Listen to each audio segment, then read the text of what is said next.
Hello, good evening, and welcome to the stream. Yes, indeed. How the devil are you all? Hopefully well, and if you're watching the video on YouTube, then hi all, and welcome to the video. Yes, indeed. Right, let's tidy up the social mediaing here.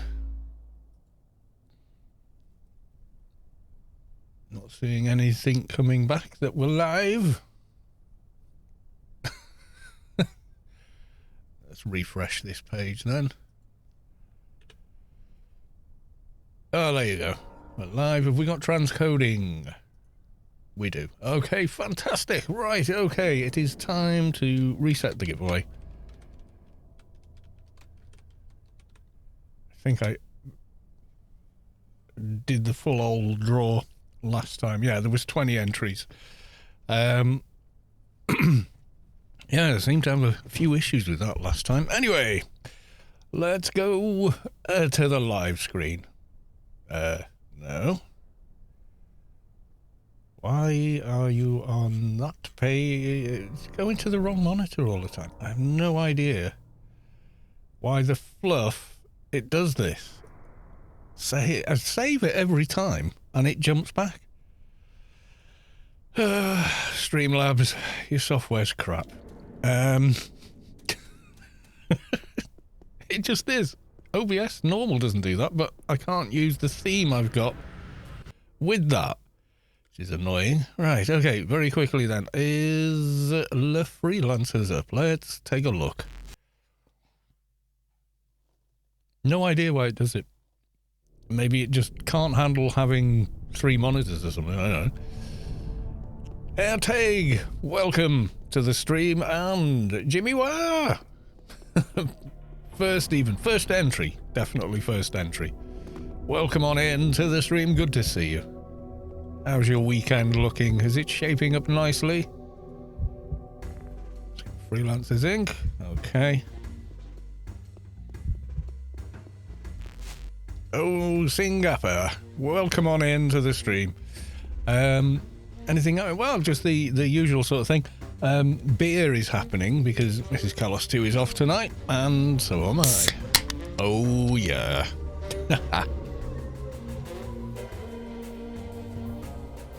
So we may have a little tipple, yes. I think Tara spawned 15 minutes ago or something, so whilst I think of it, let's have a quick rundown.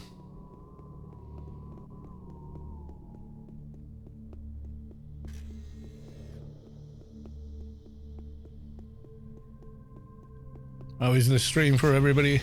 Nice and smooth, hopefully. Yes, well, I had some feedback from Fairwolf, who's quite pleased how the stream went from last week when we did the arc leveling system test. Has been inundated with requests to join, so good job everyone for making it all start working. So yeah, nice. So people are able to get their character, new tunes, whatever, up off the ground. So yeah, it's all good. Where am I going?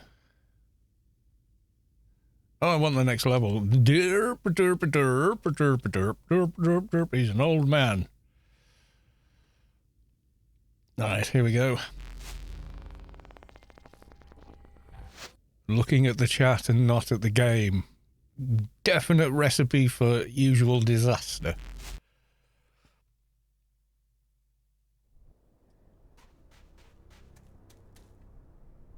Right, run down to our inevitable death, but what the hey.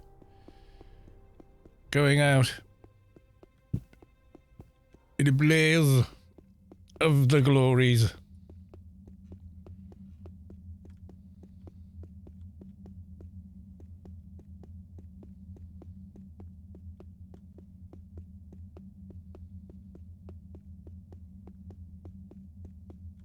Not like anyone's been down, but hey.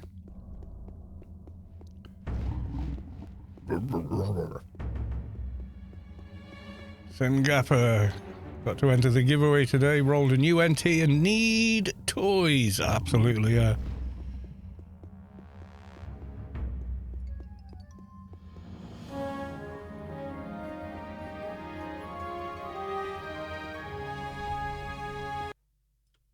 Yoink! There we go. We survived. I'll be able to pretty much, with a bit of farming as well, kit out a new character to a very nice set of equipment, I would say.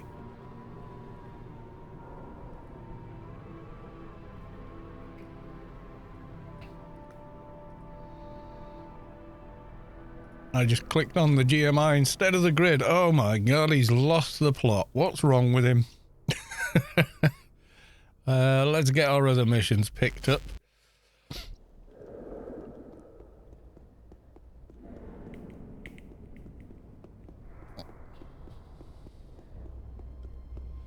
Did you know?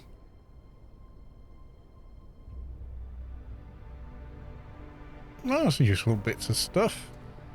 Yes, it is. Yeah, so yeah, this week has just absolutely flown by, you know, for me. I don't know about anybody else. It has for me. It's like blink and it was Monday, and then suddenly we're back to Saturday again.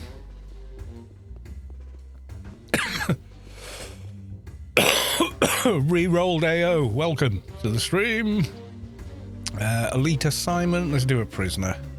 Nice and easy. Goodbye. Thank you. And good luck on your entry. Aliens alone. Yeah, there we go. Oh, that one. Okay. Alright, so we've picked up the other regular dailies.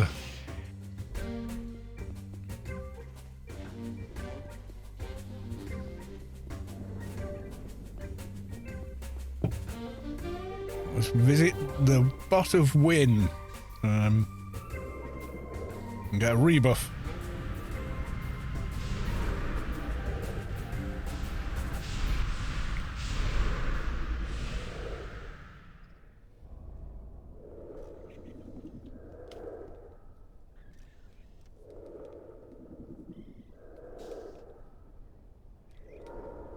I think they've done all the... One more. There you go. I think. Oh no, that was someone behind me. Right, okay, so we're fully buffed. Let's get... Excuse me. Let's get some pets. Now there's Carlo, 219. And that one. And all the other buffs.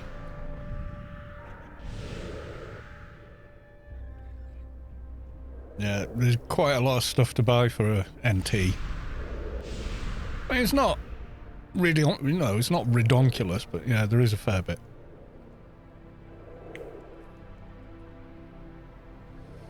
So what did we get? We got, oh, rats. Oh, well, never mind. Okay, let's return to the bar. Let's do that. And that one in. Bit of extra VP as well. Can't be bad.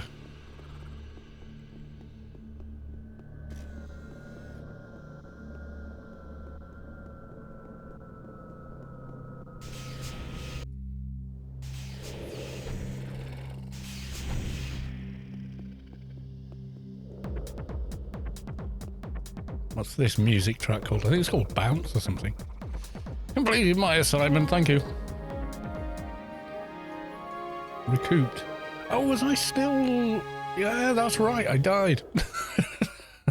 You just ran past my little NT. Mathematica with a loot, please. Good luck. Rightio, okay. Let's go and talk to the warden. Go and do a good old prisoner mission.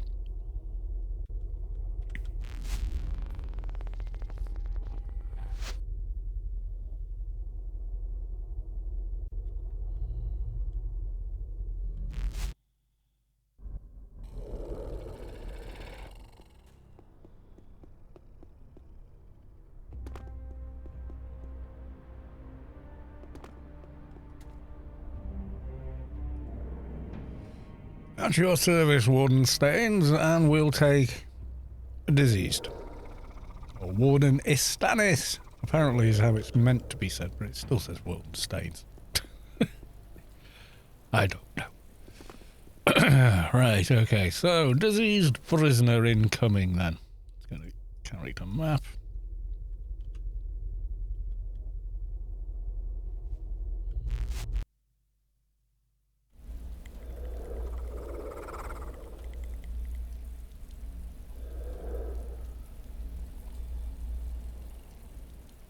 How is Mathematica? Are you well? Last week's winner collected on the night, didn't they? So, yeah. Haven't got any follow-up to do.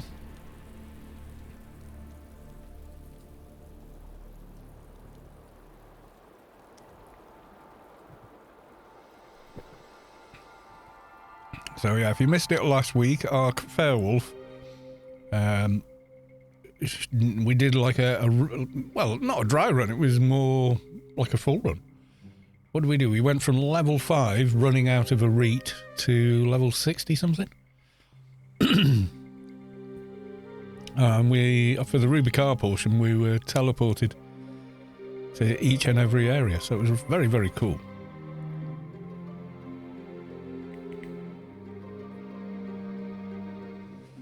But it's not it's not something I would normally do, but I can see, you know, for a lot of people that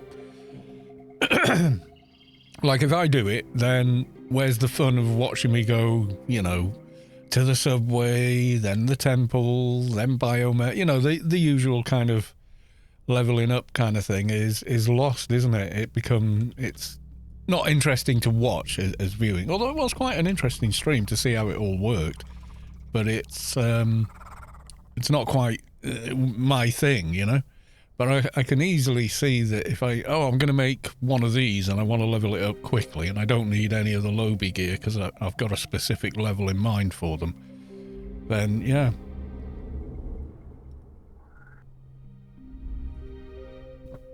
When will the testing be done? A week ago. The testing is complete, I think. Because it's live. The service is live, and yes, it is free. Send a message to Arc Space Quest or another member of Architects of Rubi-Ka.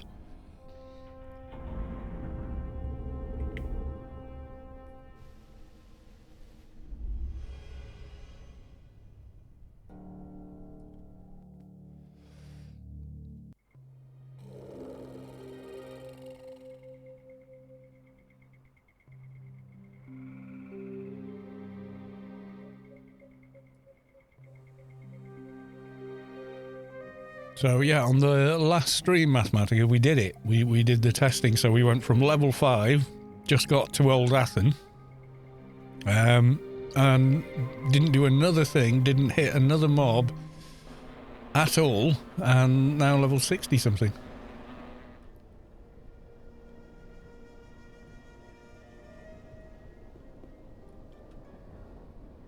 My pets have deserted me. Come back. Right, okay. Anything good on that one? Yeah, nothing I want.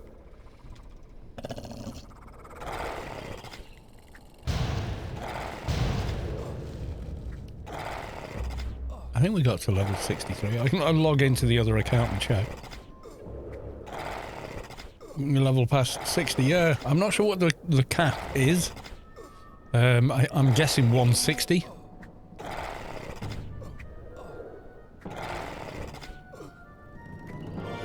So you've done all the Lowbie bit, and now you just, you know, literally run into the ice golem and Inferno missions, isn't it?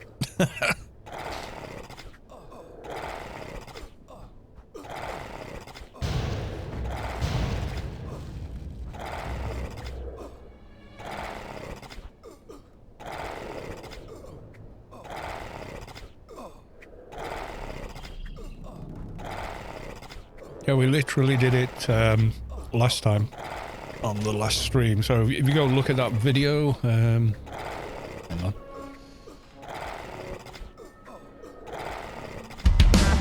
Stop. Yeah, so if we go to the channel,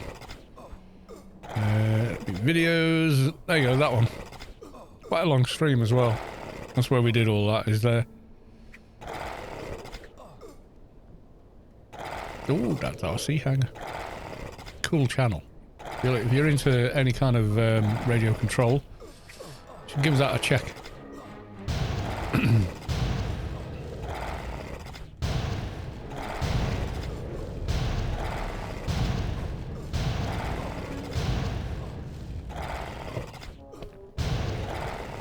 Oh, you feel the core of your being shift as the source makes room for a divine presence.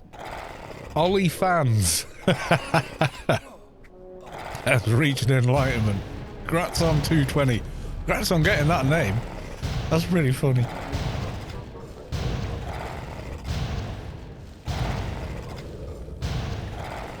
Yeah, we did. We got to level 63, I think, or something.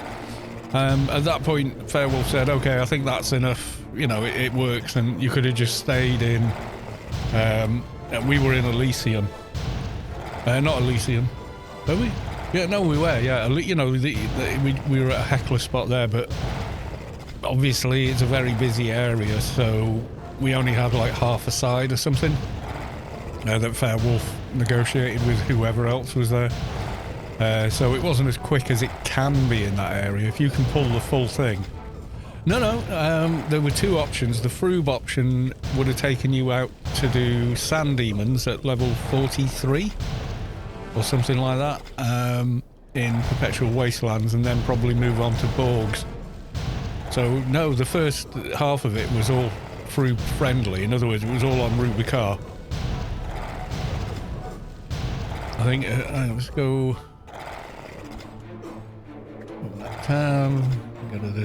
Okay, so there's the video. You don't need to watch it, but yeah, I put it in the timestamp. So, getting the basics, leaving a re, arc leveling service. So, War Academy at level 5, level 5 to level 33. Pleasant Meadows from 33 to 43.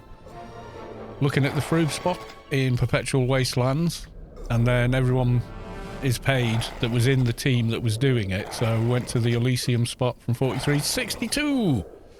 So there we go. So yeah, I mean, the person to speak to really is Fairwolf. He's sort of running the whole thing. NH20X, loot please, good luck.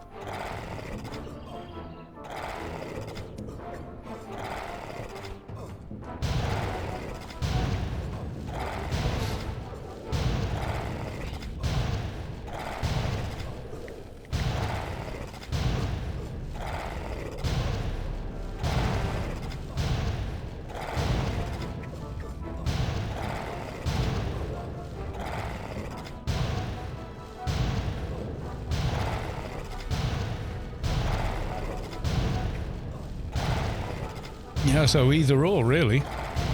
Gamel 11111111111111111. Welcome to the stream. How are you, good sir? Are you in the pub?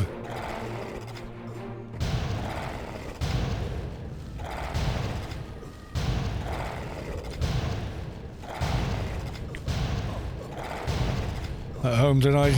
Yeah, very good health, sir.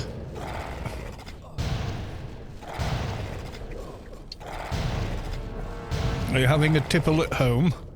I am. Yeah, my weekends don't start till about lunchtime Saturday. Because I do Saturday morning shift. F is watching the new Marvel film, rubbish. Oh, the Marvels or something. Yeah, apparently terrible. I'm kind of done with superhero movies, really. I'm kind of burned out, you know. Disney crap, yeah. I mean, the other ones. What was the last one that I enjoyed? Really was the Spider-Man one. Was okay. It wasn't bad. The best bit of the whole film for the Spider-Man one for me, though, was when all the other Spider-Mans turned up near the end. And just from that moment on, it's really good. the interaction between the three of them, they start off as strangers, and by the end of the movie, they're basically brothers, you know, older brother, middle brother, little brother. And the way that's written and the way they act it is just brilliant. That is actually pretty good. But yeah, I mean, the whole superheroes thing, I mean, I don't read the comics anymore and whatnot, and, you know, come on. I'm not saying they're for kids, because they're not. They're not for kids. They're for anyone that's interested. I mean, that, you know. But, yeah, it was kind of like, at the end of Infinity War, it's sort of like that was the great stanza, big ending, everything wrapped up. And it's where'd you go from there? And of course, because the movie's made so much money, any mega corporation like Disney or whatever is going to want to make more movies. But yeah, it's not been good since, really. It's all too PC. Yeah, I mean, I'm all for PC. I mean, you know, the original Star Trek was very PC in a lot of ways and raised these issues. But it didn't do it it did that, it's like the story and characters were first and foremost, you know, rather than anything else. And I think maybe some of that has become a little bit lost, you know, and it instead of feeling like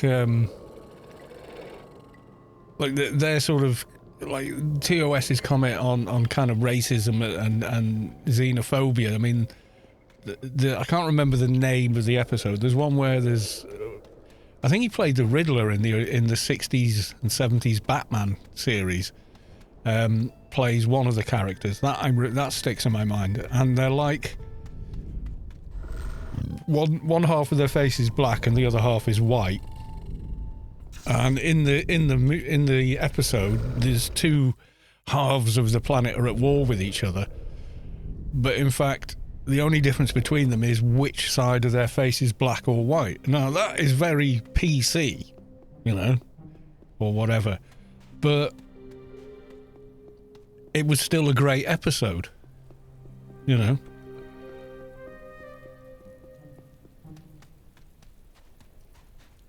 Waiting for the Hulk to come out. Okay, well, maybe he is. I don't know. I don't care.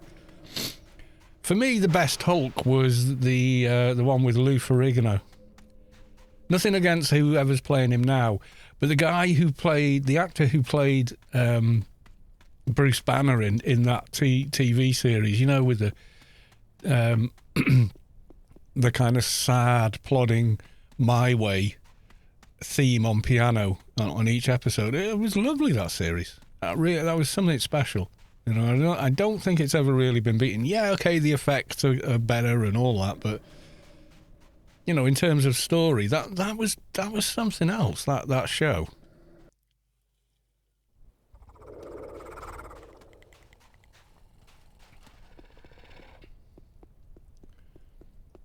I mean, a lot of the things they're trying to say, yeah, I agree with them completely, you know, but it doesn't mean that because I agree completely with the political message or whatever that I have to like the movie that's been made around it.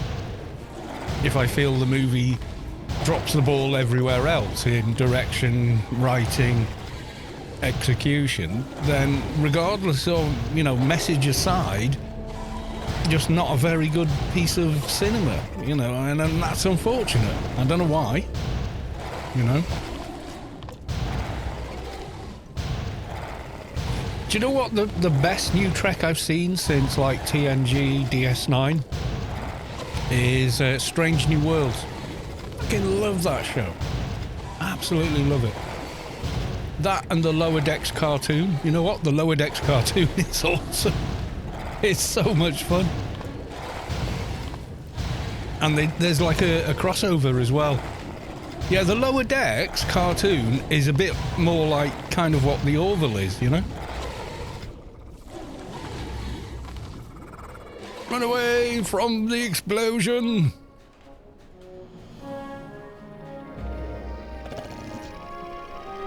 Kaboom!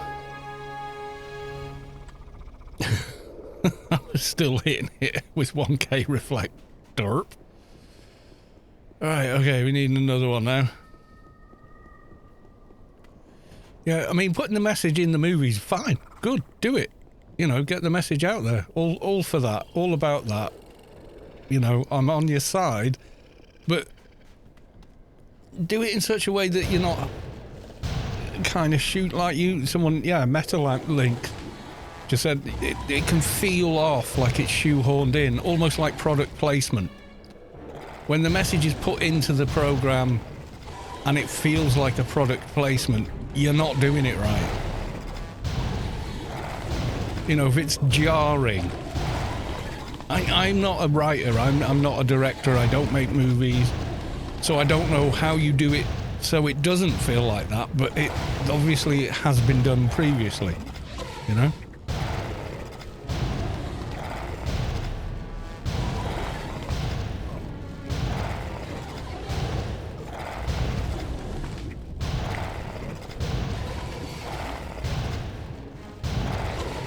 I love the Orville though, yeah. I mean, the Orville, I like Seth MacFarlane anyway. I mean, look at the title of tonight's stream, something Dark Side, you know. Might be a bit of a giveaway that I like Seth MacFarlane's work, you know.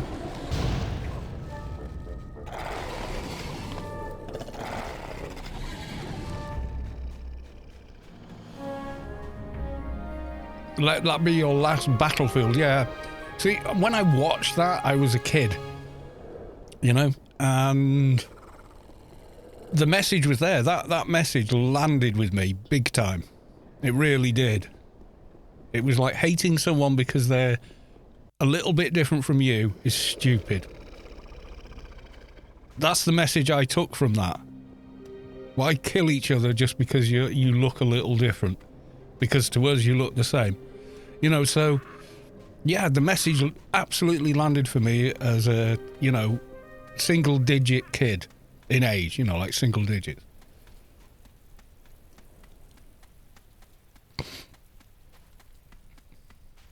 And there's nothing wrong with... I mean, most cinema has some kind of message to it and everything else. But it also has to fulfill the medium it is. It can't just be the message. It can't be a... you know, it can't be ham-fisted. Like, do you remember that scene in... have you all seen... what's it called? Oh, with Jim Carrey, he's inside a massive studio dome. He doesn't know he's in there. I can't think of the bloody... Do you know the one I mean? And they've been filming him since he was born. Everyone around him is an actor, and he doesn't know. He's the only one who doesn't know. Truman Show, yeah. And there's thanks for that.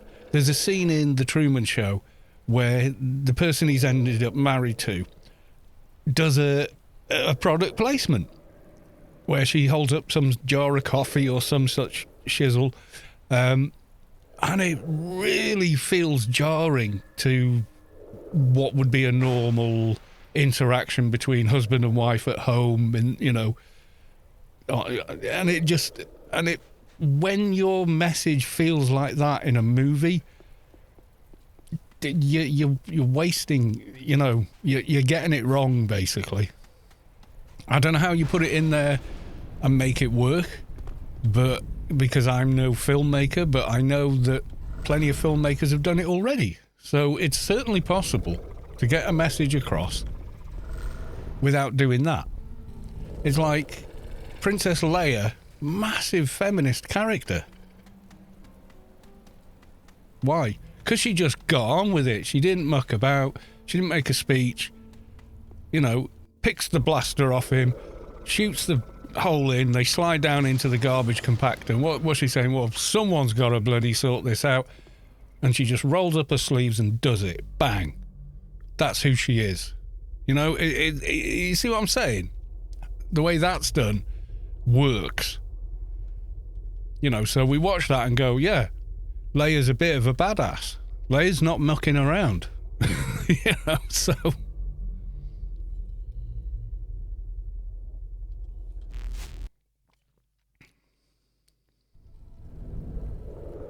Alright, we have the rats. So let's do the rats.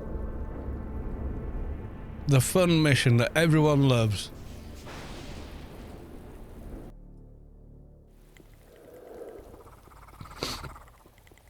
Well, Disney did give us most of the Marvel stuff, didn't they? And, like, you know, from... What was the first one they did? Was, like, Iron Man or something? And that entire movie was, like... I know there's, like, thousands of people involved. But it lived and died on Robert Downey Jr. pulling it off. And he did it. He absolutely did it, you know? Without him in it, I don't quite know that it could have worked as well as it did.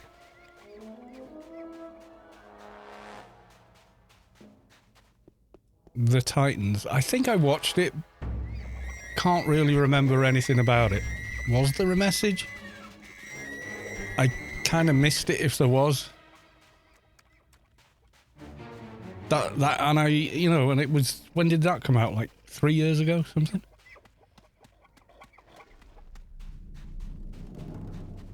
Or am I thinking... Was the Titans a TV show or a movie? Am I think... No, I'm thinking of the Immortals.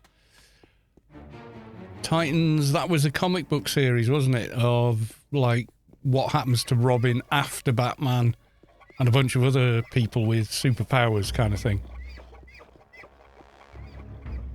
Racism bad. Yeah, well, I got Racism is Bad from TOS and Roots. That's where I got Racism is Bad. Roots. With LeVar Burton. And you know what? It was years before I connected that Geordie LaForge it was the same guy, because with the visor.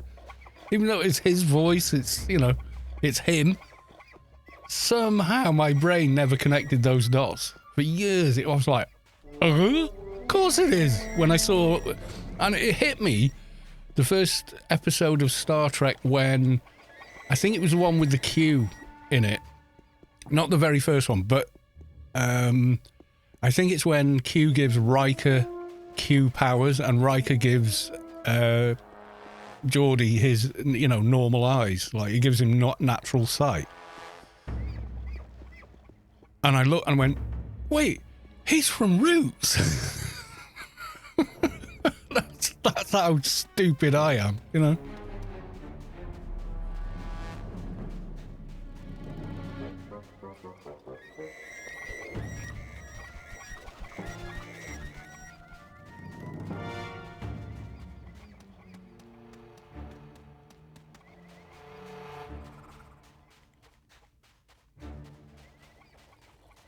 Titans was early 2000s, about 1970s high school football in Virginia. It's based on a true story.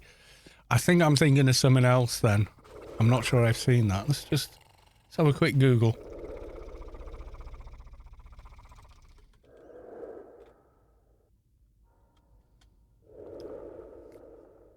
I saw this TV series.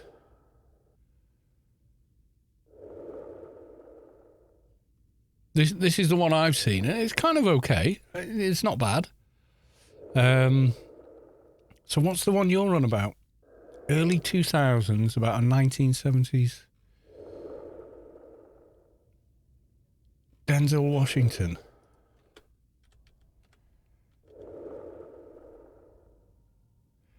I've not seen this. Remember the Titans. No, I've not seen that. That's a movie I've not seen. I like Denzel Washington as well. I like his work, he's great.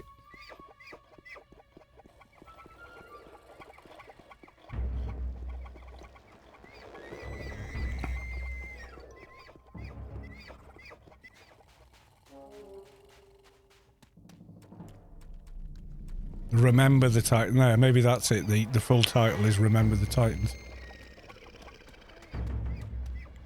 Yeah, I've not actually seen that. But I mean, Denzel Washington's in it. I'll probably watch it at some point, you know.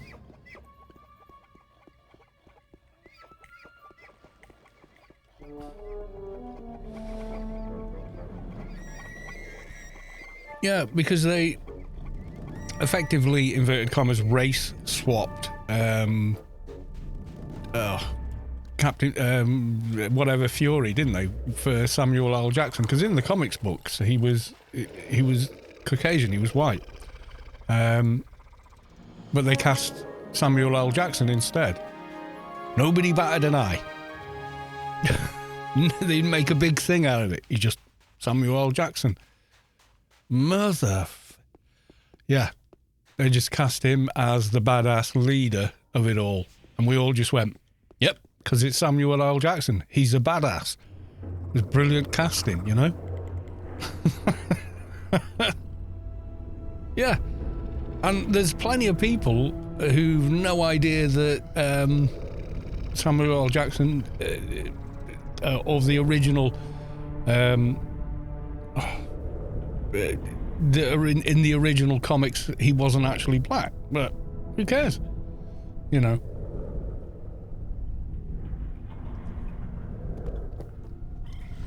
Right, so we've done that, we've done the alien. Oh, we've done them all. Right, let's go start handing them in then. Right, we'll go talk to the warden. Fouch 24 with a loot, please. Good luck. Ungfreak subscribe with Prime. They've subscribed for 20 months. Thank you so much, Ungfreak. Much appreciated, sir. Thank you so much for 20 months. Girthy Muffin. Ooh, first time here, long time watching. Thank you very much for joining us and welcome on in. Feel free to enter for a free GMI grace.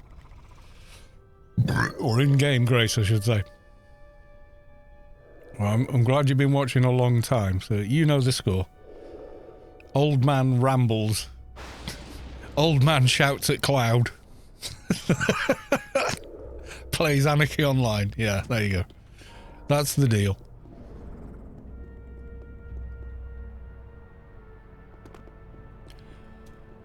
Who is looking forward to the new Dune Part 2, so we get the rest of the Dune book story? I am so looking forward to that. I loved what Villeneuve, it's Villeneuve, I don't want to pronounce the guy's name wrong. I've got so much respect for what he did with the book material, converting it into a movie. He just did such an amazing job of it. And completed Apotheosis 6. Ooh, cool. Oh, I can't go any higher on Apotheosis because I need AI 25, I guess. Okay. We'll do Spatial Awareness 9 because I'm not wasting daily rewards on Lowbie ones.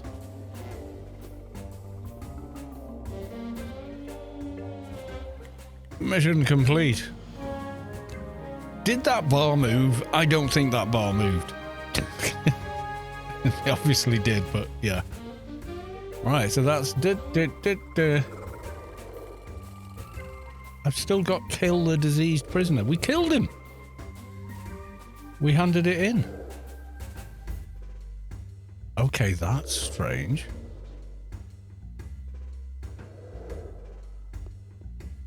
We just talked to the one. We talked to this person, didn't we? Can I have my reward now? We hadn't done that. There we go. I confused the hell out. I confused myself. It's still there. That's... Yeah, okay. Not sure what's going on there.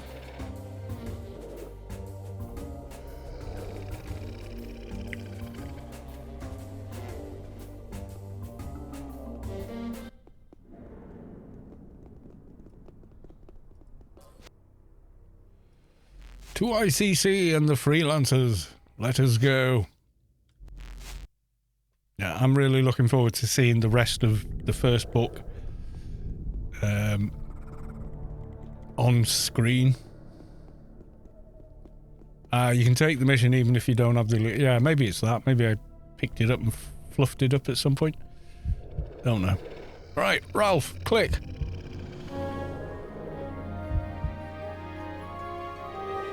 Did we get... We did not get a Freelancers Inc. token. Never mind. Right, so that's basically daily's done for this guy.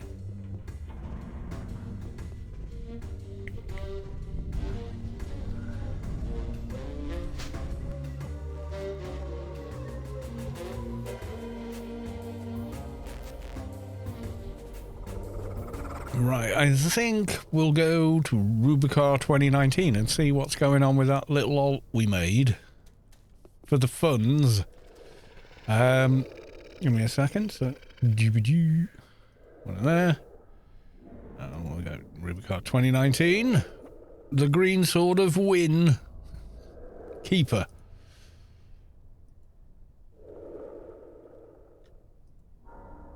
Nope. You got that wrong.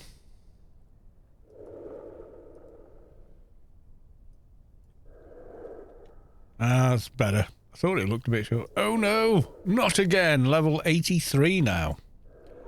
So log this guy in. And we'll log this guy off for now. Might as well keep his buffs. Right, I'm going to get myself another beer. So I'll be back very, very shortly. There you go. Right. Be like 2 minutes if that. Okay, folks, be right back.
Right, there we go.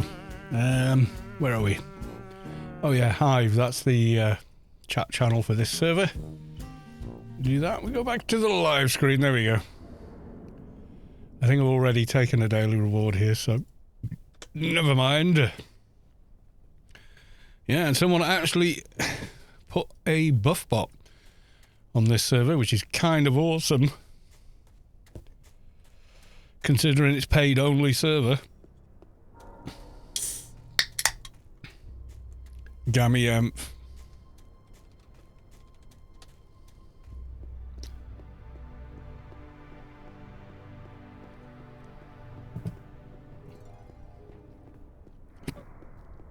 that's you, Gammy I thought it was. What level's your little enforcer then?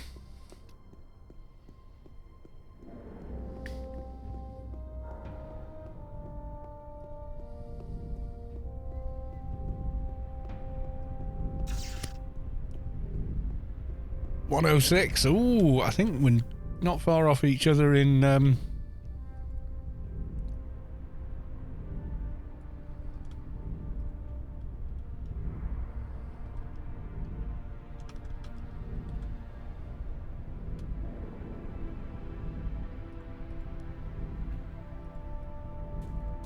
not far off. Let's ask Hive.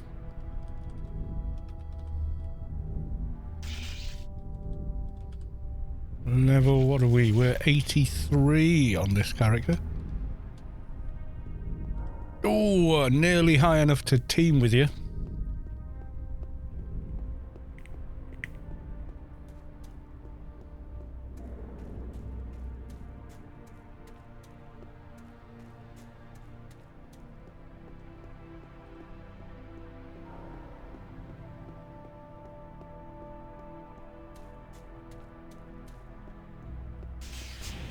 You can team. Yeah? Oh, 116. Yeah, you're right.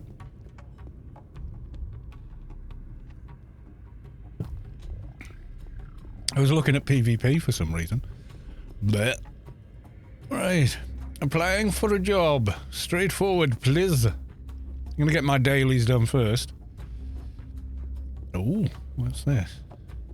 Infiltration preparation. Oh, is it the...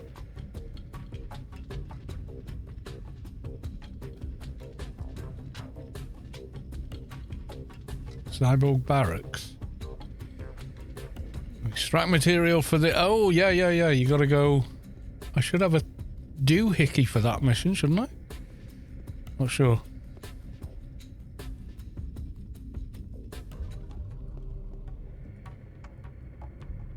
Elite assignment. We're gonna go Foreman's, because it's easy to get inside.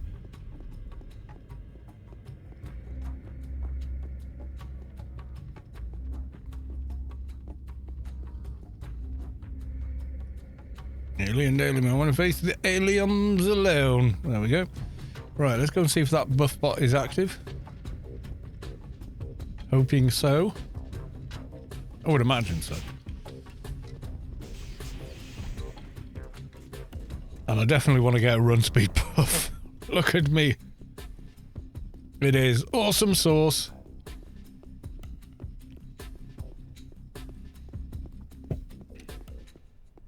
I don't think I've made a macro on this character for... No, I haven't. I'm going to get the Freelancers ink as well. God, I'm slow. What's my run speed on this character? Oh, yeah. Nope. Let's improve that slightly.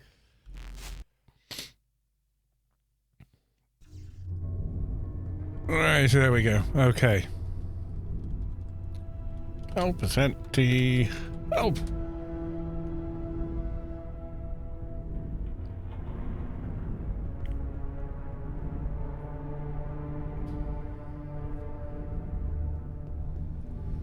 Buff menu. Okay, what do we want?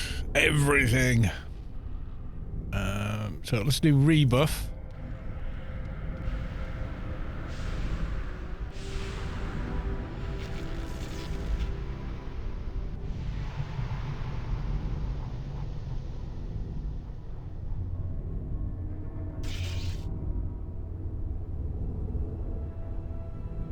Right, did that give me the NCU buff as well? Doesn't seem to have. Got plenty of things. Okay, let's just... There's a gammy Emph behind me. Run away. Fixer. Have I got grid space? I should have. I don't. Okay. Grid space freedom. And we want... I don't think this one's got hack and quack, has it?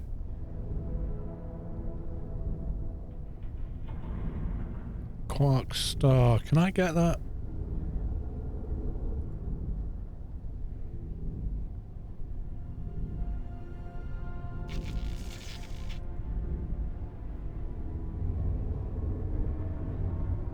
Oh, yeah, okay. About that one.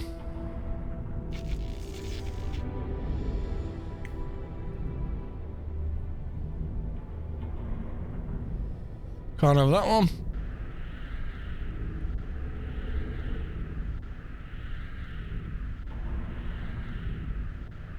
Okay, fair enough.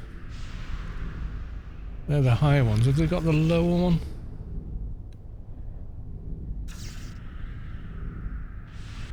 Biosign Rejuvenator. Can't I get a better one than that?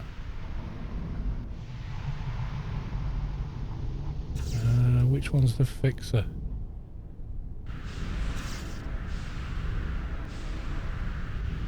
It's a 220 fixer. I would have thought they had hack and quack.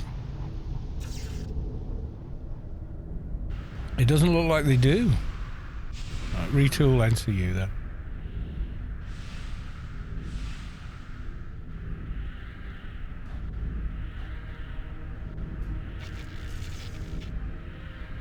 Okay, so we got one of the NCU buffs.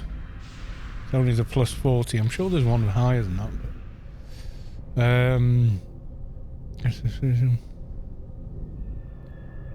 no, that's weird that they don't have hack and quack, but okay. I definitely want flex.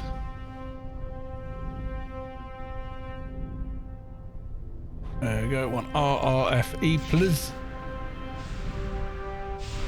No, fantastic. Wrangle we don't need, we're okay. Right, okay. Right, let's go to the Freelancers. Only has the buffs they've unlocked, I believe. Oh, right, okay.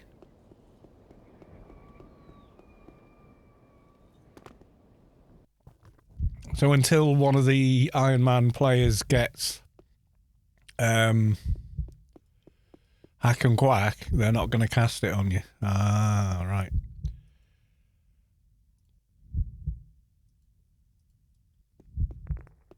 Okay.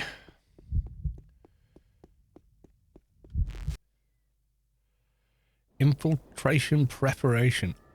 I'm sure we should have... Shouldn't we have a device for that?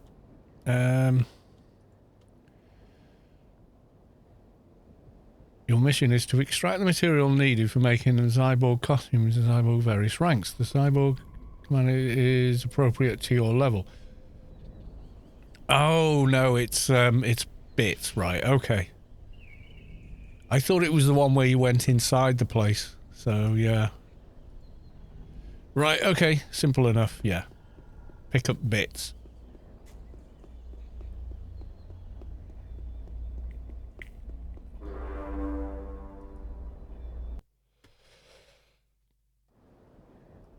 Right, we has no Yalm, so we're running.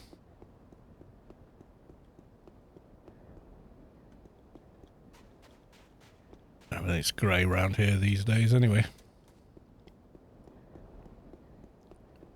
Up the level cap to 185. Yeah, there's a cap on casting hack and quack, isn't there?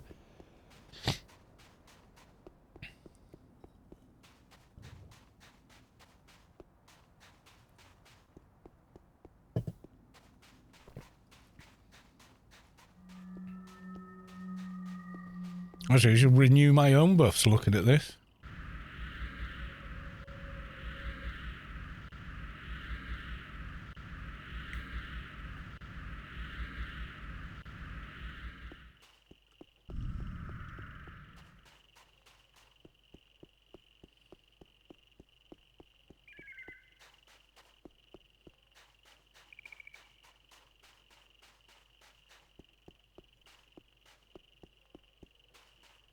Yeah, so for this one, it's a pick-up jobby, isn't it?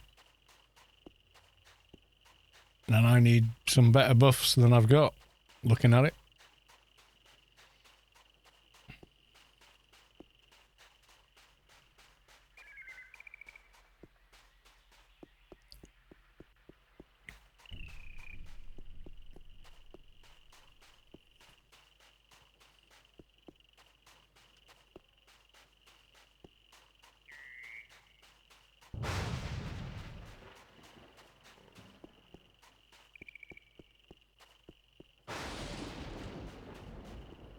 It'll all come good, don't worry.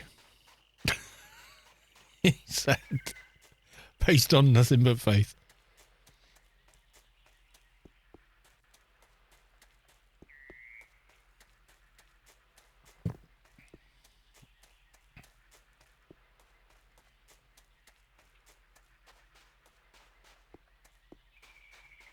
Union blessing. Oh, I've only got 16 minutes left on that. We'll have to get it refreshed, I think.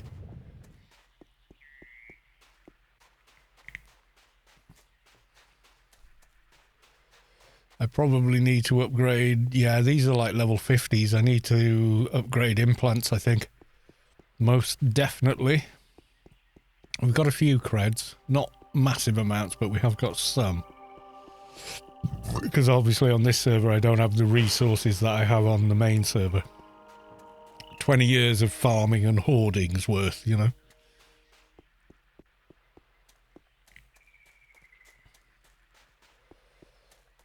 So I think I've got to kill these guys. Is the basic thing.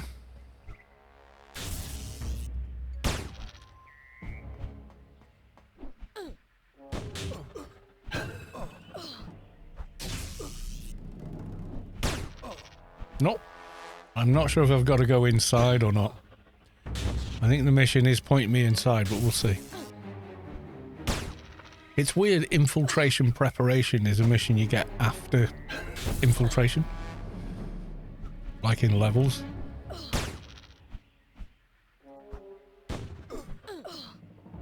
I think I've got to kill the mobs inside.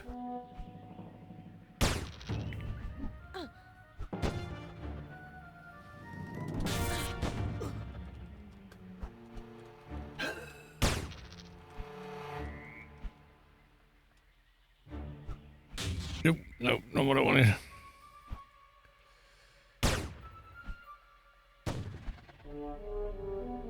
Dr. Hack and Quack. Level from 195 to cast it, so yeah. Could have a lot to do with it. Yeah, I think I need to kill the mobs inside for this mission.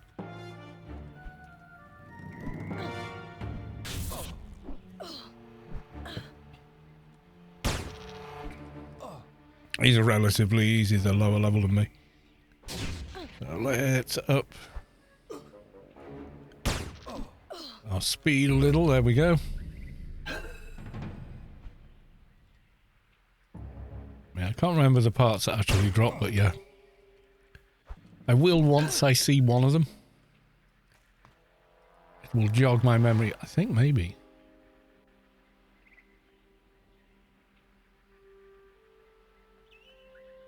I'm not sure I need that though.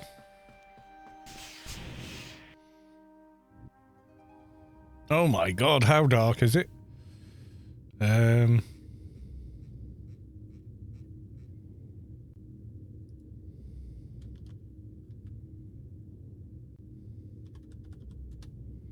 Light. There we go. Rubi-Ka light, there we go. We can actually see now.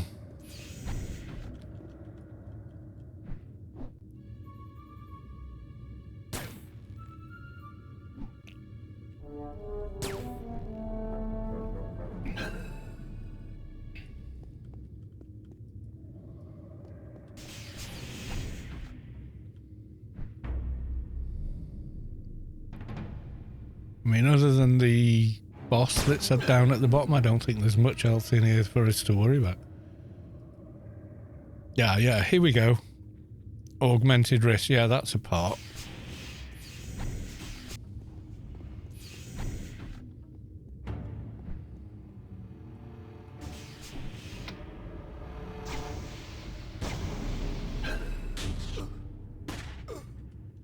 Cyborg technician, prepare to die.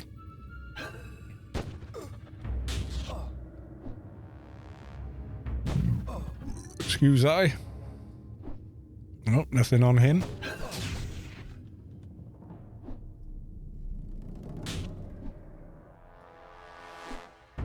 Nope, nothing on him either.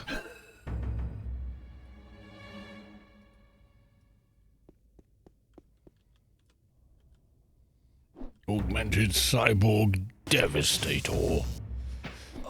You're going down.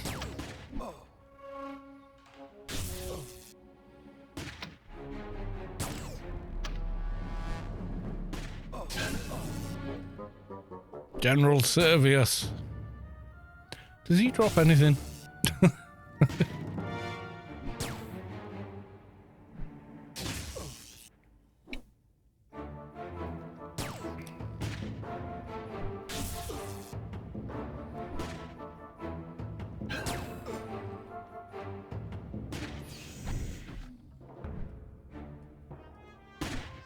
I've already got that bit.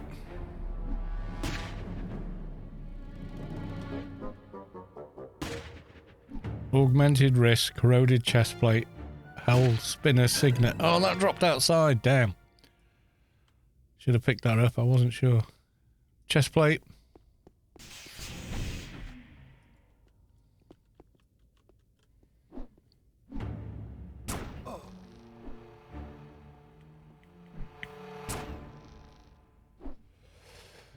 Watch tip on Netflix. Yeah, Mrs. Callis 2's been watching The Last Airbender. I've watched the first episode and went, wow, I spent some money on this. And the you know, the way it's shot and everything, yeah, it looks really good. Do you know what I really liked when I got into, and I've never come across it before, was the live action Cowboy Bebop, where apparently the fans of the cartoon do not like it. However, I've never seen the cartoon, so I'm only, you know, judging it for what it is, and for me, I really quite liked it. It's a bit like the Halo one as well. I never played Halo. The only thing I knew about Halo was the Red v Blue cartoons, not cartoons, Machina, you know, where they did comedy sketches inside the game. That's the only... all I know about, you know, Halo itself. So to me, the TV series is great, you know. It's just a good science fiction show. More than that, I don't know.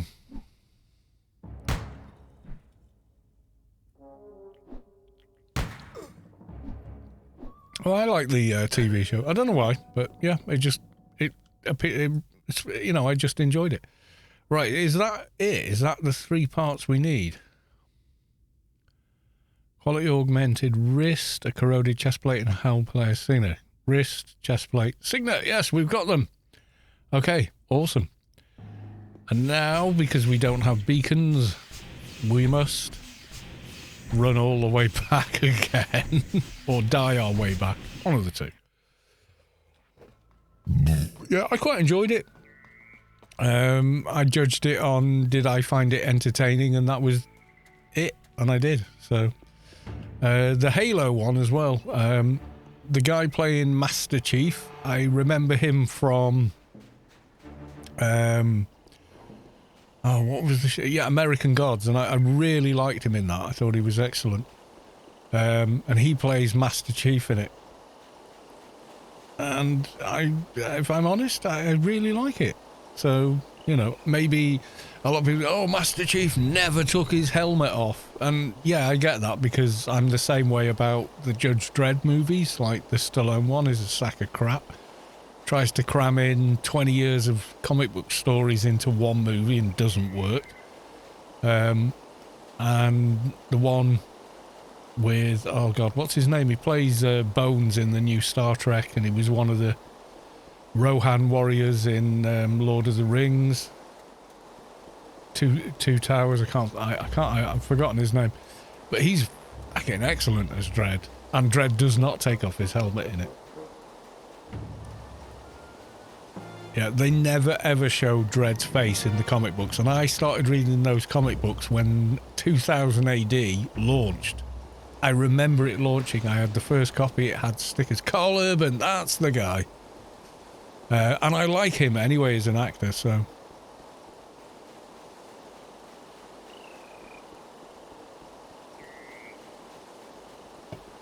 Yeah, the Dredd movie he's in, that's the comic.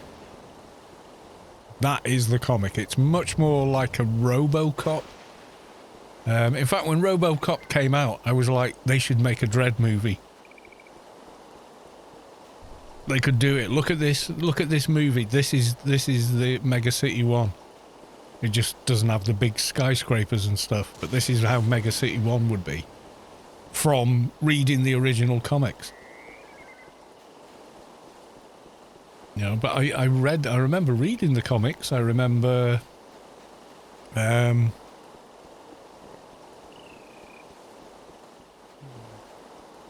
need to go a bit more north. Yeah, and yeah, in the original comics, yeah, Dredd never ever takes his helmet off.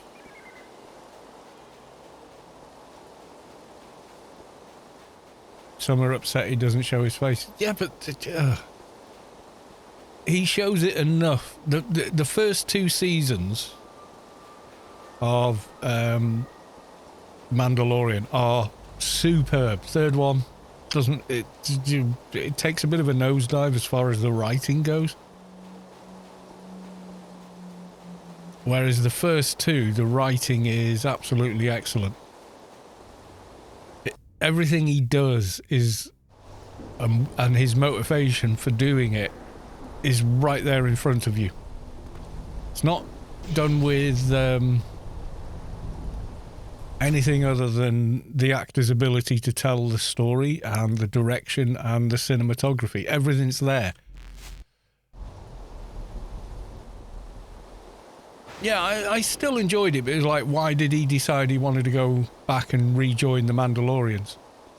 What was his motive? They could have easily put that, if they'd have put that in at the beginning, it would have made sense, but they didn't. Whereas, you know, we know he misses Gorgo, the little baby Yoda, because he gets in his ship and he sees the little screw-on gear stick thing. And just his body, the way he acts with just his body language, etc., because that's all we've got. We haven't got a face to look at. He just gets across that it hits him that the little guy's not there anymore. And you get it, which is why it plays so well. And the end of season 2, for me, that's kind of like wrapped the story. Him going back to rejoin the Mandalorians doesn't make a lot of sense.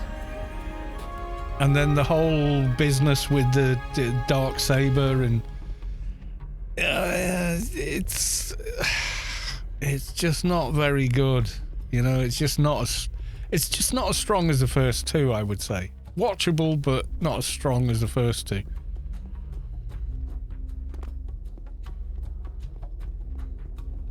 If you want to watch it and enjoy what I think is the heart of it, then just watch the first 2 seasons. Season 3, he suddenly, randomly, and it's never explained, decides he wants to rejoin the Mandalorians, and they set him a task, and the story unfolds.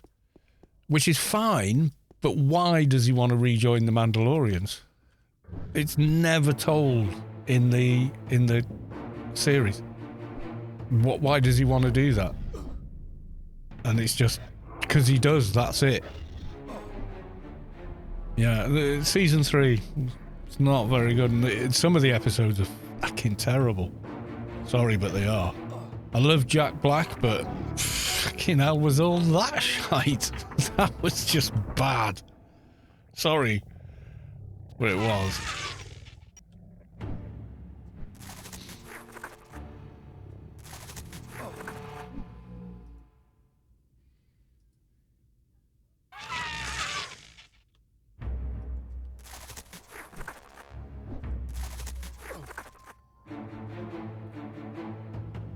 I think the worst season 2.5 is Book of Boba Fett. I didn't mind Book of Boba Fett. I didn't think it was as good as Mando. It was good, but not as good somehow. I don't know why. I think it's just the actor himself, Pablo. I just think he's just an incredible actor. The fact we got so much of the story from a person whose face we can't see is a staggering job that they've all done.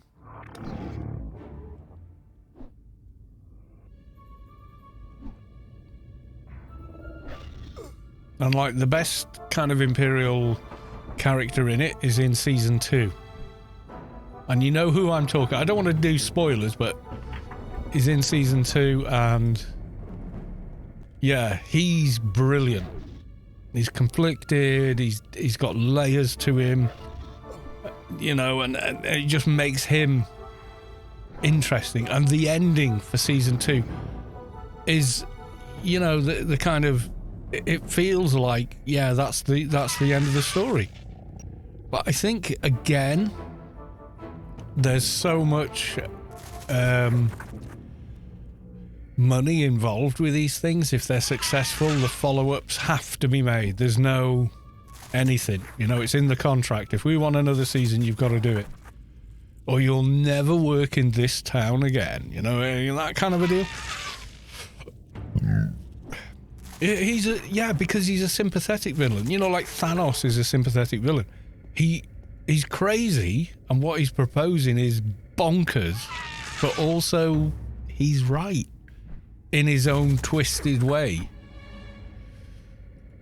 You know?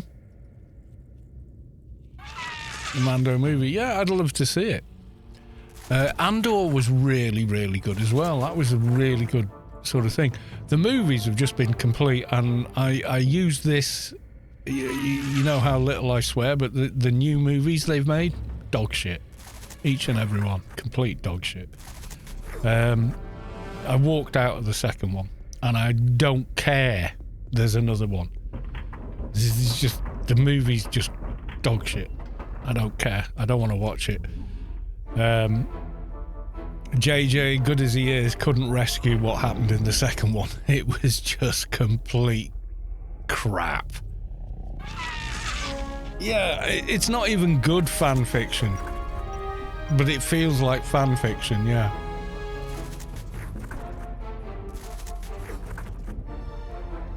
And yet somehow the same group of people made Mando 1 and 2 and the Andor series, which was fucking brilliant. Andor is like the first time you saw Rogue Squadron, which was amazing. That was so good. Yeah, Rogue One is great. And I think half the reason the Solo, you know, the Han Solo Younger Years movie did as badly as it did is because people watched the second Star Wars retread and just went, what the is this shit? And just stayed away from anything else. They were like, oh, no, I'm not into this. You know. Even George Lucas is partially to blame because he goes back and changes things, which says to anybody approaching the material is, oh, you can change what you want, it's fine. These guys are idiots, they'll just lap it up. No, we won't. Han Solo was presented in the first movie, in the original movie. He's cornered in the bar by fingers in your ears if you've never seen Star Wars. He's cornered in the bar by Greedo. Greedo's got a gun on him, and Han distracts him with a bit of sleight of hand, gets his own blaster out and shoots the guy because he's cornered by a hitman who works for a gangster. So that's our introduction to Han. Before he's done anything else in the story is, this guy's really, if you put him in a corner, if you corner this guy, he's fucking dangerous. He'll kill you. That's our introduction to him. And then Lucas wanted to make it a bit more, fuck knows what, but they have it so Greedo shoots first. There was only ever one shot in the original movie, and it's Han blowing Greedo away. Because he's cornered him in a bar, and he's got a gun on him. So he's like, you or me? It's going to be me. That's Han Solo, you know. And in the Solo movie, you kind of see how he gets to that point. And it's pretty good. But nobody went to see it because they'd watched the second movie, probably like me, just like disconnected from it by the, you know, halfway through and went, oh, I'm not into this shit. And that was the end of it.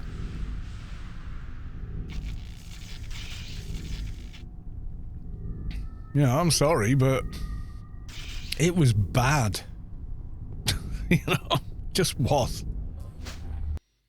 Second movie, you know, like, oh, okay, Luke's character is completely different. And then we've got this Mary Sue, who, without any training, any trauma, any 3-movie arc, is more powerful than Luke. Like that.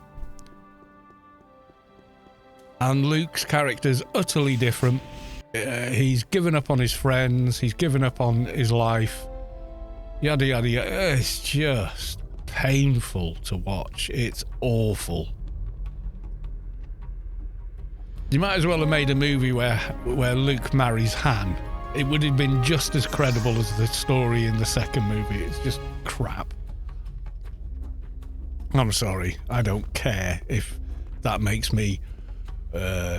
oh, you're a fascist. No. It's just really crap cinema. It just is. Okay.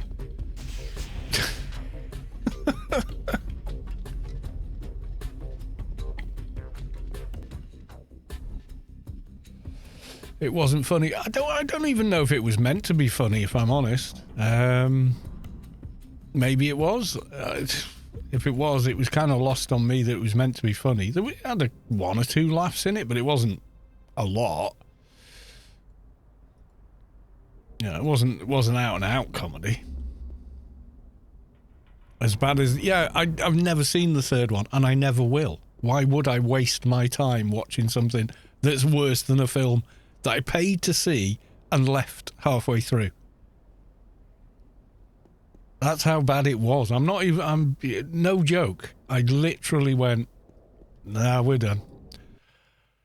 I'm done. No, I've eaten my popcorn. I'm going. Just, it was dog shit. Absolutely fucking terrible.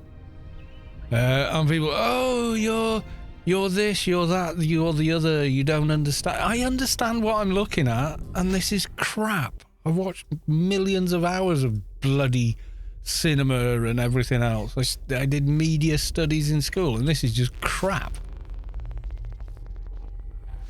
A follow-up to the new trilogy. You can fucking keep it. You missed us. I did. Lady Sky Cannon. 3-month gifted sub. Yes.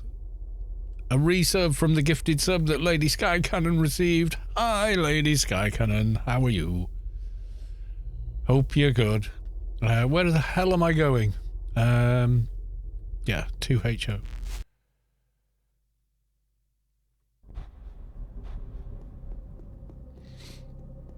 Thanks, Hungry. I was ranting away and completely missed it. Yeah, I'm sorry, but the sequels are just... I thought some of the prequels were bad, but in hindsight, they were pretty good. The hindsight being, I've seen the sequels. I mean, the first sequel movie is just a retread, and that's kind of it. It's a retread, which is fine, and it was nice to see Han and Chewie together in the Millennium Falcon again. That was a moment. So it had moments, but it didn't have much else. Second one, like I say, what the fuck is this?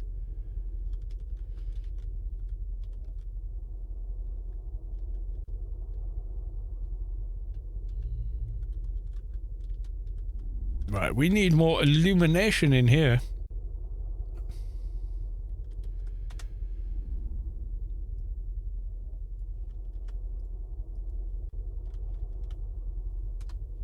Light settings. Let's go for Rubi-Ka light, and then the stream can see what the hell is going on. I'm good, Carl. Shade is now 215. Nice. Good going. Alright, I am gonna go and get another beer. Yes, I am.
Gamel, good night all. Good night, Gamel. Lovely to see you, sir. Always a pleasure.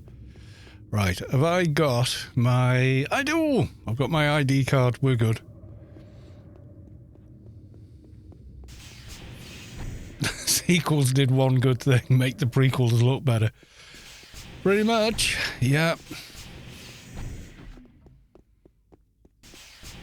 I mean, don't get me wrong, I've got the box set of Star Wars stuff, you know. I've got the original trilogy on VHS even. And I've got, you know, which is kind of sad. Or not. And I've got the Blu-ray box set, which has got the original 3, and it's got the prequels on it. And I will still watch it from time to time. Bottego with check posture. I am fine.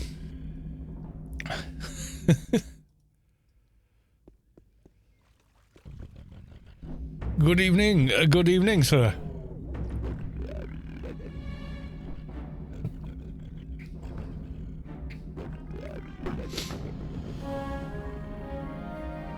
We always check the corpses down here because why? Well, I don't know. Maybe we get a nice nano instruction disc.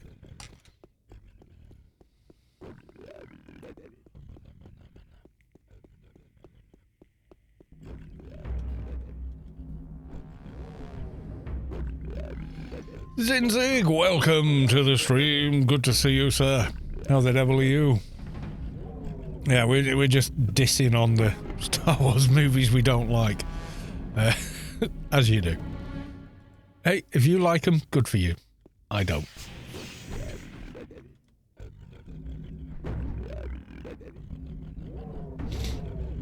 Well, the original 3 will always be the cream of the crop. I think half of it was there was such a big gap between... When did Return of the Jedi come out? I can't even remember. I have to check them out. Yeah, may the Force be with you. I know, dude. I'm all about it. I watched the celebrations as well, and that Kathleen Kennedy, is it? Yeah, she came out, you know, to go sit in the middle of the stage and whatever. She walked out. It was like nearly no reaction to her coming out. It wasn't negative.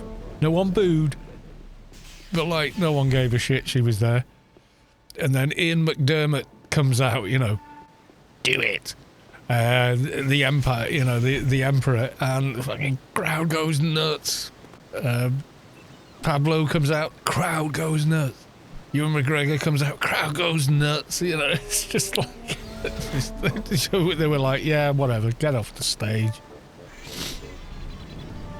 Yeah, from 83 to 99, that's a massive gap, you know? That is a big gap.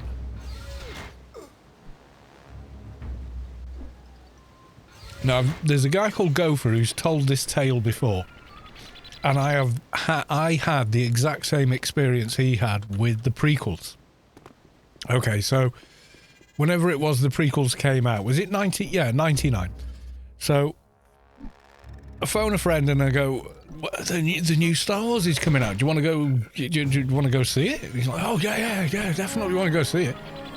And I'm like, well, all right then. We'll get the movie tickets. So we go to the cinema and we get the movie tickets. And he goes, oh, there's this new film that's come out called The Matrix. Now, bear in mind, we have not seen The Matrix.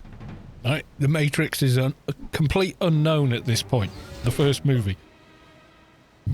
So we said, all right, here's what we do. We've got the weekend, right? So, yeah, we're on Neuralizers, okay.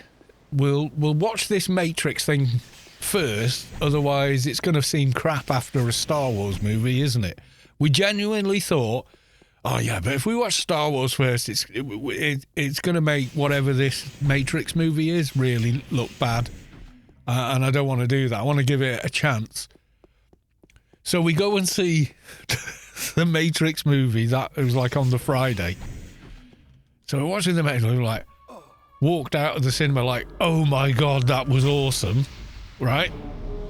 Because the first one is awesome.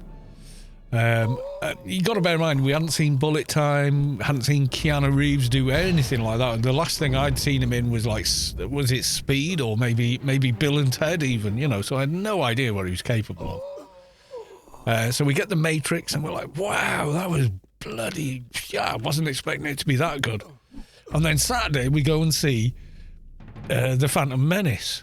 You know, and we get, oh, it's me, Jar Jar Binks, and the pod racing was pretty cool, but that was about it. And we were like, oh my God, what is this? It was like, yeah, okay, it's still Star Wars, but oh God, you know, this is not in the same, you know, it's just not. I mean, I liked Ewan McGregor as the young Obi-Wan. I thought he was great, and I still think he's great as young Obi-Wan. But yeah, the Matrix movie, and then watch Phantom Menace, and it's like, it just felt awkward. He's a Jar Jar Binks. Yeah, nothing against the actor playing him. That's what he was directed to do, and he delivered on what he was directed. He got way too much hate, that actor. He absolutely didn't deserve the hate he got. God knows how bad it would have been if it had been now with the modern internet and social media. It was bad enough then, you know. I'm glad that in Andor, I think it is, he gets to come back and play a Jedi in that. It's like, I'm glad they did that. Who came up? George? George came up with that character, mate. That's who came up with it. It's simple as that. That's your answer. I think George wanted to make it, and you can kind of see it with, because the original treatment of Return of the Jedi, they land on a Wookiee planet. But it was more difficult to find 7-foot actors than it was to find people of lesser height actors. So they went with the Ewoks. They invented a new race rather than go with the Wookiee idea. And to be fair, Wookiees kicking the shit out of a platoon of stormtroopers with bowcasters and all the rest of it would have been a little more plausible than the Ewoks. Do you know what I mean? I love the Ewoks as well. But the original treatment, apparently, was they were Wookiees. Which is a bit more believable that, you know, Wookiees can cut down a couple of massive trees, get them tied up on some big ropes, drop them at the same time and splat a bloody AT-AT. You know, a little more plausible. I mean, we're talking high fantasy here. I mean, spaceships and whatnot, but, you know, just saying.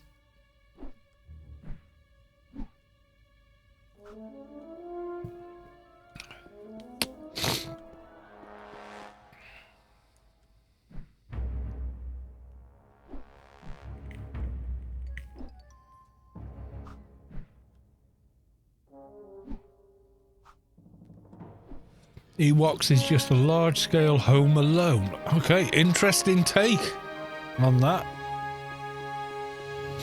But yeah, the traps and whatnot is a bit... Well, do you know what I got from that? Not another movie, but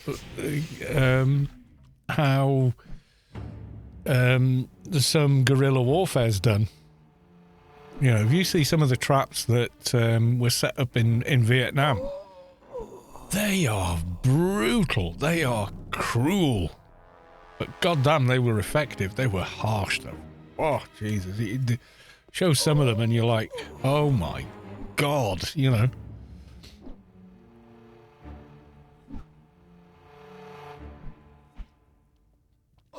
No mercy foot traps. Honestly, I'm not going to go into detail because you just flag the video or whatever, but yeah, some of them The way a lot of the traps worked and the way they were set up was just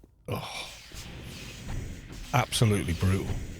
Absolutely brutal. And it kind of reminded me more of that than it did of Home Alone. But I get the reference with the, you know, the paint can on the string, the blowtorch, and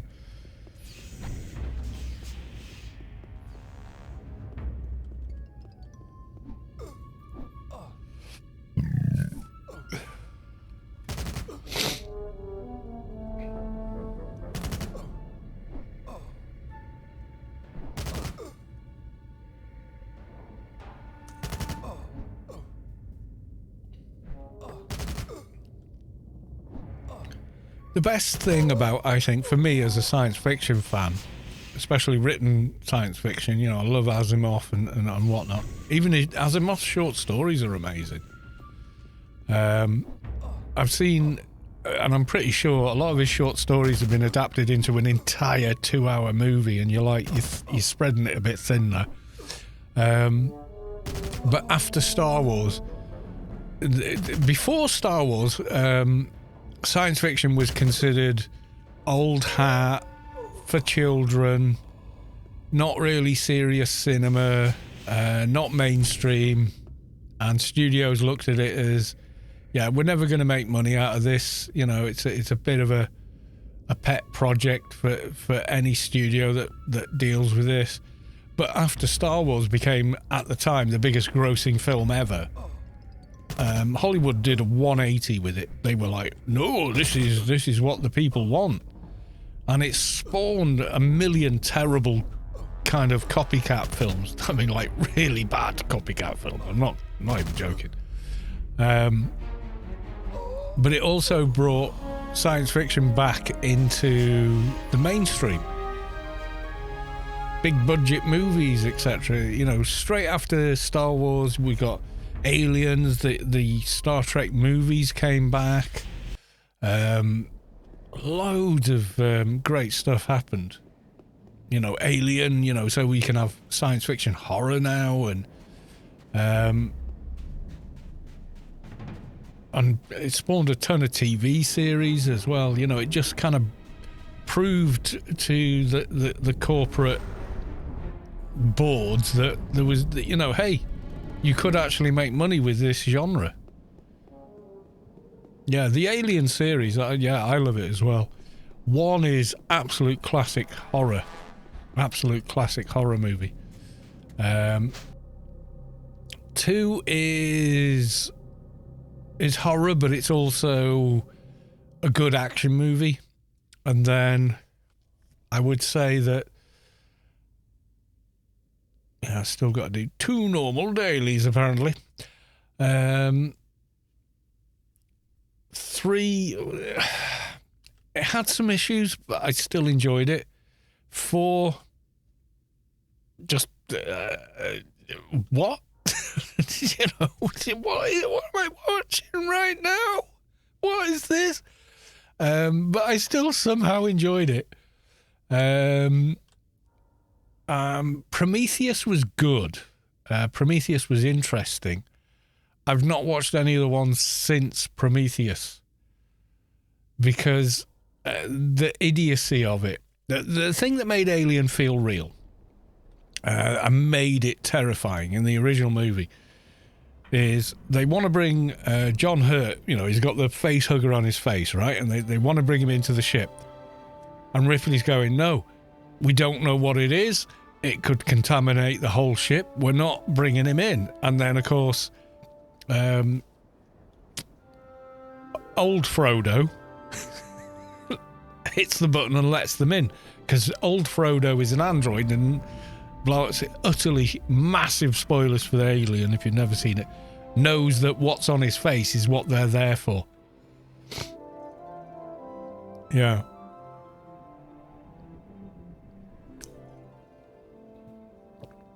The second movie, they land on an alien world full of vegetation and wildlife with no protective gear. Where's your PPE, guys? Where's your spacesuits? You're walking around a completely alien planet with utterly unknown pathogens, bacteria, vegetation, wildlife, and just walking around going, hoo. And it goes down some guy's ear, and I was like, oh, come on, really? We're doing this? This is bad. You know? Yeah, the strongest character in Prometheus is killed off before the second one, and you're like, great, well done, guys, you know.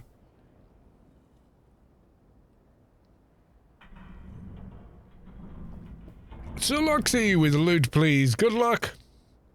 Yeah, the second one I watched maybe an hour of it on. I think I bought it. I think I watched it on streaming service. You know, I wasn't going to go to the cinema and see it. Prometheus, I did. It was good in the cinema. It was a good experience. There's a third one. I love Ridley Scott's work generally, but just the whole thing of the second one is just like, what the. Ridley, what are you doing? You know, because normally he grounds things in a sense of it follows its own reality, yeah? So it might not be grounded in this reality, but it kind of is, because it does follow a certain logic. It's like Another Life is terrible because they make the same mistake every week. Every week, the same crew make the same mistake. Oh, there's a new alien planet. Let's land on it. Oh, shouldn't we take precautions against unknown pathogens? No, we're fine. And then at the end, the captain swoops down and rescues everyone, proving that she cares about them, even though they tried to get rid of her at the beginning. And you go, okay, yeah, good story arc, good story arc. These guys are young and stupid, and she's a little older, and she kind of saves the day. And you go, great. And then they do the same fucking thing for 4 more episodes, and you're like, you're fucking guys are supposed to be geniuses. You're morons. What are you doing? It's just... yeah, I just couldn't watch it after that point. It was just, oh, you're getting silly now.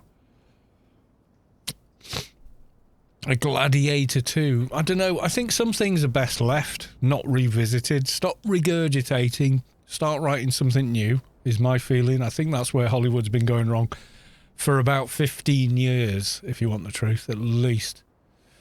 Overpowered. My name is Maximus Decimus Meridius, Commander of the Armies of the North, General of the Felix Legions, loyal servant to the true Emperor Marcus Aurelius, father to a murdered son, husband to a murdered wife, and I will have my vengeance in this life or the next. I love the delivery of that line as well. That was, yeah, good job, man. Good job.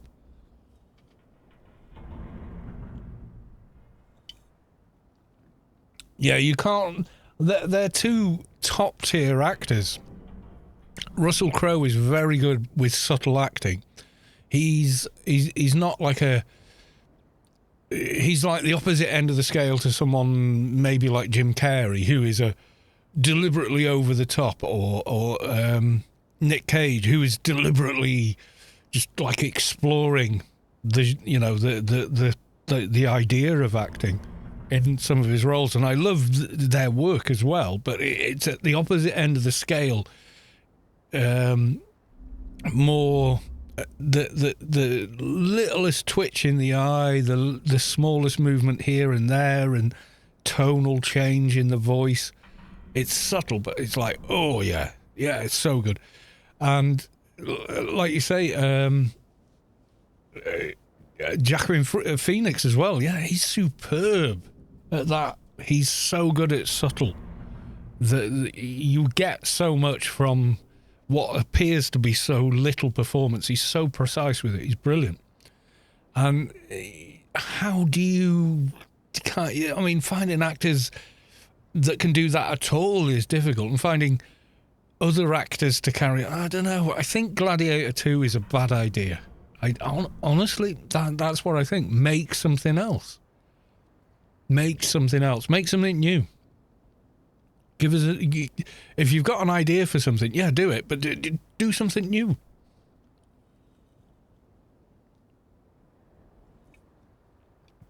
No, this is the problem, B-Tide, I think, right? I agree with you, but it's not they can't. It's not a can't. Hollywood is like saying the human race. It's millions of people, right? So there are thousands and thousands of great screenwriters, plot developers, authors, and writers who can literally come up with new stuff every minute of every day, right? But it goes before a board of suits that lack any empathy or emotion. They're all fucking sociopaths. That's why they're where they are and how they got there. And all they see are numbers. All they see is the bread and butter of movies. And they do the thing that McDonald's did. Make something that's good enough for the dollar price, even if it's ostensibly pretty terrible, and figure out the easiest possible way of making it for the least amount of money in the quickest time possible and keep serving it. That's what Hollywood does. That's what the execs in the room do. Now, in the older days, those kind of sociopaths weren't in charge.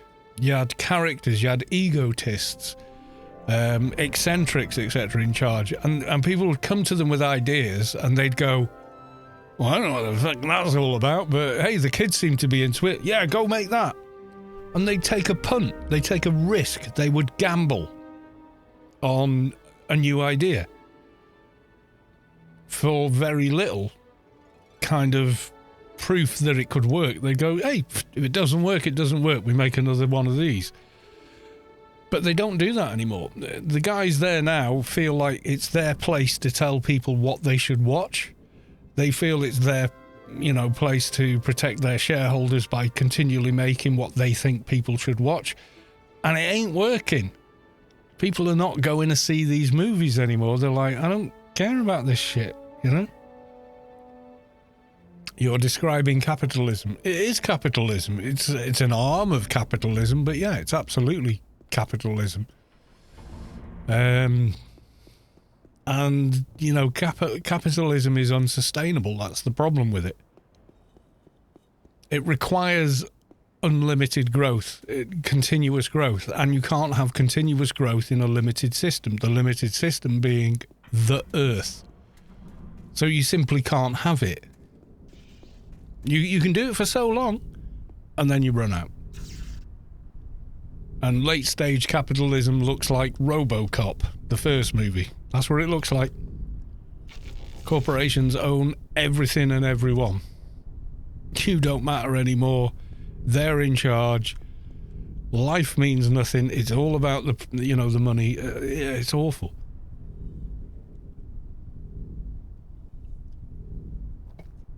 Anyway. We're getting way too political there, but yeah, it's kind of like, Right, I think we should go and get another XP buff. It's the same with the music industry as well. Back in like the 50s, the 60s, the 70s, you'd have some cigar chomping guy with invested money, etc., who... And because they understand business, ends up at the top of the tree, right? And a band comes into the studio. The only medium you've got two mediums: records, radio. That's it. Oh, okay. Concerts, radio, and so live performance, records, and radio. That's it. There's three, and they're the only three that you got to think about. So a new band come up and say, we've got these great songs and great ideas for some music.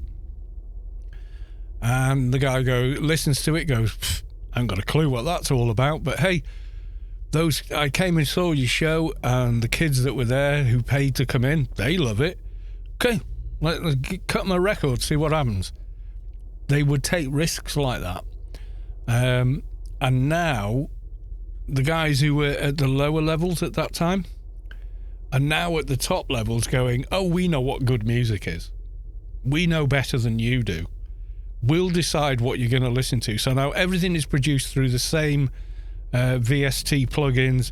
Everything is auto-tuned to fuckery. There's no emotion left in the music anymore, and that's why it sounds as dead and lifeless as it does. They've sucked the life out. They've made the McDonald's burger out of every piece of music, you know. And they do what Hollywood does. They keep re-releasing covers. Who gets rich from that? They do, and whoever owns the copyright on that. That's it. They're the only people that make any money out of it. And there is so much good new music out there. And the only way they can break through is to completely ignore the established apparatus of the music industry and just bypass it. It's the only way they can do it. Because these idiots are deciding, oh no, we know better than you. No, you fucking don't. You don't. You don't decide what people like. People decide what they like. Until you understand that, you're in the wrong business. You know?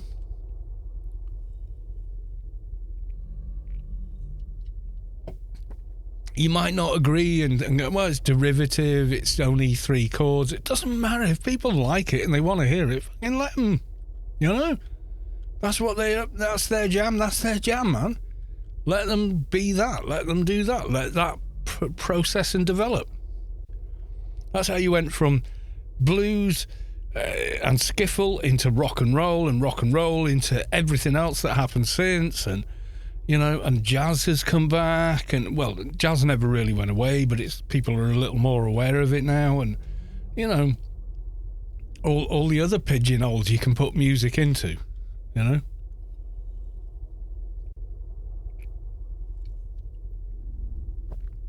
Yeah, when they can't own every drop of water, and they can't own any more air, because that'll be next. They can't own any more food or food production, and they can't own any more minerals and resources. I'll tell you what they're coming for next. Your life. That's what they're coming for next. They will own you. You will be indentured from birth. That's why people go, oh, capitalism is freedom. Capitalism is the opposite of freedom. I'm not saying communism is a better system. I'm not saying that. I'm just saying, you think that's freedom? You haven't seen what end game of that is. That is absolutely not freedom. You know, it's the opposite of freedom.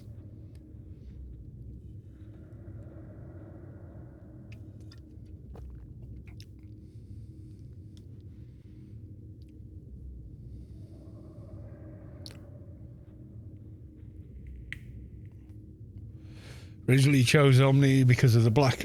Good a reason as any. I joined Clan because someone I know, well, I won't name them on here, but like a real life friend, and they said, oh, this is beta out. It's only been out for 2 days. It's called Anarchy Online. Mate, you have got to get this game. It's fucking awesome. It's going to be a MMO game, right? And I'm like, what's an MMO? Oh, yeah, it's like online with actual people playing the game. And I was like, oh, sounds pretty cool. Yeah, what, can you talk and that? Yeah, you can type to each other. There's a massive planet map. Oh, yeah, I'm getting this game then. You know, and he went, oh, make sure you're Clan, because my character's Clan. I can come and help you then. And I was like, yeah, okay. That's how I joined Clan. It was no great plan. It was just like, my mate said, so I did, because he's a mate, right?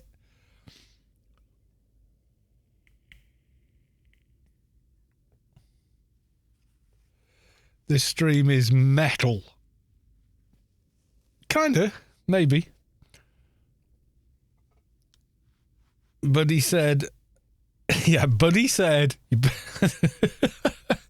Buddy said, Omni, I played a previous MMO. And was Omni said, yeah, it's nothing. The difference between someone who plays an Omni character and someone who plays a clan character and someone that plays a neutral character. Do you know what the difference is?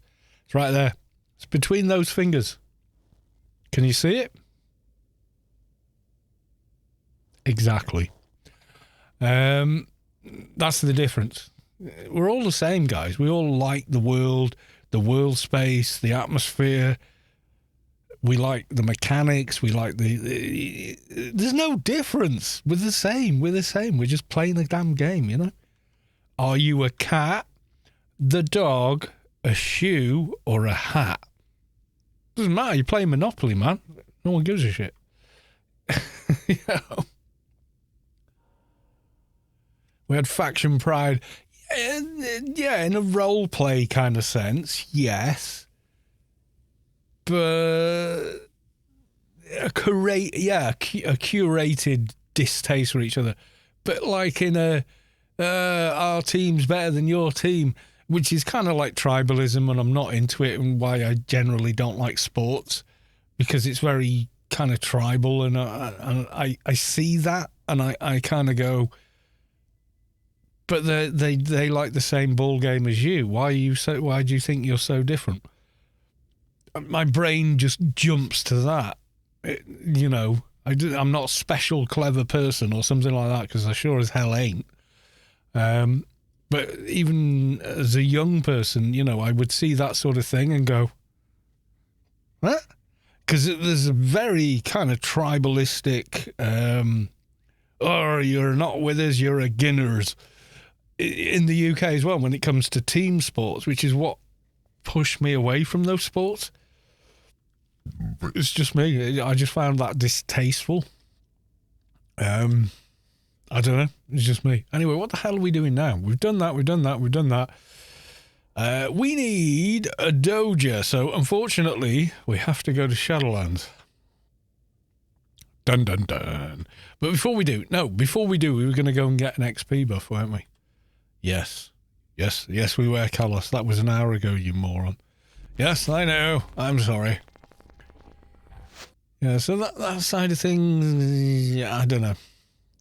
Nothing against the sport in of itself. Competition is good, it's healthy, it encourages a lot of things within us and stimulates a lot of things within us. But it's the everything around it and the kind of lunacy of celebrity around people who are good at a sport bothers me. I don't know what it is, but it just does. Now, I've got 3 minutes remaining. Like, you're really good at this sport, therefore you're some kind of deity. And I'm like, yeah, but they're not Einstein. They're not moving mankind forward by being good at a sport, are they? Am I missing something? Are they? So it's just the way my head works on it. And sometimes I wish it didn't work that way, but it does.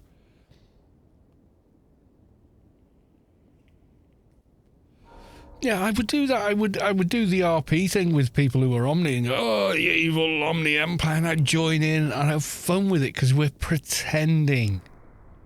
We're red v blue. And then we'd be going in shouts going, down with the evil Omnitech, and like enjoying that experience of being that protester at kind of roleplay events. And then Intel's be going, oh, it's really good you got all these people here, actually. Yeah, it really feels like a big thing is happening. Oh, it's awesome. Thanks so much, dude. Oh, yeah, no problem. Thanks for turning up, too. And, behind the scenes, we're like best buds, That's how it was for me when you're talking about faction pride, Do you ever feel like it was Storm versus the server? Yeah, once or twice, yeah. Well, it was more Storm versus ignorance. A few different points as well. Especially the early days of the Mercs. I will get another beer and I'll talk about that in a minute. Because it'll only take me less than a minute to go grab a beer. I'll be back.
Right, I am back. I remember back in the day.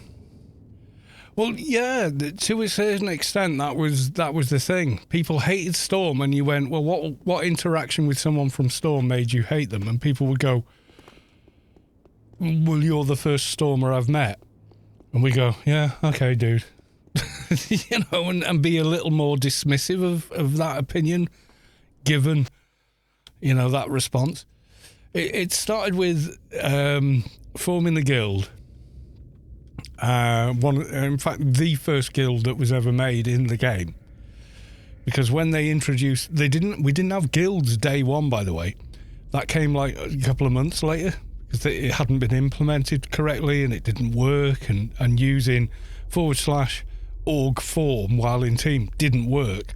So you actually had to petition, and a GM would turn up, someone would drop team, they would join, the GM would start the guild and say, okay, which one it needs to be the leader, and we'd say, Fred 28, and then they go, okay, Fred 28 is the leader, and then they'd all leave, and then you built the guild from that, right? And that's how it was. And they formed the org, and the GM said, congratulations, you're the first guild in Anarchy Online. We were like, yay, a bit of pride being first at anything. And we started from there, and then immediately set the bar at, you must be 150 plus to join this guild. And we had quite a stringent recruitment process. So you applied, and there was a bunch of questions, and you had to fill them in on a forum. Remember when we still used forums? So it was like a questionnaire. It was like a proper job interview. And they were quite cleverly written questions that revealed a lot about character. You then went on like a 2-week trial, I think it was, at the first instance. And then invisibly on the forum, unless you were like a forum member rather than someone who just like an applicant on the forum, there were different levels and different groups within the forum you could look at. The recruitment part would have everyone chipping in on their personal experience with you and whether they thought you were, worth having in the guild, what kind of person you were. And if you got through all of that, it finally went to a vote, and the vote was like yay or nay.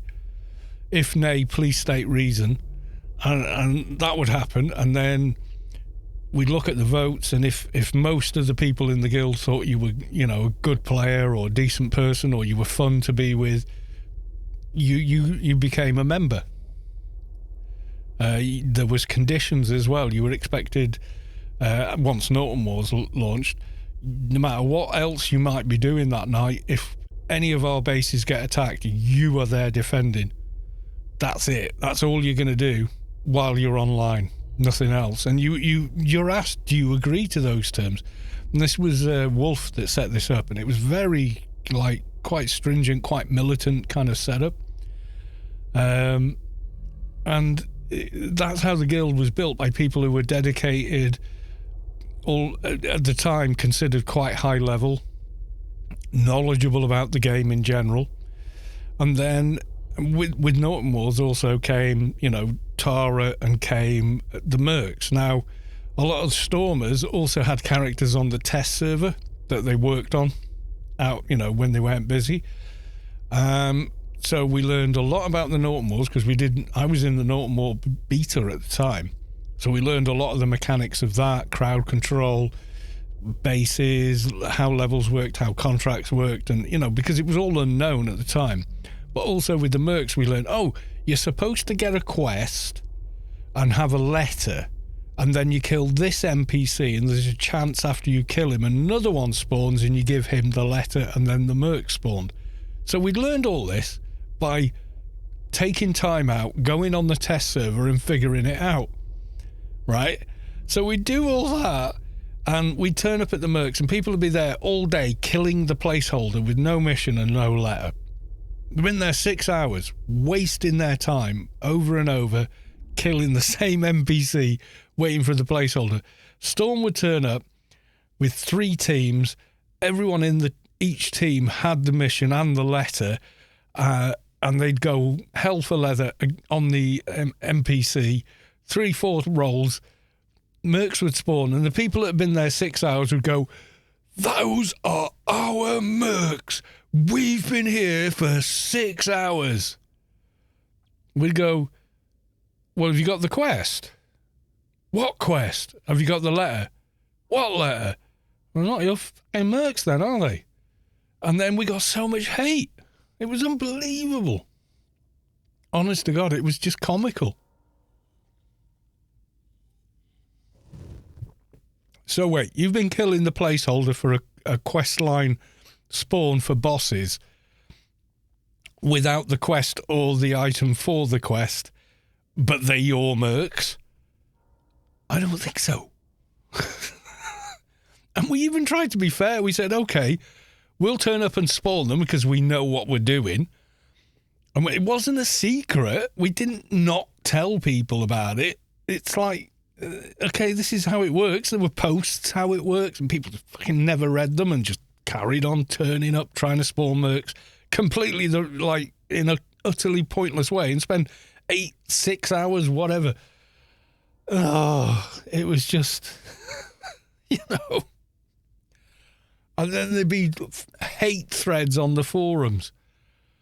"Stormer's stealing the mercs again." We're like, it's still shit, mate. You know, you wasted your time before we even got there doing it wrong, and now you're blaming us for turning up, spawning mercs as intended, and believing somehow the time you wasted means you have some possession of them. That's not how that works. You know, so it was just like... And because you didn't have the real-time interaction where someone could actually explain it to people, and they were even posted, said, no, what you need to do is you need to go... And this was ICC, when ICC was still a crater in the ground, and there wasn't much else in Andromeda. You need to find this NPC and have this dialogue with them. This is before we even... You got to remember, guys, this is before... You know, when you open it, you talk to an NPC now, it opens a chat window with options that are clickable. No, it didn't used to be like that. You typed in vicinity the correct responses. And if someone else said something in vicinity while you were in the middle of it, you had to start from the beginning again because it broke it. So, yeah, much harder to figure out than, you know... It was partly game design and a 99% ignorance, but like I click on that, oh, I've got clickable options, I wonder what they do.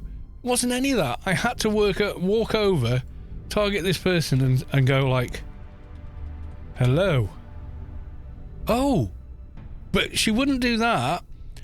They'd have a line of dialogue instead. Have you never seen this before? See, I'm not touching the mob, okay? So I'm going to go alt vicinity hello. I'm not touching the mob. They're targeted, but that's it. You watching? I'm going to click enter. What's in the text bar? V hello. Now before, you didn't even have the text window, but they would respond. That's the legacy of how it used to be. Yeah? A lot of people, I say this to people and they go, fuck off.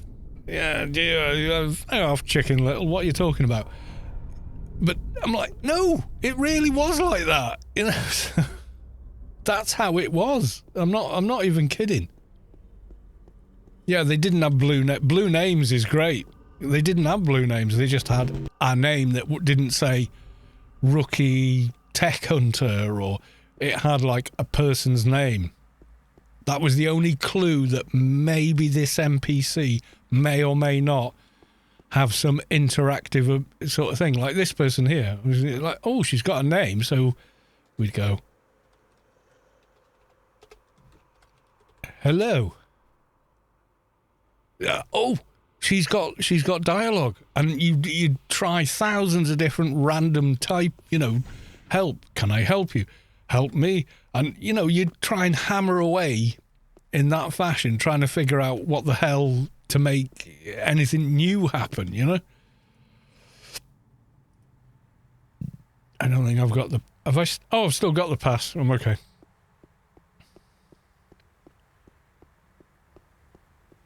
Yeah, giving them blue names and stuff. So a lot of the hate for Storm comes from other people's ignorance and listening to other people who are ignorant. A lot of that's where the hate actually came from. Nothing we actually did as a guild or as players. It was, oh, okay.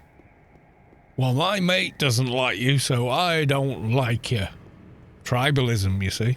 That's the danger of it. You know, if the person said, they stole our mercs, and you go, how'd you steal mercs? Did you spawn them? Well, no. So why are they yours? Only takes some, like, actual thought and reason. Carl stole my mercs. Yeah. They don't spawn if you don't have the quest. It's there's like a 1 in 5 million chance they will, but it might as well be 0.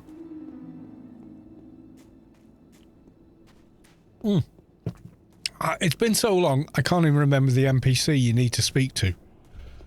That's how long it's been since I did the mercs. You know, but hey.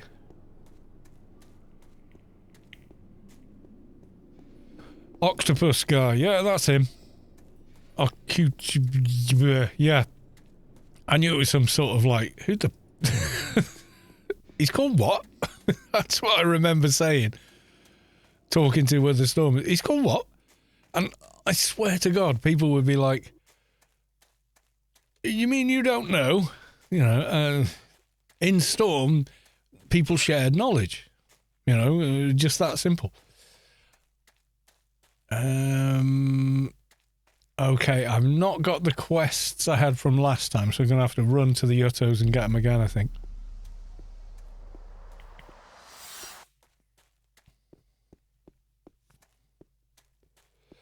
Last time my accounts were active, I was told it was a total degen.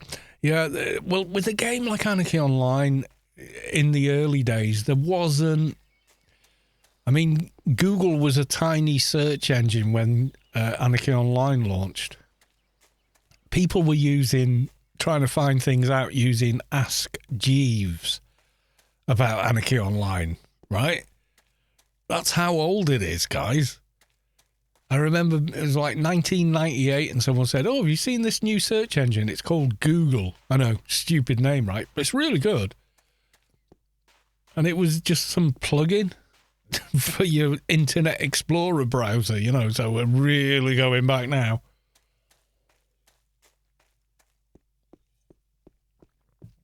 Killing on what were now considered old school frubes with no Job clusters for your implants.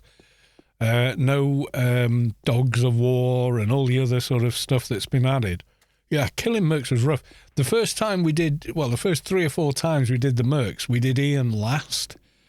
And because we had so little damage, you know, relative to now, getting Ian down was a challenge because you've got to kill them all within 30 minutes. Well, I don't know if you still do, but it used to be you had to kill all of them, or they despawn after 30 minutes. And we got him down to the very last bubble, and he poofed. I remember the screenshots, and I remember the drama in Guild about whose fault it was, and you know.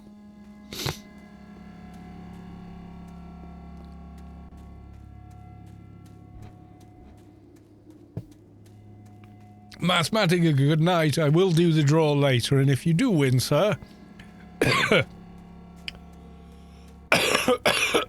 excuse me, I will send you a message. I'll send you a direct message over on Twitch, okay? All right. I've got to pick up my old missions that have now expired because I've not logged into this character for a while. I can help. What do you need? Ancient text. CH chain. Great fun. Oh, yeah. Complete heal, yeah. I remember the old aggro management of eel. When, again, this is in Open Wars. I find all 4 samples at once, and I think I've got most of them. Right, so flux, crystal, coral, and Maya. Which ones have I got? Crystal, flux, and Maya. So I need corals. Get hold of the Haithian artifact. That's a massive long quest. Goodbye. Alright, okay. So we need corals, which I think are right by the ramp, if I remember rightly. Yeah, having to have a team of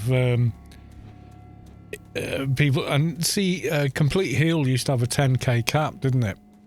And I can remember that you used to have to chain cast on the on the tank, and it didn't always work. Yeah, but I remember getting through a raid to take down Eel or any of those guys. We had to pull them outside. There was none of this like now. 220, run in, pull him, kill the ads, kill Eel in a corner somewhere inside the dome. None of that. Yeah, who would have more than 10k? A couple of people did, but not by much. Maybe 11 at the most, you know.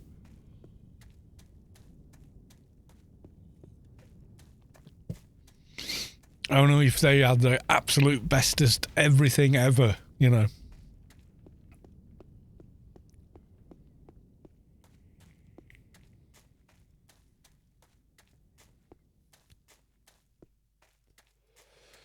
So it would start off, right, just the tank and the healers.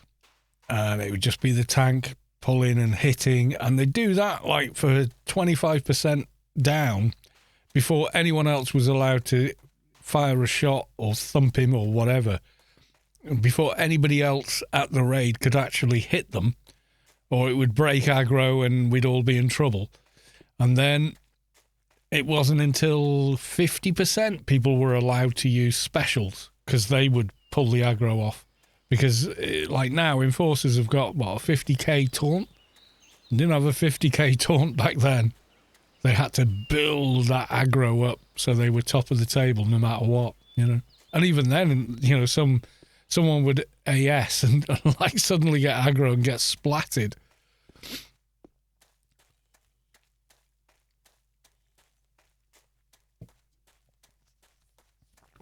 Yeah, so it was pretty wild back then.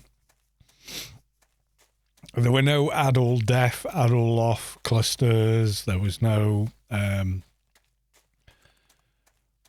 there'd be an extensive list of items that free players have now that they did not have then. I mean, put it this way, if in 2001 the Dog of War pistol was introduced, like 99% of the server would be using it. It would be like totes overpowered top of the line weapon for every class compared to what they had. It was just nothing that good on the server. Everything had min damage 1 and 9 and maybe 20. So everything was very crit heavy build to do any kind of damage. Not like, you know, you get the what's the minimum damage on Dog of War that a Froob can use now. It's like way above anything on the server had on it at that time, you know.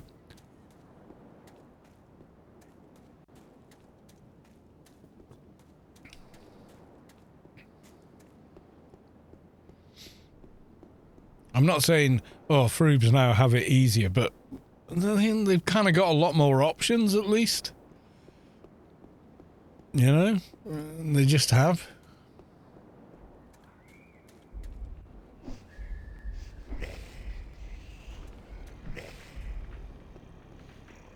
And like the armors and stuff we've got now, like newcomers and whatnot. None of that shit. Flowers or merc armor, that was it, you know? It was Flowers and Primus Cloak. Then it was MK2 Decraniums, or it's an armor that drops in Smuggler's Den from the higher level doohickeys in there. Human NPCs.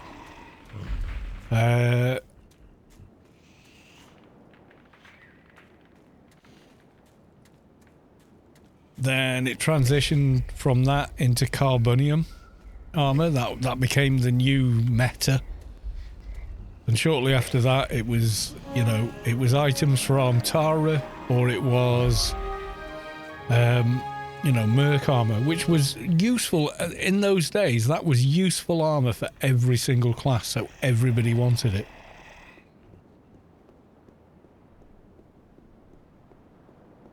Yeah, I mean, like the illegally modified OFAB weapons, there was zilch like that back in the day.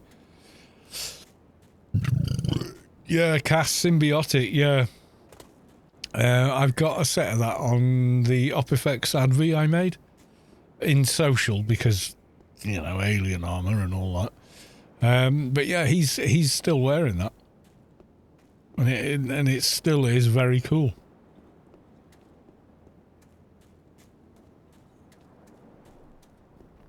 It's one of the best looking armors they ever made. That's certainly a thing.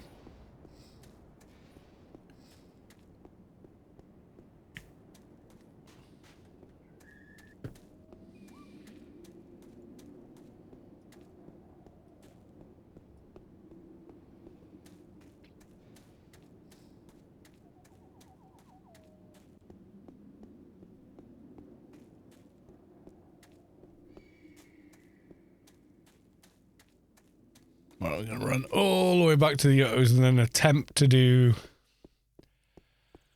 Oh, lordy, lordy. Yeah, we'll attempt to do Soul Feeding, which is like a massive chain quest, but we'll give it a go, right? We'll give it a go, guys. Yeah, the old mechanics are different as well. The way the classes work is different. Back in those days, Shades and Keepers didn't exist. And yeah, I mean, Anarchy Online as a game, you know, essentially the same, but it's gone through so many iterations that it's almost a different game now. It's like I've said before, so I am repeating myself here, but if Shadowlands as it is today, with the bypass the quests because you're high enough level to progress to the next playfield, and you know, the like Inferno missions, Penumbra missions, and etc., and the far massively easier access to gaining faction for every faction. So Guardian, you know, Omnior clan, so redeemed and unredeemed, in order to earn XP. None of that existed. So if I can remember, like day one of Shadowlands, you'd get to like Elysium maybe on the first day because of the Job access, and you'd be running around here going, well, everything's grey. The hecklers are great. Everything's great. How do I get to the next zone? There's nothing here. So you'd do that, and then eventually you'd get to, at 200, you'd get to Adonis and go, oh great, some of the mobs are actually yellow, and you'd kill one, but your faction was at zero. So for Shadow Knowledge, you'd get 23 XP Shadow Knowledge. It was just, huh? You just got no faction, so you got no XP. It was brutal. If they'd have launched Shadowlands as it is today, when they launched Shadowlands, it would have been a massive success, because the level 200s that were playing the game at the time and had been for a couple of years would have been like, cool, we're in an area that's exciting and dangerous for us, and we're progressing nicely. But as it was, you were in an area that was like, what's all this grey shit? You know, and so it really didn't land well, you know. Getting faction involved, raiding temples, right? I'm not even joking. What am I killing first? Soul feeding. KG Hothians. Oh, that's good. Hothlands, rather. Yeah, whatever. These guys.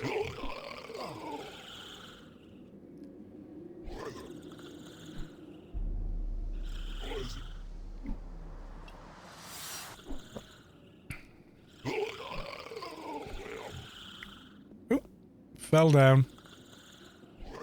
That's okay, though. Yeah, so I can remember we would have to farm faction. I remember getting as far as Penumbra, and we'd be literally like 4 or 5 different teams all in there for the same reason, in order to earn faction. Spawn the temple boss and kill them for faction. You know, someone that had 20k faction was god tier faction back then. And yet it's not even halfway there, is it? Whereas now you can hit 20k side faction in a day without spending money. You know, it's like a whole different ball game. But it was the whole problem with the faction system was it looked like something that was designed to work from level 1 onwards, rather than a game that's already been established for 3 years. And I think a lot of that is due to the fact that I've heard tell from different people, like Gouter, I think, said that, you know, Shadowlands originally started as it was going to be its own game, and then it was kind of adapted into Anarchy Online. It was built on the same engine and everything else, but yeah, it was originally designed as its own game, and they just kind of shoehorned it into Anarchy, and it just did not work well at all. The only people that could get faction were, you know, literally, you know, neutrals, because everything you killed gave you faction, including hecklers. And like the first week of launch, someone said the first person that's going to hit 220 is going to be a neutral NT killing grey-green mobs. And it was. I don't know the name, but I know they were a neutral NT kiting, you know, the spirit rooms for green mobs. I mean, damn did they grind, you know, but it was just so broken. It really was. And people, it lost us. Probably half the player base left because of how badly implemented that expansion was. Released as it is today, people would have loved it. It would have been a massive success, you know. As it is now, with the ease of faction and items and everything else, and the fact that playfields are actually finished and you don't fall through them if you leave a path, it's kind of good. Because back then, when we got to Inferno, it wasn't finished. There were 3 spawn spots for hecklers in Inferno, and if you were running to them and strayed off the actual path on the ground, you fell back to Rubi-Ka. That's the state it released in. Fastleaf County, or country, welcome to the stream. Good to see you.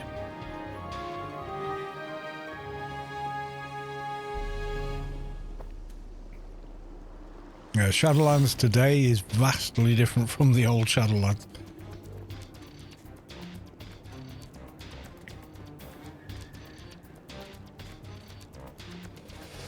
And there was no bypassing. If you couldn't porthole there, the only way to get to a higher playfield, like if you're like, well, I've done the quest and got to Inferno, I've got to Adonis.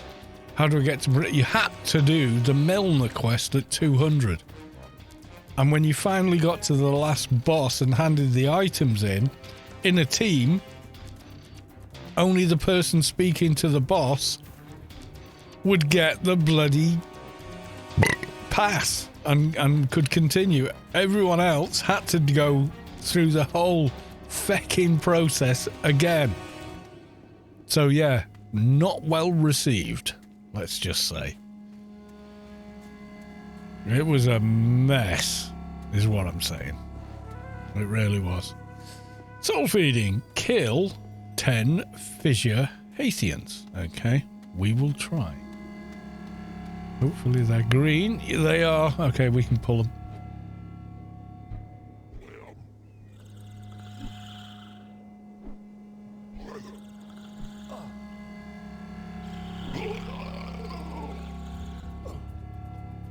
Okay, let's kill these ads. Don't need, don't care. You're gonna die.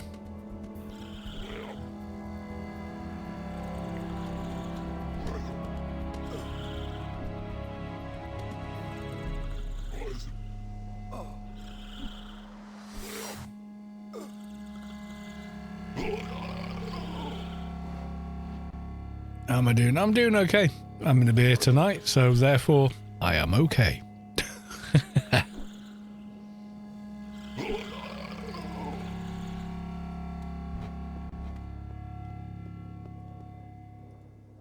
The audio design, everything else around this place is awesome, but like how it was integrated with an existing game was terrible. It really was.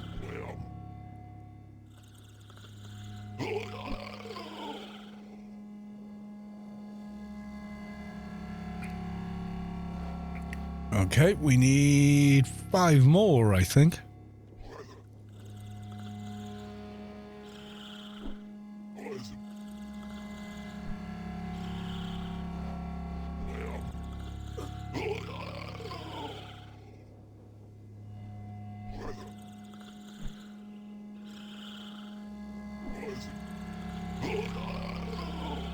Not getting much music, are we? Hang on.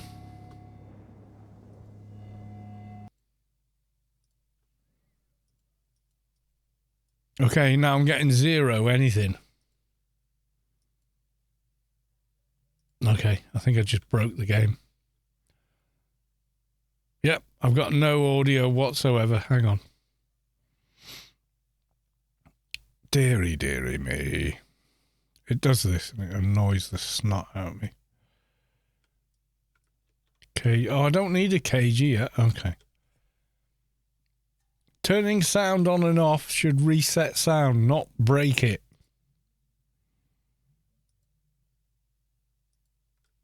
Great. Okay, hang on, guys. I'm going to have to exit the game and come back. Great.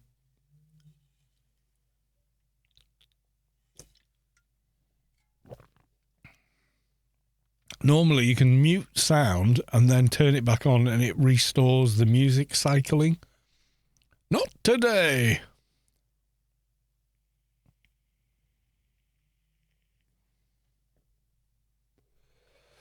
Rebuffing every 20 minutes was great. Oh, mate, the old timers. Yeah, I don't miss the old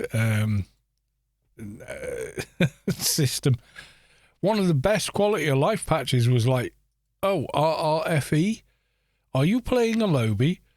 Would you like your buffs to run for 4 hours instead of 30 minutes? Okay. Oh man, did that make such a massive difference to playing the game. It just, oh, it was massive. Such a massive difference, honest to God. It was bonkers how much better it was with just that. And that was recent. That was like 2015, maybe even later than that. Okay, I've still got no sound.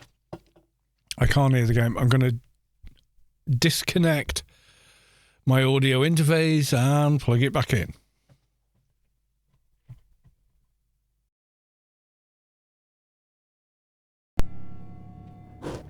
Yay! We've got audio again. Right, okay. Default window. Yes. Okay, we've got some more of those guys to kill, and I have more beer to drink, so I'm going to go and get some. I'll be back.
Writer has returned. Okay, we're back and we're going to do more damage. Toutitus with a loot, please. Good luck.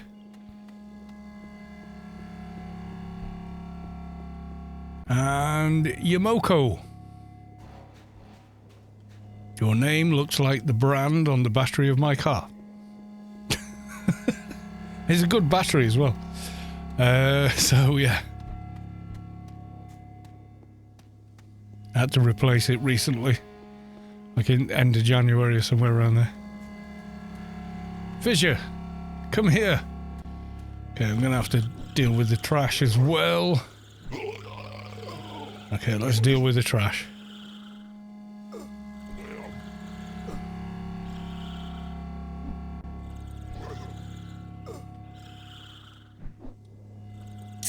It's good to have an overpowered weapon when you're doing these things.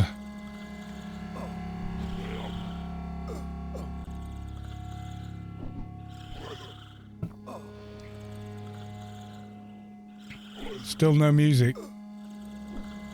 Yeah, I know, it's kind of weird. You should be able to, with the game, you should be able to turn off the music and back on, like I'll show you now.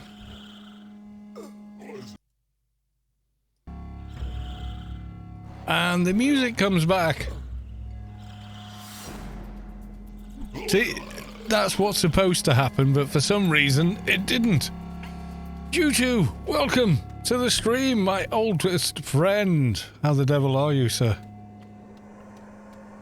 I am reading your chat on the monitor you graciously gave to me. And posted all the fucking way to the UK.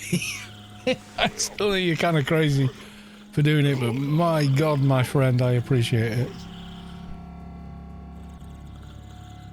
We were not in a good spot when you did that, and it was graciously appreciated. And yes, as disgustingly dirty as it is, still working.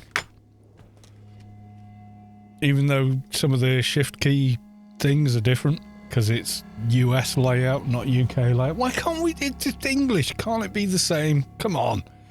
But apparently not, no.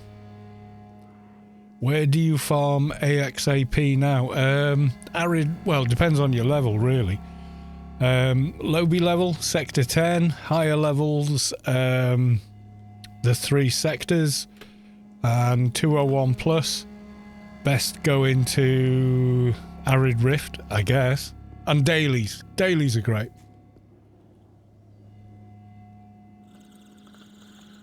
Funny, the keyboard I replaced that one with stopped working a couple of months. Yeah, I remember you saying that.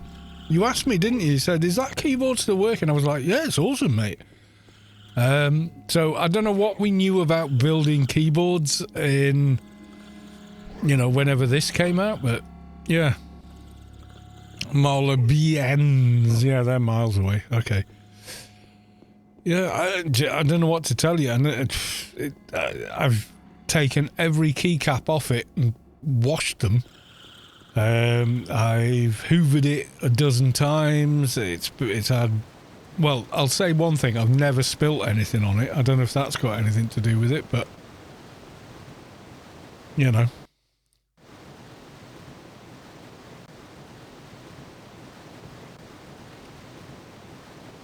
Yeah, these, I don't know. If you ever get the opportunity to get an other 710, get it. Because the thing is just, it just doesn't know how to die. It just works. You know, honest to God. And I do, you know, I've got big hands. I'm heavy fingered due to playing guitar. So the force I use in my fingers is probably above what normal people or regular non-musicians would use. And yeah, it's still fantastic. It works. It doesn't care. I didn't spill anything on the G910. It just started double pressing keys. Some components on comments online mentioned something about fragile contact Maybe they've skimped on the amount of metal used or some such shizzle. I don't know. I honestly don't know, my dude. But this thing, I feel like I could drive my car over it and it would still work. That's how it feels. It's the best keyboard I've ever owned. So I'm eternally grateful for it.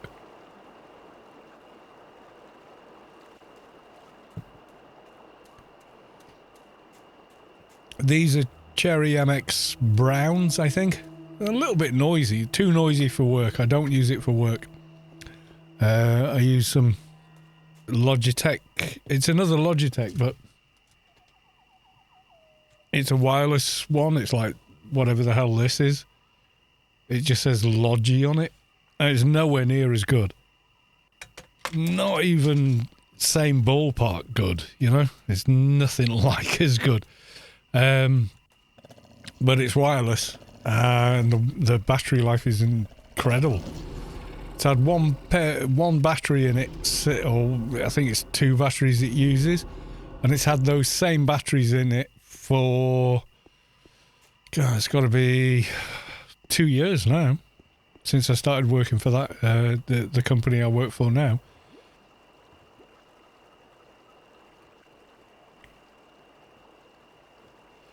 That shipping, I know, and I appreciate you catching the shipping cost as well, brother. I do. I appreciate that. Because financially at that point, we were on lockdown in the UK, so we were on only the money that Mrs. Callis 2 was making. My income completely dried up because I was working for myself, doing guitar setups and repairs and amp work, and that just utterly vanished in like a week. It was just gone. So it was like I was on nothing, you know. So we were in rock bottom, just about surviving kind of a deal, you know. So you sending us that, it was like, wow. Yeah. Well, she works in hospitality, and my work was, well, I was kind of self-employed, so. But then, you know, no one was going out and playing, so no one was wearing their gear out and their guitars out. And those same people were going, shit, I can't go out and play anymore. Damn, I'll get a delivery job or something, you know, and selling off their gear rather than having me service it every year for them. And so my income just vanished overnight, you know, it was terrible. Thankfully, I picked up something else, you know.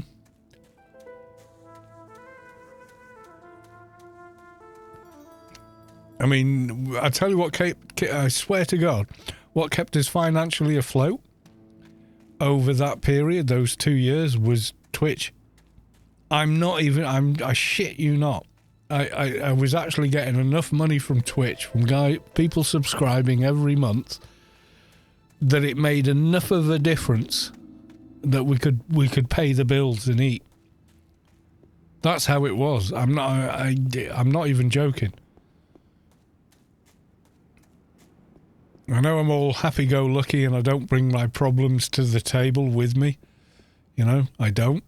But that's where we were at by 2022. And that's when I got the new job, and then it was like, whew, you know?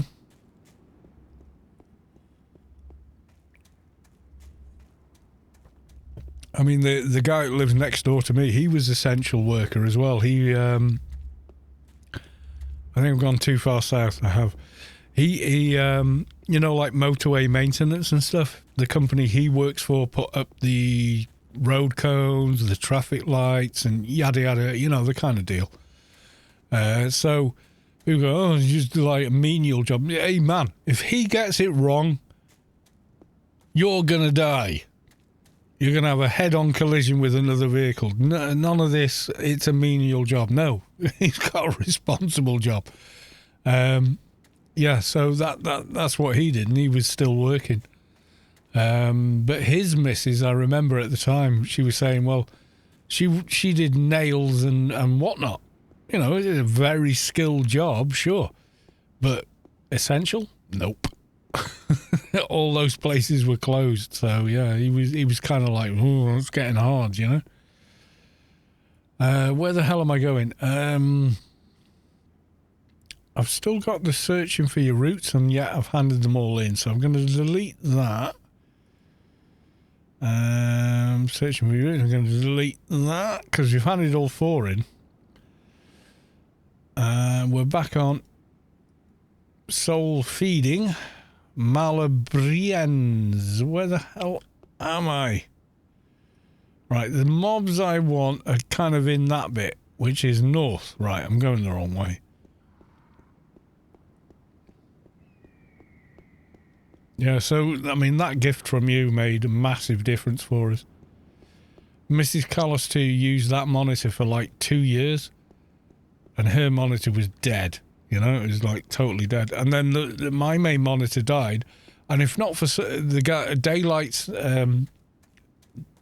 gifted me the cash over PayPal to get another monitor when we had like no cash for that kind of thing. And he's like, yeah, I'll get you another monitor. You need 2 monitors to stream, my dude.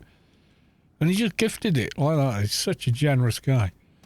And yeah, I just immediately got a new monitor, and I was back at 1440p, and I had your monitor back here, and you know, so it was awesome.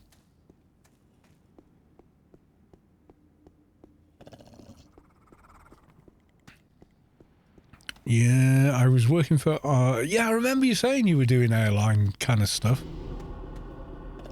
I've never been in that industry, so I've no idea how it all works, but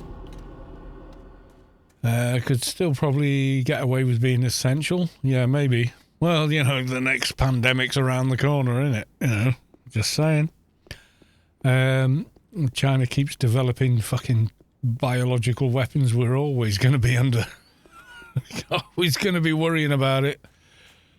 I'm not being bigoted, racist or whatever, but any country that carries on fucking around with that stuff, yeah, we're just asking for trouble. I don't think I can get into this place from here. I think I need to go around the block.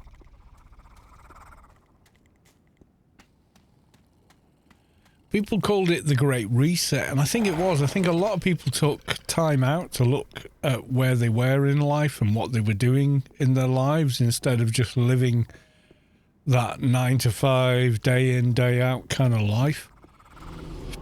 I think a lot of people went, I'm doing this ain't, you know, this is just not what I want to do anymore. No. Far better, much fatter now, sat due to, yeah, you have a more sedentary lifestyle, sir. Yeah, you and me both, mate. I'm a desk jockey as well now. It's all my experience with dealing with people one-to-one and being empathetic with them in dire situations. I've got a great deal of experience of that. So working in the insurance thing is like, yeah, it's my life experience has stood me in good stead. And I do, well, according to every manager I speak to, like I'm like top tier. We're so grateful for you, you know. Would you like to become a manager? And I'm like, I've been down that road in retail. Hell no. I'll just carry on where I am. I'm fine. I'm good. Thank you. You know, so, yeah, there you go.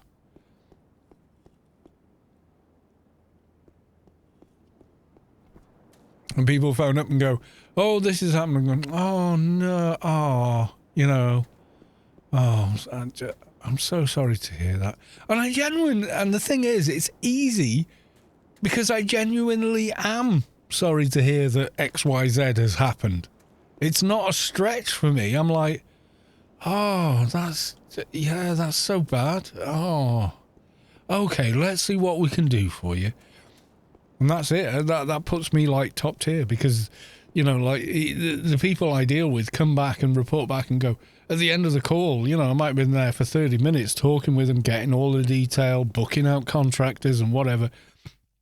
And the end of the call, they're going, oh, can I just make sure I've got your name right? And I'm like, yeah, it's blah, blah, blah, blah, blah, as I do not dox my... Yeah, I am Kalos 2 from Anarchy Online. And then we get the, you know, kind of like thankful email saying this guy was amazing, you know, he really looked after us, he gave a shit, and yada, yada, yada, so yeah. Oh, Fairwolf! Double checks for seekers. Glad I could help. I'm Kalos 2. Like and subscribe.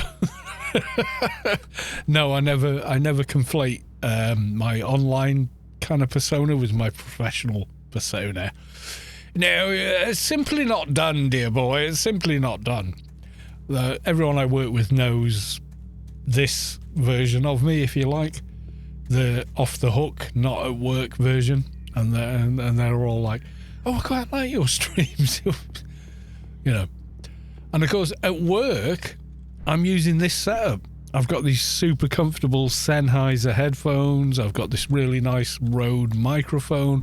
I've got the DBX 286 mic pre. So when I'm talking to people, they go, oh, you sound like you're on the radio.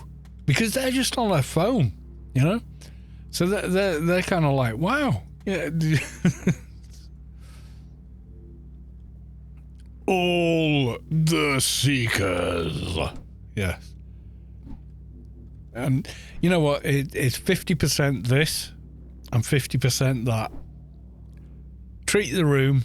If I did, like, I could go on a mobile phone in this room and I would sound pretty much the same as I do over this microphone. I wouldn't sound that far off. Because half the sound that you hear on a microphone is what's being bounced around the room that the microphone is in, and in this room there's nothing bouncing around. You know, that's how it works.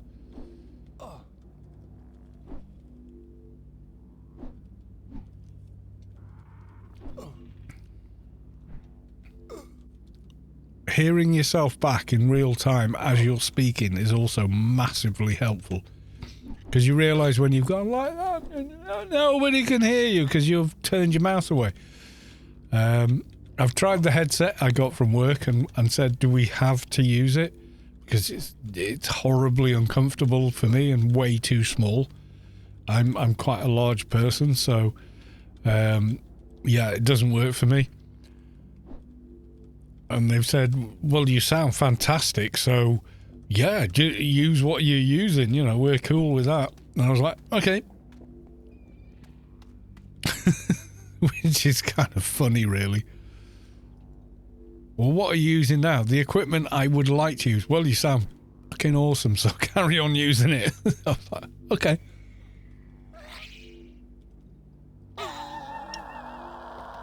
So you're kind of a desk jockey now, G2. Are you riding that desk and putting on the pounds? Because that's exactly what's happened to me. Right, I'm 6:30. I'm out running and or you know, even just jogging or walking or anything, you know, just to get the cardio in. Yeah. So, but yeah, even me. Well, and the age I am as well. Constantly bringing candies and sweet. Yeah, peer pressure. You will eat the sugar.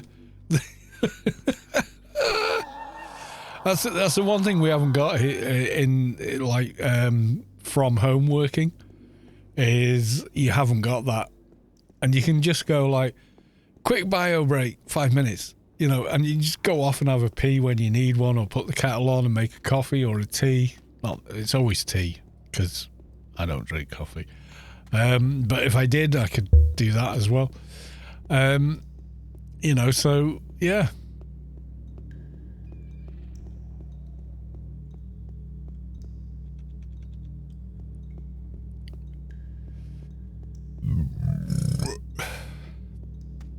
But yeah, it's very kind of like, if you know what you're doing with procedures and stuff, it's not a difficult job. But the biggest thing of the job is you've got to be able to deal with people. And given I had all that retail experience, just made it dead easy. You know, when someone's frothing at the mouth in your face, that's one thing. And I was used to that. If they're on the phone line frothing at the mouth at you, it's like 100 times easier to me. I'm like, okay. So, sir, if you continue to be abusive, I will terminate this call. And that termination of the call and the abusive language will be recorded. If you continue on that tack, your cover could be cancelled. Amazing how quickly they shut the fluff up.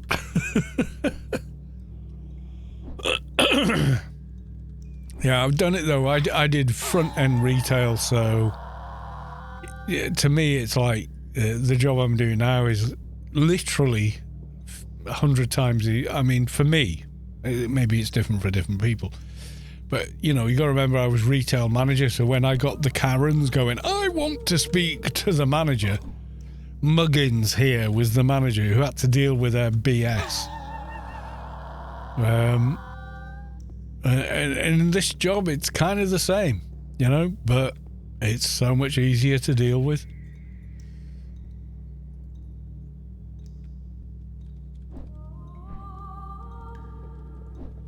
I'm gonna try... Draden, welcome to the stream. I'm gonna try Martin Ding AI30, my new enforcer. While Carlos is just playing for the hell of it. Yeah. Where are we at with this quest? Where are we? Oh, I finished this bit. Hothians. We need to go back and kill Hothians. Okay. We've been hanging around chatting in here for so long, I forgot what the hell we were doing. And I don't need to be here anymore.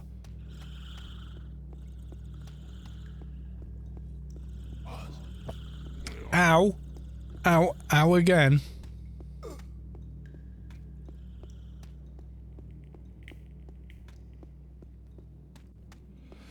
I was killing the mobs. I think I've probably got so distracted I completely missed the... Ding! You've done your mission. Go to the next bit. Music-y bit. I've completely missed it. I am a doofus.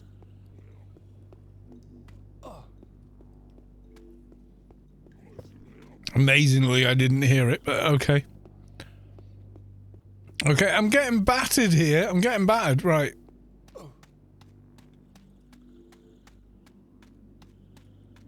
Ow! Ow, ow, ow. Ow! I'm bio-shield and everything. I'm like, leave me the fluff alone. Yeah, too many mobs down there. I'm full death. Run away! I pulled up like a ton of mobs. Trying to figure out how the hell to get out there. I'm not gonna lie, I got a bit lost. I kind of do in there. It's a weird area. Right, okay, we're going the right way. Where's the Shiniz? Where's the thing? Oh yeah, and I'm not running. I think my self thing has run out as well. Right, okay. That'll be why I'm not healing like I was. Alright. Heartland Predator, you may have a doja for me.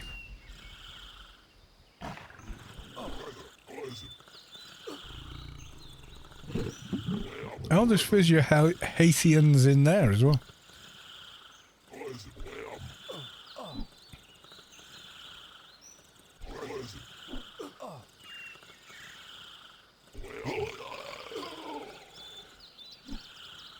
I don't know if I'm going to bother getting a dojo. It takes so long in Elysium. It's like...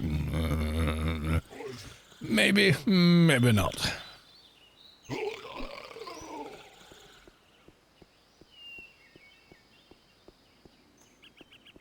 Alright, so the next one on the hit list is 3. Only 3. Hothians, which are right by the start of the ramp, etc. There's like a temple, and yeah, You know exactly where I'm going, anyone that plays the game. So, yeah.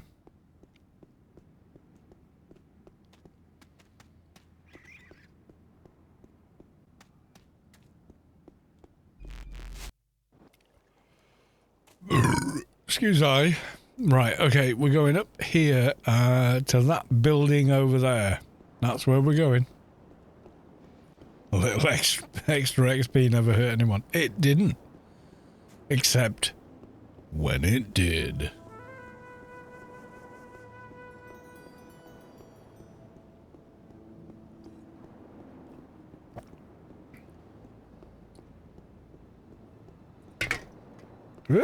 And knocked my can over. Thankfully, I'd finished it.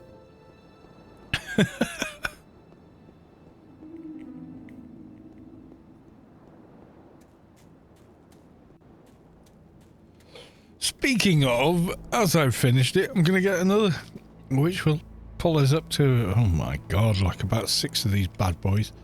Right, I'm grabbing another one. I may be some time.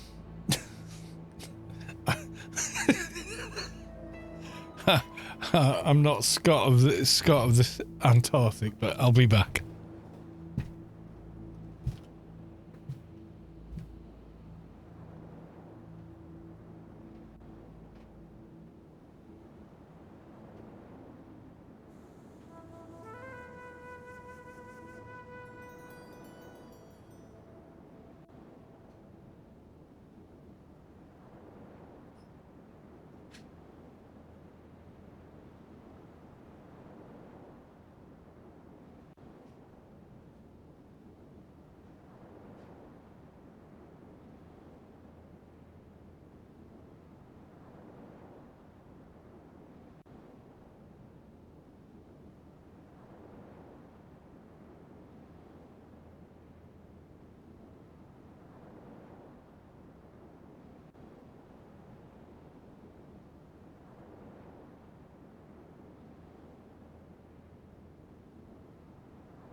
Right, I have a return aid. Okay. We need a mini fridge under the desk. It would be nice, yeah. Right, okay, we want soul feeding Hothians. What? Oh, the grey now. Okay, this is going to be kind of interesting, but I'm sure we'll manage. Oh, come on, let me up. Really? I can't jump up that far. Right. Son of a bitch, they're going to run away from me. Right. You dead. Ah, you're green.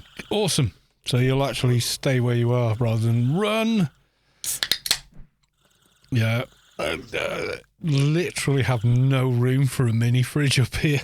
Plus, they make noise. Microphone, noise, bad. So, yeah, it's kind of like that.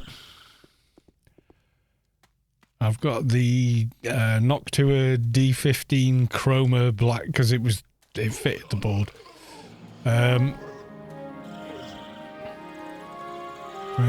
Brisk. Brisk, oh, thanks for coming. We need you.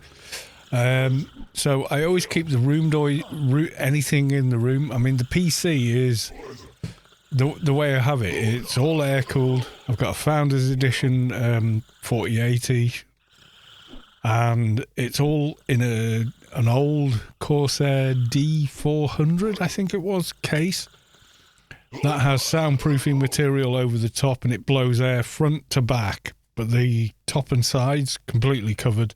And it's rammed right into the desk, but has enough airflow. Because that's just, 99% of it is just making sure that the room itself is as quiet as it can possibly be. And I did that originally just purely for making YouTube videos and recording myself as I played and anything else I did. But also works rather well, for the job I've got now. I'm going to have to kill the ads.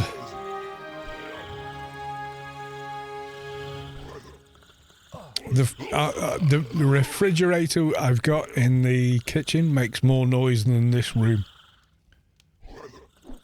So the fridge is like 10 times louder than anything else in the room I'm broadcasting from now.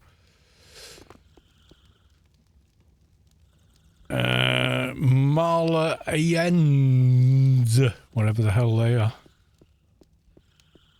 No, it's all Haithians up here.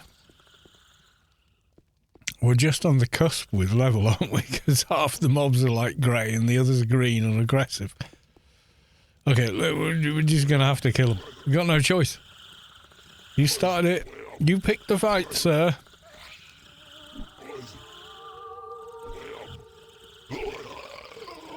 God, there's loads.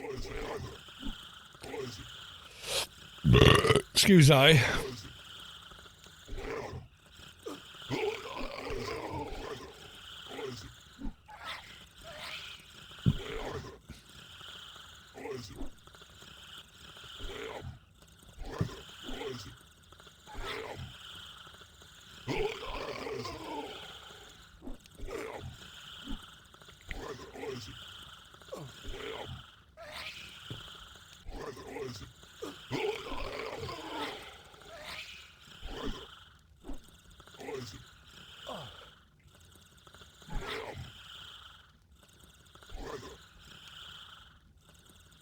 Where's my music? Where's my, oh my god, you're so awesome battle music? There it is. It's some weird anomaly with the beta engine is if you tab out a game for any reason, the audio engine stops functioning. As in, well, at least the part of it that deals with in-game combat, etc.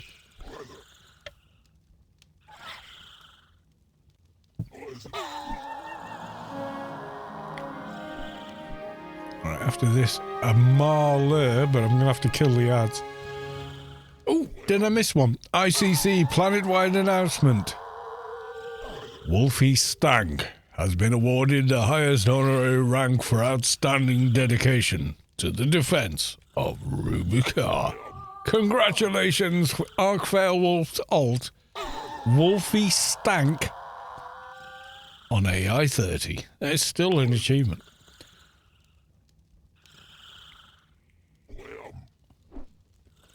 Congratulations, sir, on AI 30. Okay, I need a Marler. There she is. And they're both grey. Oh, right, okay. No, what are you, a monk?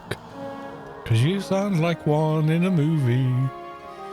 Right, okay. And then we want Maladrien. Maladrien, you're going down. I totally missed it. I'm scrolling. Yeah, I've got all the spam in that window, so sorry I missed it. Oh, and it would have been on the main server, wouldn't it? So, yeah, that's why I missed it. I ain't seen it, my brother.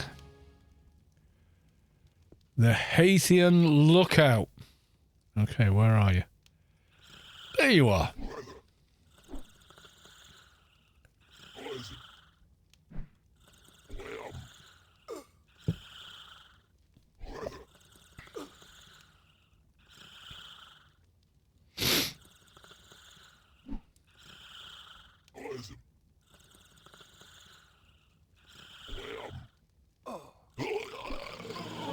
Alright, we got the doohickey.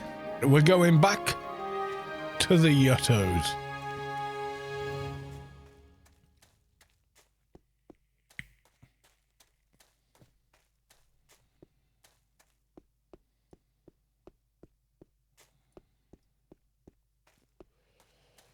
So how is everybody doing? For me, Saturday is rapidly running out, actually. And we're at 10 o'clock at night here. I think it's much earlier in the day for Ark Fairwolf because I think they're way to the east of me. Judging by the fact that they message me when I start work at about 6 a.m. and go, "Hey Carl," blah, blah, blah. And I'm like, I've got to log into like 17 different fucking systems, and this keyboard's over there, and the laptop's there, and yeah. So I'm like, when I type back at that time of day, I'm typing like this. "Hi, thanks for calling yada yada yada. My name is Carl. How can I help?" You know, so yeah, it's weird.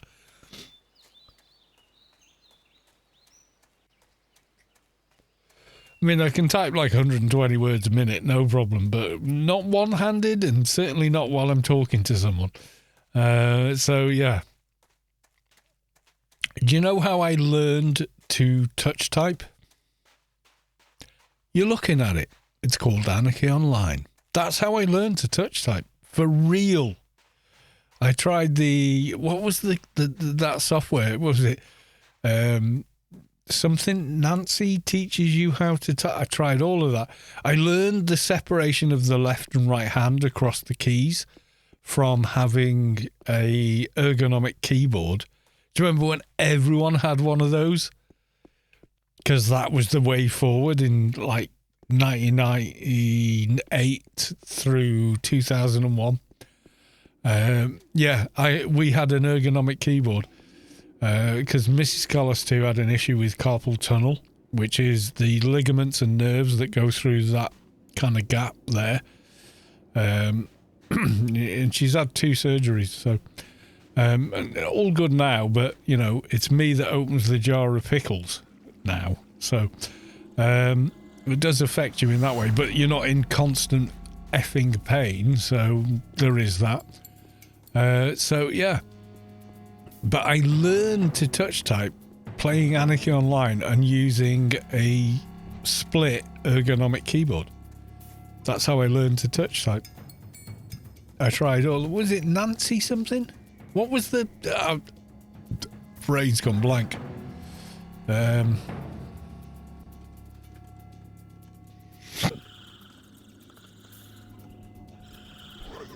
know, like, about that typing shit, but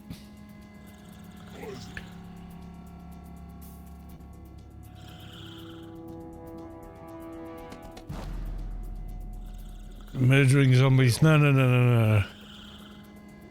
Mavis Beacon, that was it. That's the one. Yeah, Mavis Beacon's How to Type. You know, I tried that and I couldn't get on with it. And then I started playing Anarchy Online, and he had so many conversations in the game that, you know.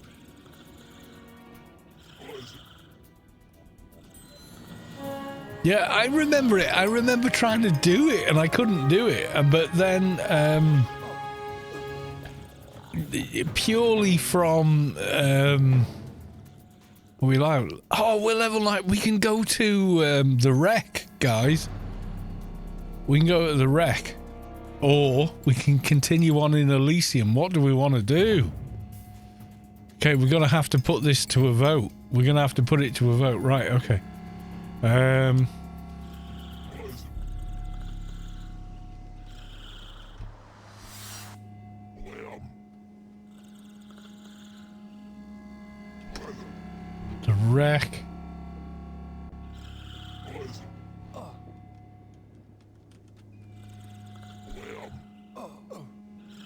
So question is... where next? Responses is... The Wreck.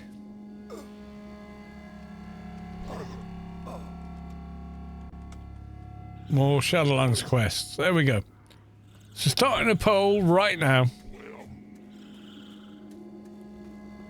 Yeah, Mavis Beacon. That's a name and a half, that is.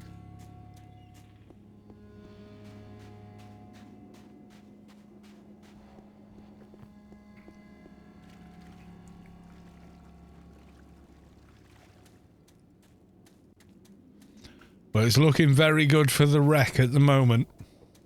But yep, get your vote in. There's like 50 of you, come on.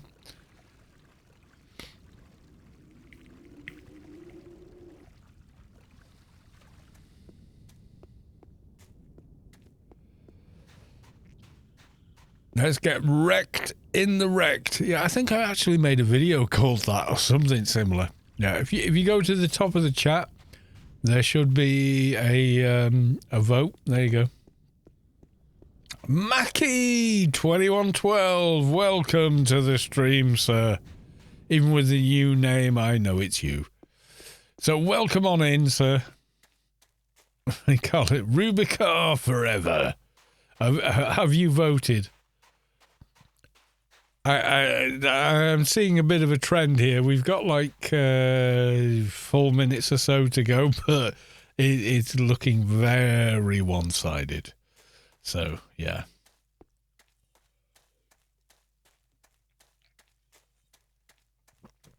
Hysteria, welcome to the stream. Good to see you. Good evening, Cal and chat. Yes, chat. Hysteria is here. You know what that name makes me think of is a Def Leppard album called the same. And I absolutely love that album. Here we go. Don't admit that you like Def Leppard. Number one, F off. I like what I like. And Hysteria is a goddamn awesome album. And Def Leppard are a really good band. Deal with it. I saw one of their shows. Those guys ran round non-stop. The whole show sounded great. Interacted with the crowd. They were fucking awesome. So, yeah. Def Leppard hate all you want.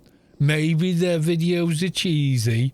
Maybe they did that deliberately.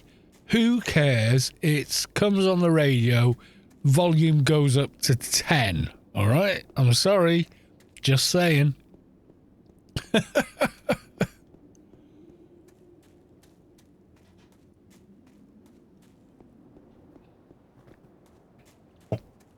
No, guilty pleasure maybe, but I like Def Leppard. I think Def Leppard are cool. If you know, if you're, yeah, it goes to 11.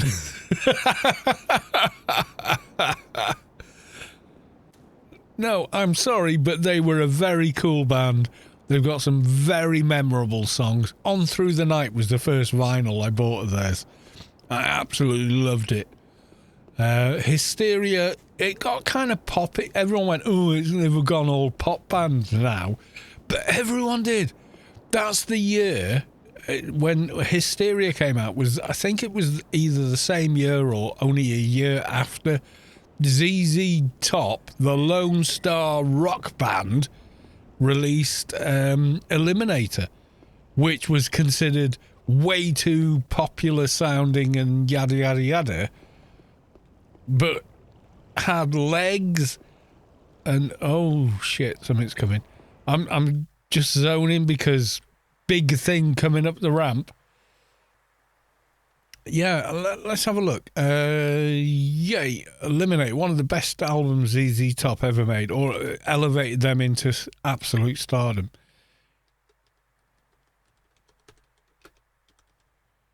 And I love ZZ Top, right? Eliminator 83, okay.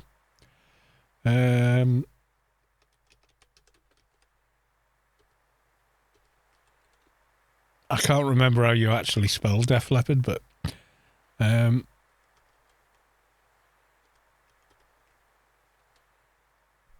Hysteria 87. Yeah, so within 5 years of each other, yeah? Girls go crazy for a sharp dress wolf. Fucking guys were bawling, rocking, absolutely rocking their asses off with that album. I'm sorry. Maybe you like the older stuff, maybe you like the newer stuff, but for me, that where all the videos, do you know what was so cool about the videos? They were never the heroes in the videos. They were always the bystanders doing the right thing. You go back and watch those videos and you'll see it. Those videos were so damned cool. And you got to remember, this was the birth of MTV. Do you remember when MTV was actually a show about music television? Do you remember that? If you're old enough to remember when MTV was actually about music, congratulations, you lived through the golden era. Because MTV now is some sort of like reality TV bullshit. I don't even know what it is anyway. Video killed the radio star. Yep, it did. It did. There's no denying. There's no denying.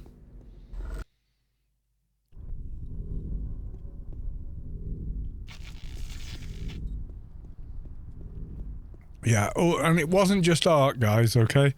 Funcom shut down every volunteer program in the company, not just ARC. ARC was part of the volunteer portfolio, and very, very sadly, they had to be shut down. Laws change about employment and people working for money versus working for company credit, and it has to do with that. So a free account supplied by a company for working for them is against the law now. So they can't have that, which is truly a shame. It really is. But it is what it is.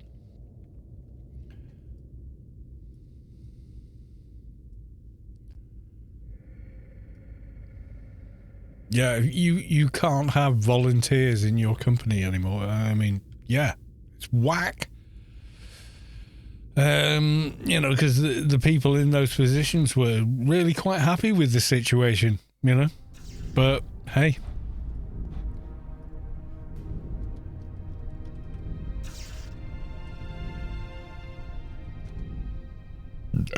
Oh, yeah. Upper caps.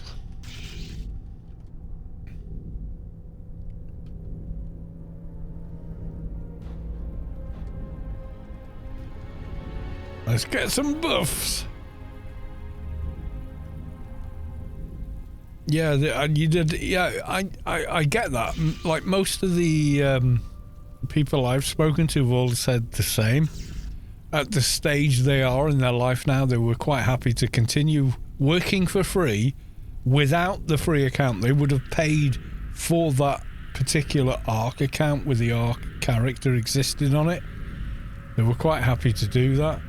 But it just wasn't an option for them, so it didn't happen, which is terribly, terribly sad.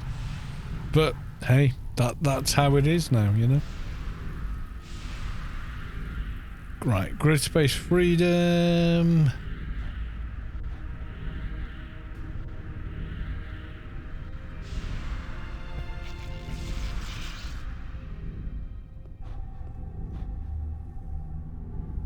We're discussing in the org who is older. Oh, I'm pretty old, my dude. Yeah, I was born in 1969. So there I am, 55 years old. So I'm a bit of an old dude. I'm not going to lie. And I'm quite proud of it. Because, fuck you, I'm level 55 and you're not, right? Yeah, it's that kind of deal. At my age, it's like a badge of honour to be as old as me and okay. Yeah. Okay, I have the exact same birthday as it was in Walking Dead. Norman Regis. Yeah, we share the same birthday. Jan 6, 1969. There you go. We were born on the same day. Now, I have a better beard than Norman. And I think Norman would admit that. But Norman's got better everything else. So, you know, I think he won on that one.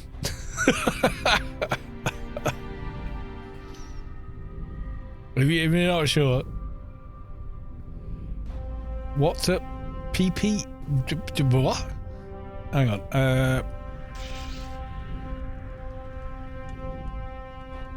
Oh God, I probably spelled it wrong. How do you spell his name?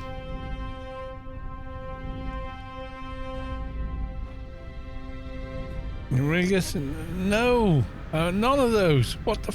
How the hell? I've forgotten it. I've either got his name completely wrong or something.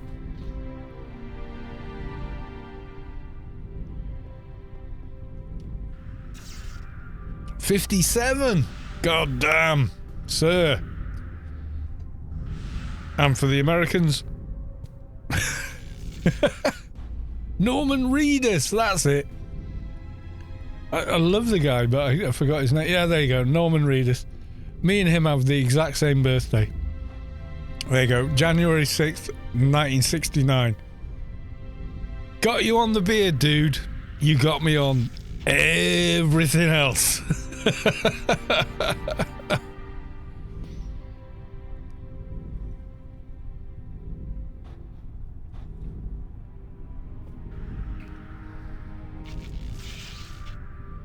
Voices up for debate.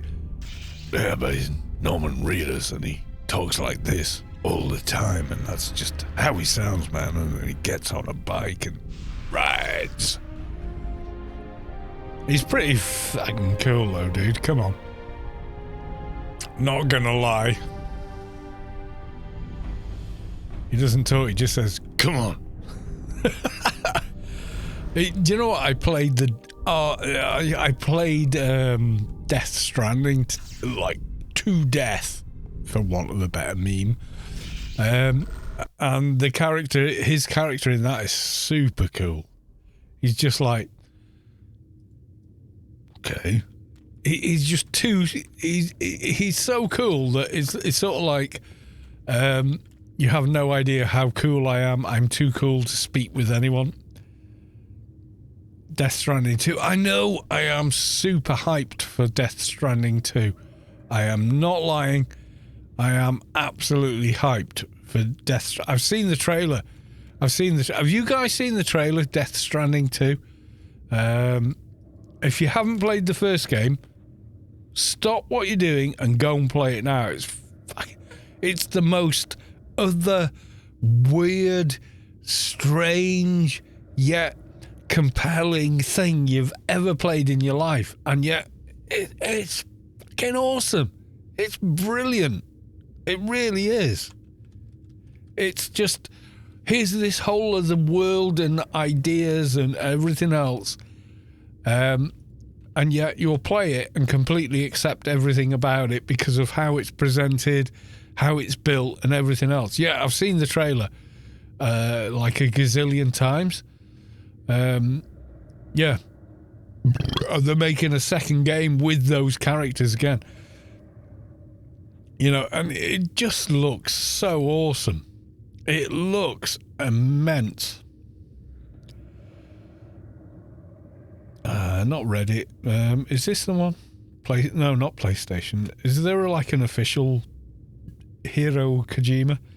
Because that's the guy who makes it, and he's like out there. I mean, he worked for another company, made a bunch of games that were successful and said, I want to make this. And they went, we are not making this game that you want to make. No one will play this game that you want to make. We want you to make this game. And he went, nope, I want to make the game I want to make.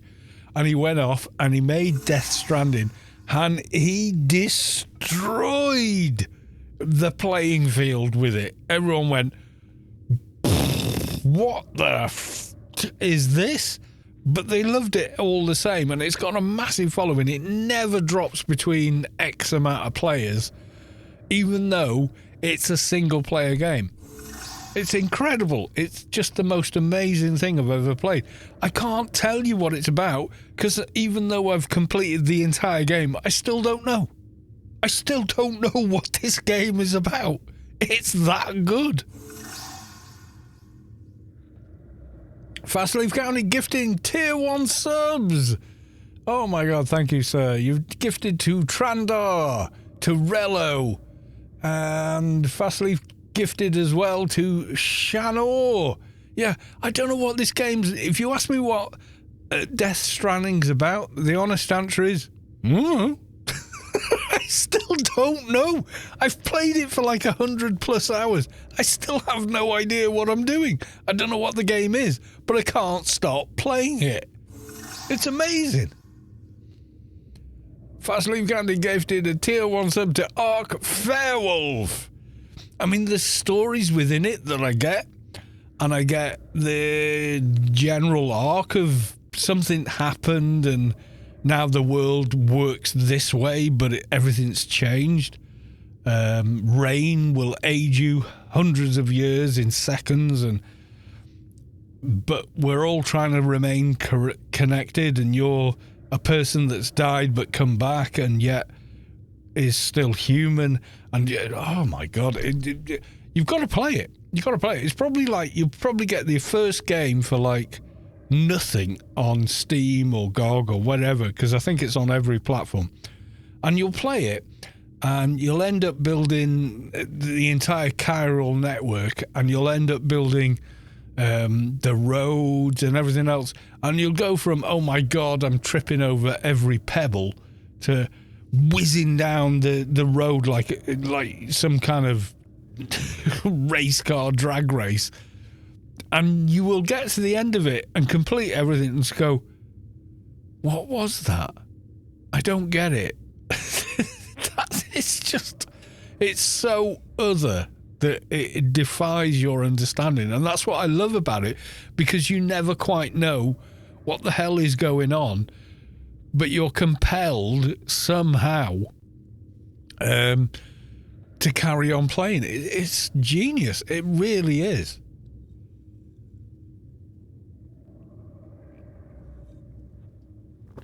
Have you guys never seen it? Okay.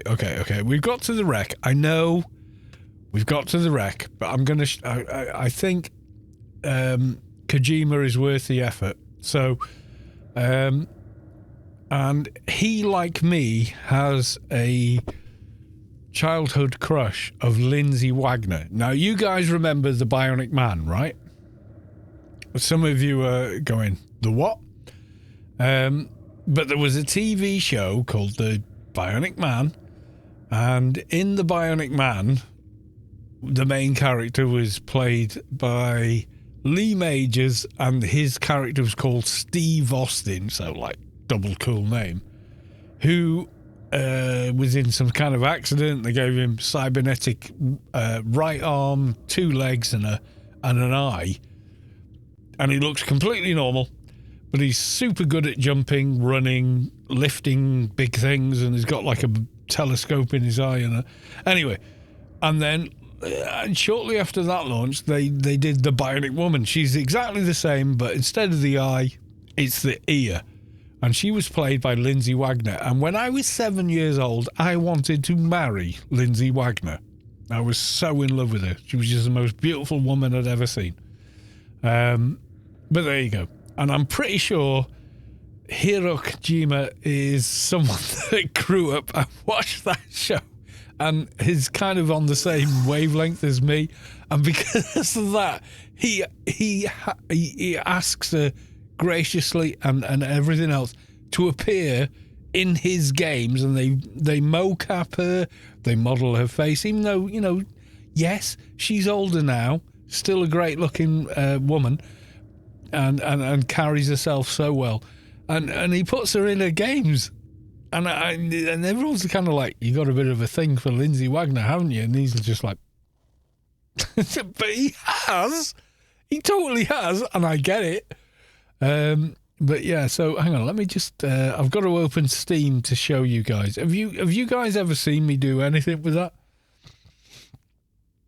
The $6 million man. That was the name of the show, not the $1 million man, the $6 million man. Like, we could do anything for $6 million.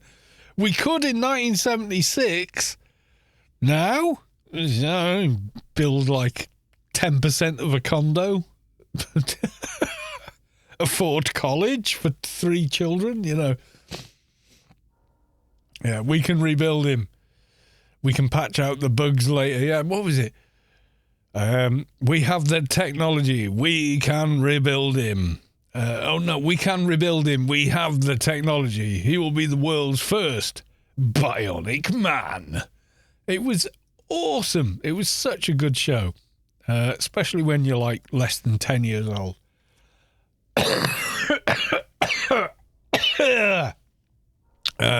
I've just closed the wrong window. Let's open another one, and no, that's not what I want to do. I want to. I've got to show you guys. Where the hell is Steam? I own it on Steam, so I've got to launch Steam to play it. I think it's still. If it's not still installed, we ain't playing it because I'm not downloading it in the middle of a stream. It's not that big a game by today's standard. There you go. Right, so I'm just going to log off very... We're going to carry on with AO in a minute. But in the meantime...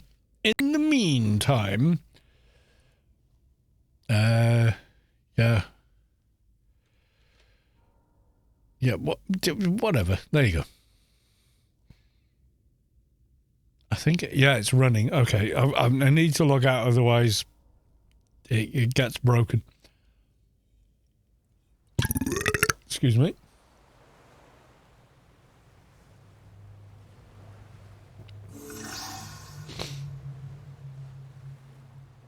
All right, let me close that. All right, okay, so you guys can all see this, okay? So I'm going to click continue, because there is a permanence to what you do, and if you build roads and bridges, leave a grappling rope for someone, another player on the opposite side of the planet who is also playing the game will find it, and they have the option to go, oh, nice, thanks, mate. It's just the weirdest thing ever. It's amazing. Scanning bridges ID. Verifying ID. Clear. Weapons detected. So look, here I am. I'm Norman Reedus. All clear. I'm super cool. Sam Porter Bridges. So here's the game. Right, let's pick up an order. And this is it. People go, oh, it's a walking simulator. Well, kind of, but not really. Okay, let's get something difficult. The roboticist. See, it doesn't look that hard, does it? Doesn't look that hard. Premium. What's premium? License it. Okay, yeah. We're gonna do it. Accept. I hope I can carry it all. Confirm. I'm not going to take any vehicle. I'm gonna leg it and load. Oh, that's a bit of a load, but yeah, okay. Head out. Yes.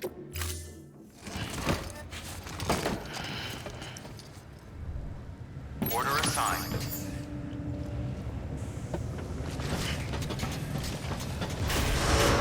The players put things like this into farm likes. I mean, the whole thing is just batshit crazy. I love you, Callously. I love you too. Thank you. Safe travels. Right, I haven't played in a few months, so I don't know the thing. You can see there, you were affected by, and as we go on, the stuff that I built in the game will have a positive or negative effect on other people who are also playing the game.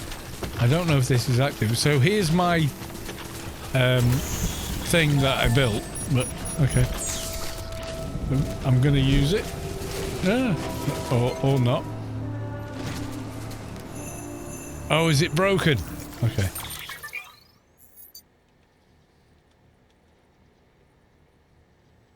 some... I don't know what that is. Use zipline. Right, okay. So I'm not going that way. No, I clicked... I'm sorry, I've forgotten which button to click. Hang on, let me get back up there.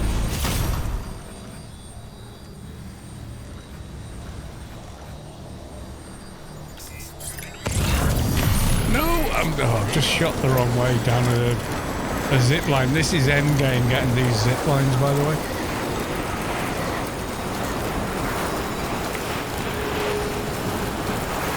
Leaving the stream as it's not AO anymore. Have fun. Well, it will be in about less than 10 minutes, but okay. I'm trying to remember how to switch, but okay.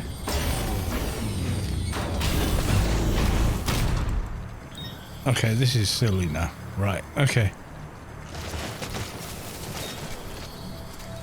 I'm gonna get back up there.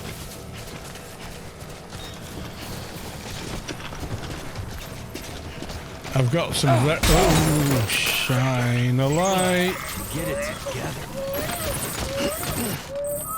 If I can remember what the hell I'm doing, we'd be alright. Right, okay. Oh, no.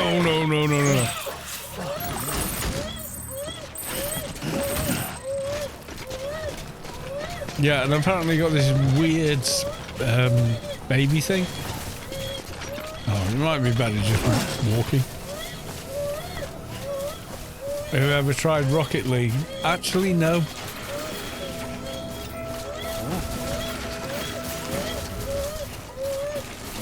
Yeah, the higher level you get, the easier it is to maneuver around the world.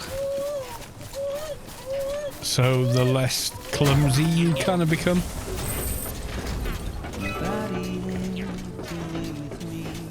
So someone else built this bridge. This wasn't me. Okay? And whoever it was decided I'm going to put a song on the bridge. And this is what I mean about it being so completely other. It's just the weirdest thing.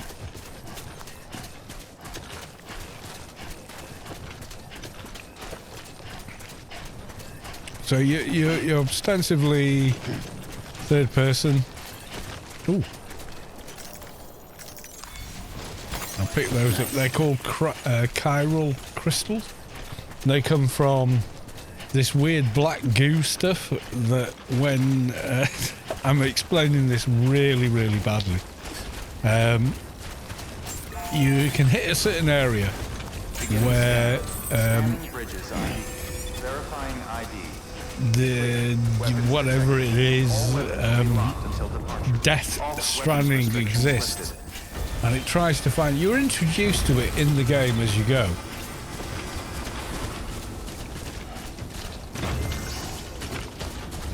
Fastly to Mackie 2112. Thank you, Fastly, for the gifted sub. Much appreciated, sir. Right, okay, so we picked the hard one, and I can't remember how to actually use this. But right, we're going the right way this time, anyway. Yeah, so you see this zip line I'm using now, you wouldn't have that at the beginning of the game. You would have to learn how to make them, etc. And I don't want to spoil it for anyone. And running through certain areas, you end up in a battle with monsters that can kill you. But if you build a zip line that whizzes over the top of them, you get away with it.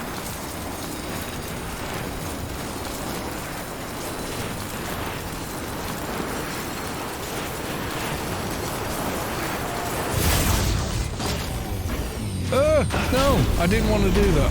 Okay. Yeah, I've forgotten half the controls. No, how do I change the way I'm facing? I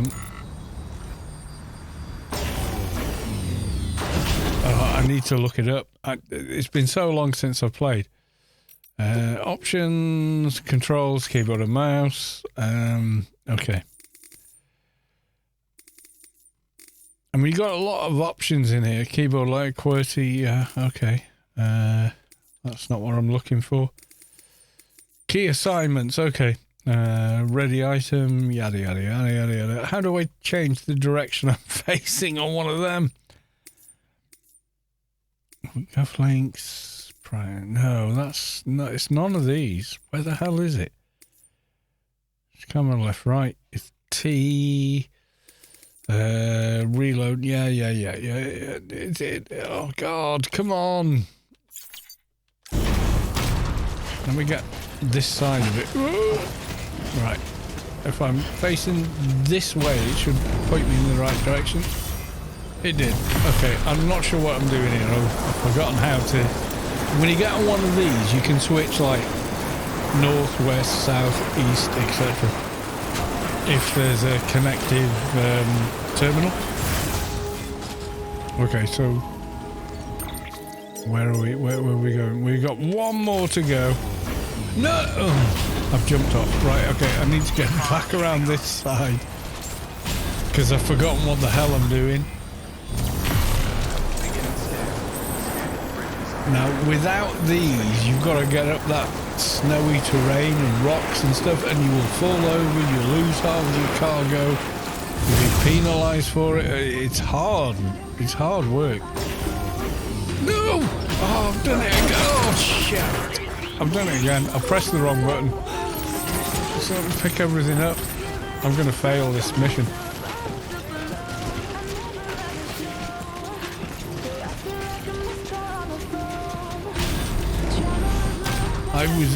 When I was playing this, I was breezing through these because it was me setting them up, but I've forgotten how to change which direction it goes in because it can be connected to several different ones.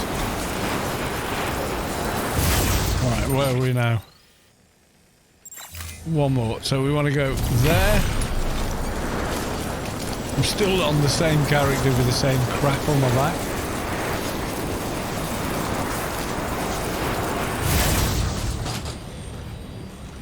And where are we now? I think we're there, aren't we?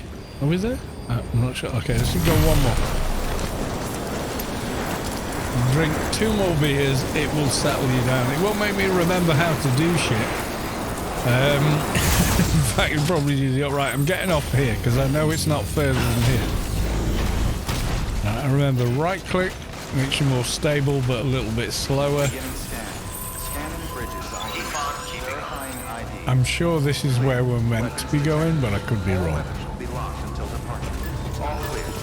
Right, let's see. Not make... Where's make delivery? What the hell? I'm doing something wrong. Oh no, where the hell am I going? Yeah, so this game is just weird.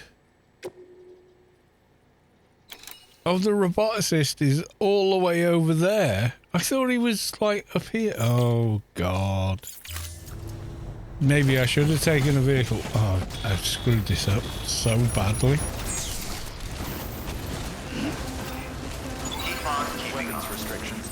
I'm not sure I've got enough of these active to actually complete this, but we'll see. Okay, I want to change direction, but I can't remember how to do it.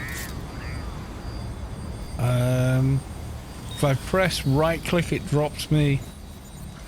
Zip to other end, dismount, open menu. No, that's not what I want. Like, will I put it there? How do I change goddamn direction? I can't remember. The Anarchy Online patch looks good. It does.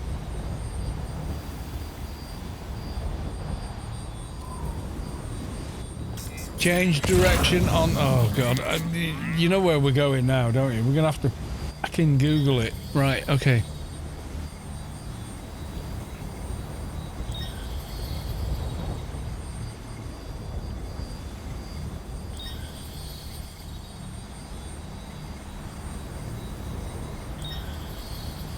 Change direction on the map now. Spin. Yeah.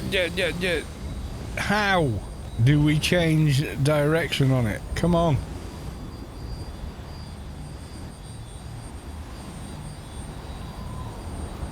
Okay, yeah, bullshit. Okay, tell me how to change direction on a zip line. You can change direction by... No, it's not. It's just a key press. Jumping? No, that does shit. What are you talking about, dude?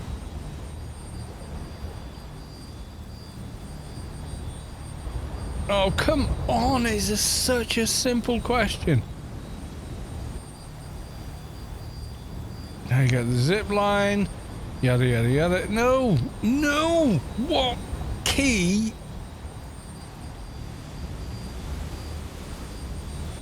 Come on, make the zip line go down. No! Just change direction on a lead. Oh, come on, Google. You're failing me. Death Stranding. Change direction on a zip line. That's the question. No, none of this shit.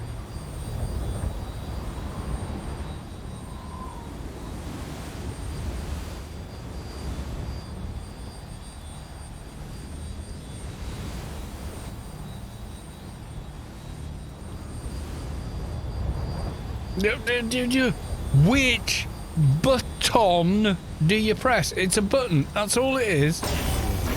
Oh, Jesus Christ. Guys, come on. Google, you're failing so badly.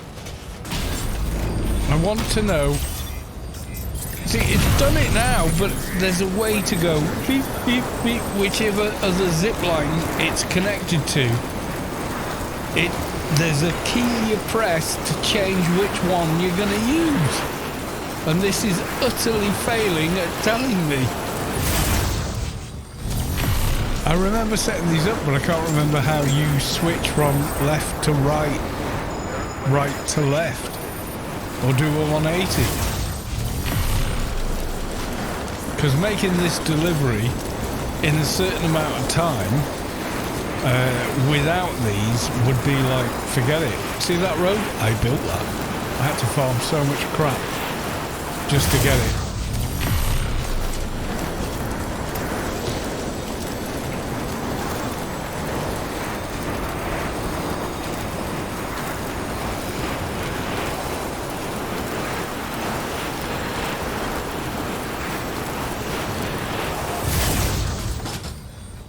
See, now it's only pointing back up. I can't choose a different direction. Is it mouse wheel? It is. It's mouse wheel. Oh my god. Okay. Alright, let's jump off.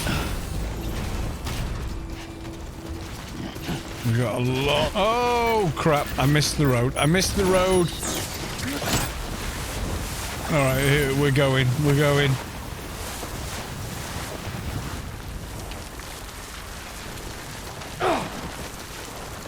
As long as I've got my cargo, I don't give a shit. Come on.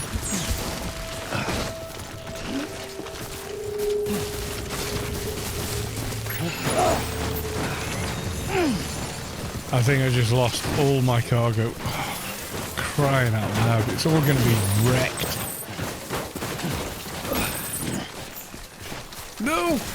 No! No, no, no, no!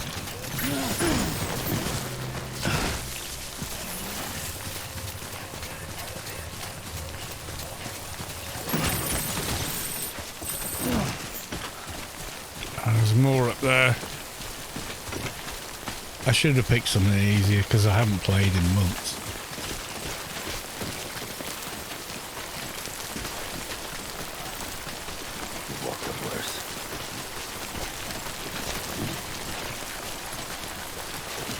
I'm sure I can get up that. I've played this game for hundreds of hours and I know damn well you can get up more than that.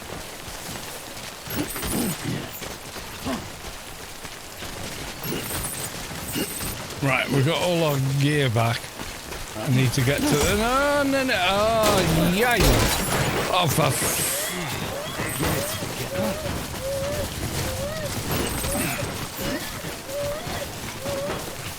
We're utterly failing at the game now.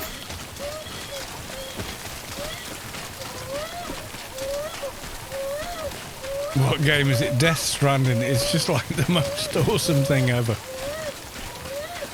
It's very other. You've no idea what's really going on for like 99% of the game, but in a good way. I built this road and managed to not get to it while playing. So, oh my god. Now I've got to get through all of this without dropping any crap. Ooh, steady, steady. I'm holding the go slower but don't drop anything button. You know, I literally built this road. I went and farmed all the material in order for to be able to build this road, and then didn't get to it. I mean, talk about failing. This was a massive fail. Right, okay. Let me on the road. Oh, thank God. Right, okay, we're on a road. We're safe-ish.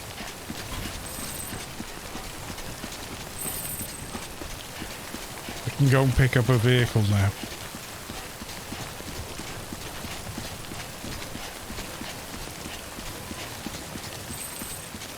See, if we go down there, dark, weird things are going to attack and yada, yada, yada. So where's our delivery at? I think it's this. No. Where's the... I've lost sight of where the mission is, so I'm sorry. I've got to get to the roboticist. I thought they were in the mountains, though.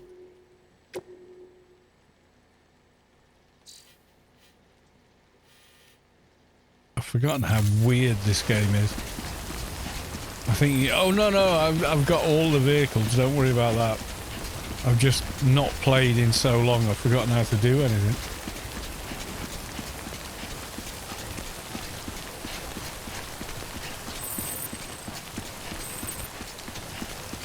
That's not one of my things, but it might be useful. Let's go and have a look. Nice jog, though. Yeah.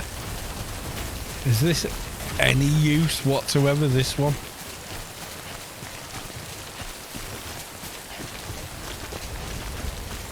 Alright, we're gonna have a look, I will like your terminal if it's any good.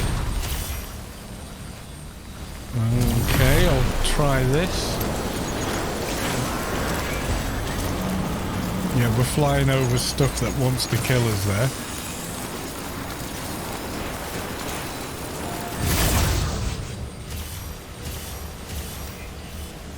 And we can't go that way. Oh, great. Ben's Lyric resubscribed and was subscribed for 33 months. Thank you very much, sir, for the resub. I much appreciate it. I really do. Yeah, trying to get over this when you've got no vehicles and no gear and yada yada yada is nightmarish. I'm getting a vehicle because I'm not sure where the hell I'm going now. I thought the robotist was like up in the mountains, but they're not.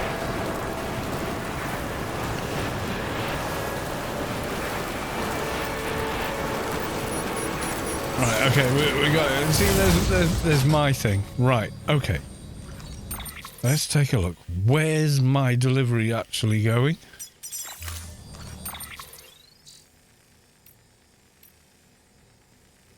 The roboticist. Where the... Right, I'm here. I need to go south. Is that on a road or is that... I don't think... I've forgotten how to play the game. Alright. Alright, we're getting off. We're grabbing a vehicle and we're going to figure it out from there.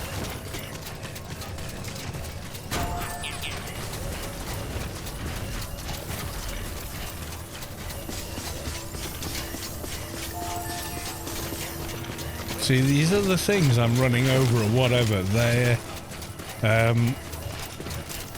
They are all things built by other players, if they're not ones I've directly built. Beginning scan. Scanning bridges ID. Verifying ID. Clear. It's probably, after Anarchy Online, it's one of the weirdest games I've ever played, but I absolutely loved that.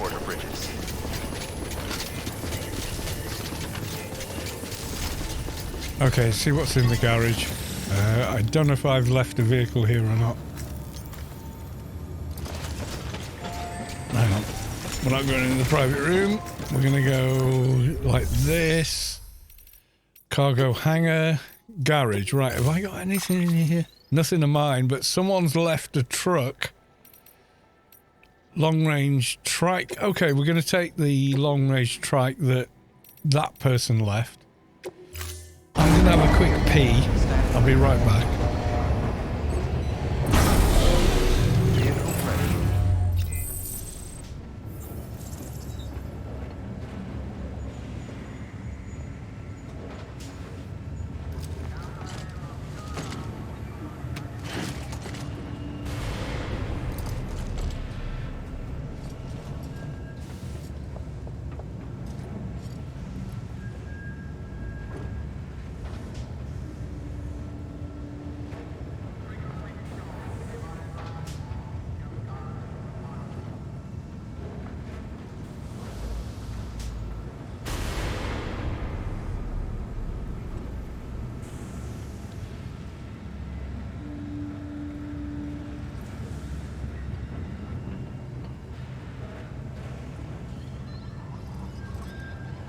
You should have more faith in yourself.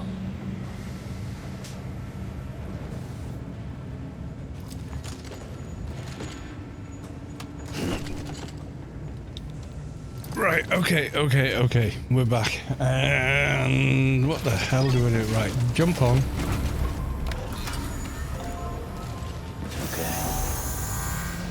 Beginning scan. Footwear condition poor. Replacement is advised. I'm doing this all completely wrong because I've just not played in so long.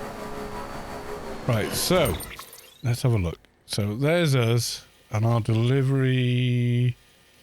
The roboticist. Oh my god, where is it? Wait, what? It is in the... Why? Oh, Jesus. It is in the mountains. Why? Oh my god.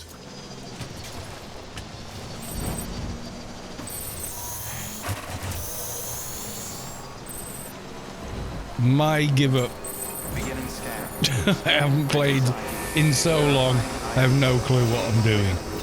So I'm going to just stop before I make a massive fool of myself. Right, okay. Yeah, we're done. We're done. Oh my god. Yeah, I don't want to save any of that progress because it's just broken. Right, okay, back to Anarchy Online. But yeah, honestly, it is an awesome game when you remember how to play it. And for some reason, I'm severely lacking at this point. Right, okay. I'm back to the Anarchy Online. Oop. Okay. And this guy? 7 cat, yeah, probably. Is it 7? I haven't been counting.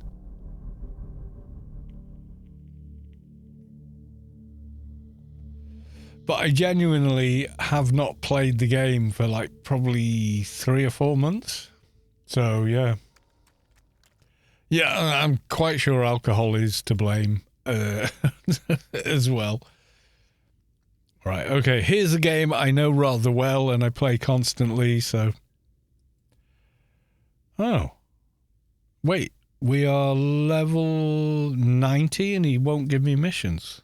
What can I help you with? Okay, he's only given me... Did we do these? No, we didn't do these before, did we? Oh, yeah, we did. We picked them up before. Right, okay, so we've got to go and do the cargo and we don't have a Yelm, so we're doing it the hard way. He said 6 on the last one. Yeah, probably. There's a few more in the fridge, and guess what? I'm going to go and get one. I don't care. I'm a big guy. Yeah. If I was, like, 10 stone or something like that. I'd probably be on the floor by now, but a little bit heavier than that.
Yeah, we're back. Right, okay. So, chat, where are we at now? We're 8 beers deep. I've been way more drunk than this and played this game. Not gonna lie. Oh, there's... yeah, okay, so... in the UK... body weight normally is referred to in UK stones, pounds and ounces, and they're different from the US ones, which, you know, miles per hour, miles, etc., inches, tenths of an inch, etc. They're all measured the same way, but volume and weight are actually done differently, so it's very, very confusing. So that's volume. For whatever fucking reason they're measured differently by different metrics, so it's incredibly confusing. The only way to sort of remedy it is to convert from kilos, because kilos are universal, and that's why the metric system is popular, because it's the same everywhere. So a kilo is a kilo is a kilo no matter where you are in the world, right? But pounds, ounces, pints and gallons are different between the US, the UK and every other country that actually uses them, which is massively confusing, and why they wanted to get rid of it, you know? I can still think in both. I can think in metric, I can think in imperial, but metric is much more reliable, and it ties in with science, especially with temperature. You know, so you got Kelvin, which all light wavelengths are measured in, and it ties into centigrade, which also is universal. So yeah, it's a weird one. Calling the colonial British imperial measurements and weights and measurement system freedom units is kind of funny, because it's the opposite. But yeah, so what am I in kilos? I'm not sure. Right, okay, so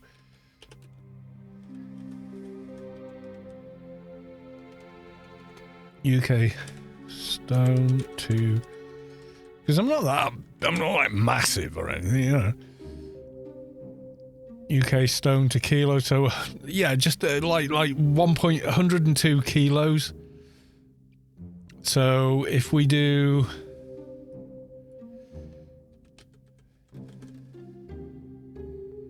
yeah.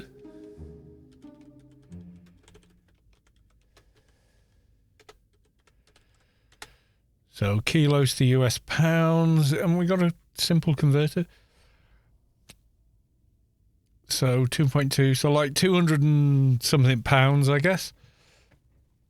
I don't know. So where's the, I would have expected like a table or something.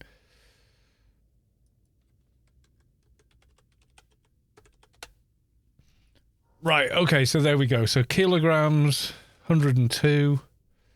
Yeah, 220 pounds or something.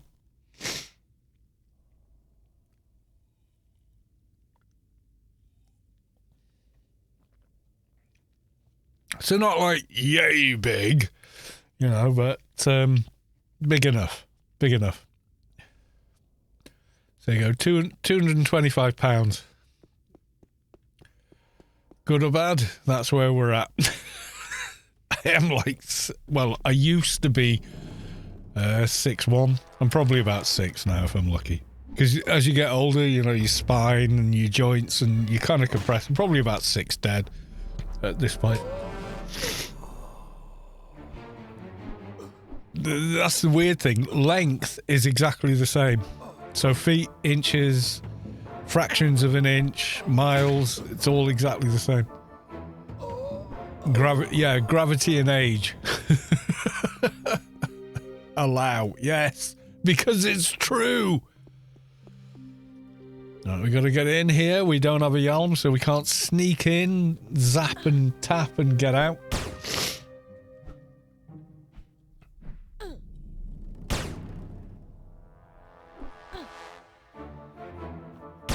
Yeah, I mean, calling the colonial imperial British weights and measurements freedom units is just hysterical to me. It's the absolute opposite. The people that built and gave America the Statue of Liberty, the French, invented the metric system. And it's way better. Okay, so what's the coldest anything can possibly be? Absolute zero, right? Where do we measure it from? 0 degrees Kelvin. The increments of temperature between Kelvin and any other temperature it completely line up with centigrade.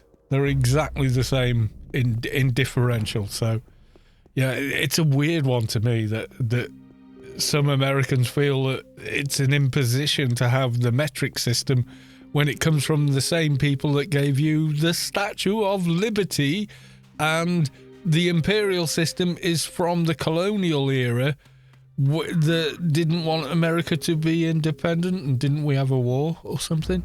So, yeah, it just boggles my mind why people still think that.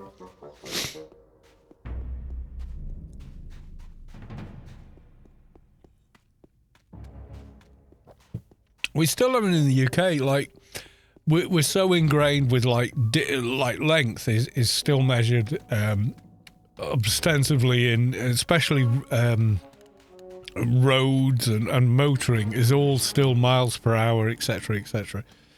And I can think in kilometers, but it's much harder than thinking in miles. But when it comes to smaller fractions like feet and inches, I can think in feet, I can think in meters, I can think in millimeters, centimeters, and because I grew up using both systems. I guess it's like being bilingual. You know, if you grow up with two languages, it's easy, but if you only grew up with one, learning another is hard. I think it's one of those, you know. And we grew up with both here, so...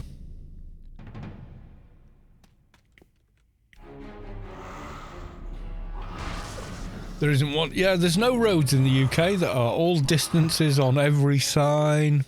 Even, you know, if you're pulling off a motorway or like freeway in America, the distances, it goes next exit, it's measured in yards, and then as you're pulling off, it goes three slashes for 300 yards, 2 slashes, 200 yards.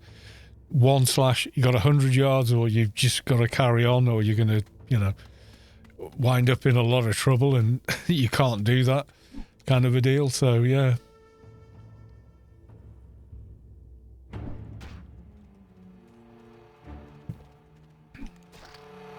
And the thing is hitting me. No. Yeah, I mean, if someone says, how far away do you live? And they say X amount of kilometres, I have to convert to miles because I can't do that. But if someone says, what size is this? And it's like yay big, you know, it's smaller than a house, millimetres and everything, it's fine. No problem. I'm cool with it. You know, I can deal with it. So it's very mixed, and it's really weird the way that it's been implemented in the UK, I have to say.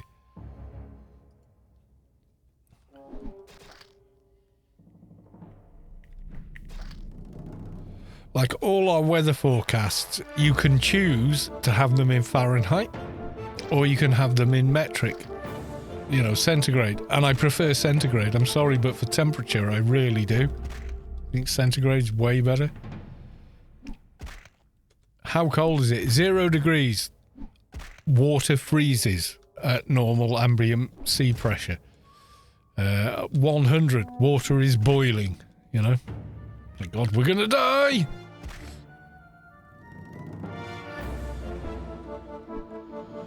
Oof. I'm in combat with something else, I don't know what. Leaving! Yeah.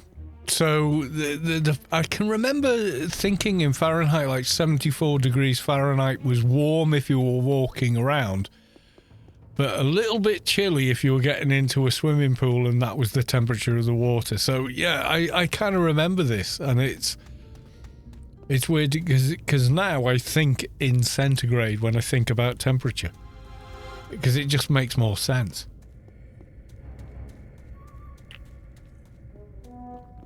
So you can have a metrically based camera made in the US, but the lenses for the camera, all millimeters. 35mm film. It's definitely not imperial, it's metric. A 35mm, about an inch. You know, so. Well, the way that Fahrenheit came about, before the person that invented it came up with any measurements, They made markers on a glass vial. Then they put a liquid in it and measured from top to bottom what those measurements were. So the measurements were like ding, ding, ding, ding, ding, ding, ding, ding, ding. Put whatever liquid in it, and then when it's down to the 30-second bar here, that's when water freezes. Versus metric for temperature was invented around, okay, what temperature does water freeze at? Okay, let's start with the point at which water freezes. Right, that's 0. Anything below that is a minus. What temperature does it boil at sea level? Right, 100. Okay, that's another level. And then marked the different, and then segmented that by 100 and went, there you go. That's how they did it. It's kind of weird, but that's how they did it. And honestly, because we live in a world that that temperature range is all important, it makes sense. So I do find that centigrade is much easier to deal with. 0, ooh, it might be frosty outside. -10, it's definitely frosty outside. -20, oh my god, it's my freezer. -40, oh my god, it's a deep freeze. We're gonna die. What weapon is that? This is what is called a green sword, and it's only available on the 2019 server, and it is a gifted weapon from Arc, as they were. It's massively overpowered for the requirements, which there aren't any. So yeah, -40 points. Yeah, it's like a deep freeze. -40. Yeah, it hurts your lungs to breathe. Yeah, it does. You need some sort of protection to deal with it. It's nuts.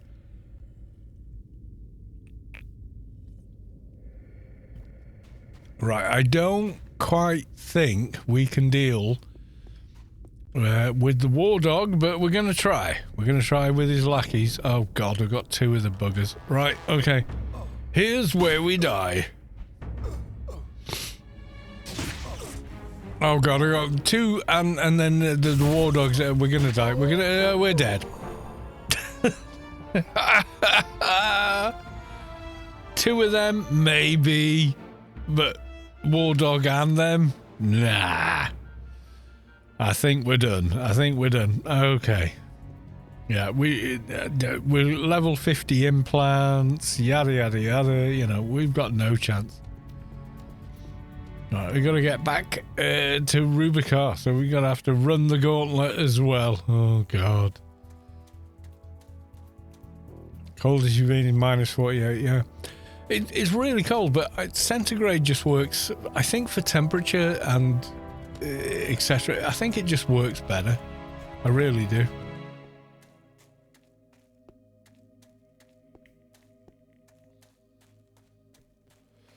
Enzo Eric off for some sleep time. Have a great evening, everyone. Thank you, Enzo Eric, and thank you for the resub, and thank you for all those months subscribed. Much appreciated.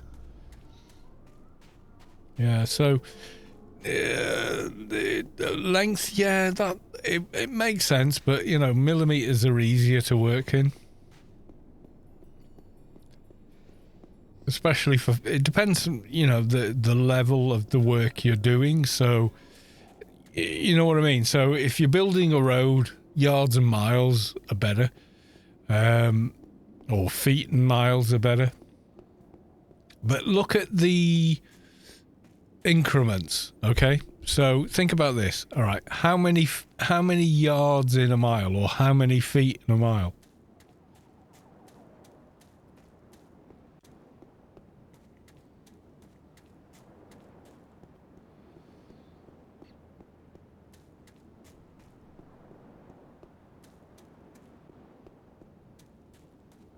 Come on, America.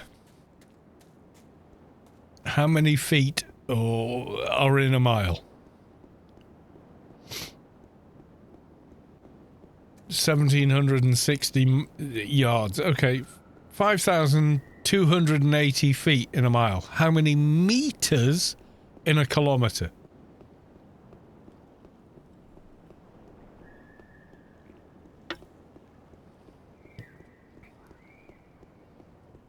A 1,000, right.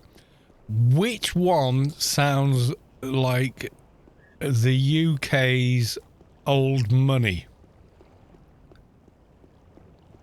How many shillings in a pound, etc.? That's the UK's old monetary system before we decimalised in 1970.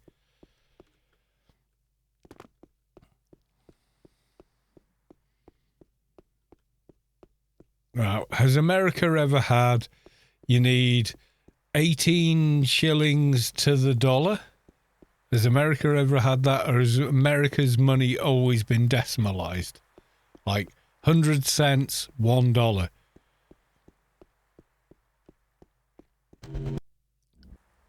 Because I'm pretty sure, and I'm not an American, so I don't know, because I don't live there, but American money has always been decimalised. In other words, factors of 10. Right, so this is the thing that gets me. We used to have pounds, shilling, and pence. I'll just show you quickly. And we used to call it LSD, but that's because they were the figures they used, so...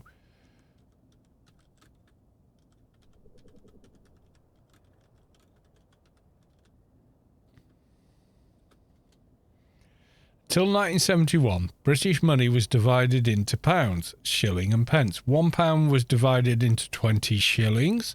1 shilling was divided into 12 pennies. 1 penny was divided into 2 halfpennies or 4 farthings. That's how the UK used to do their money.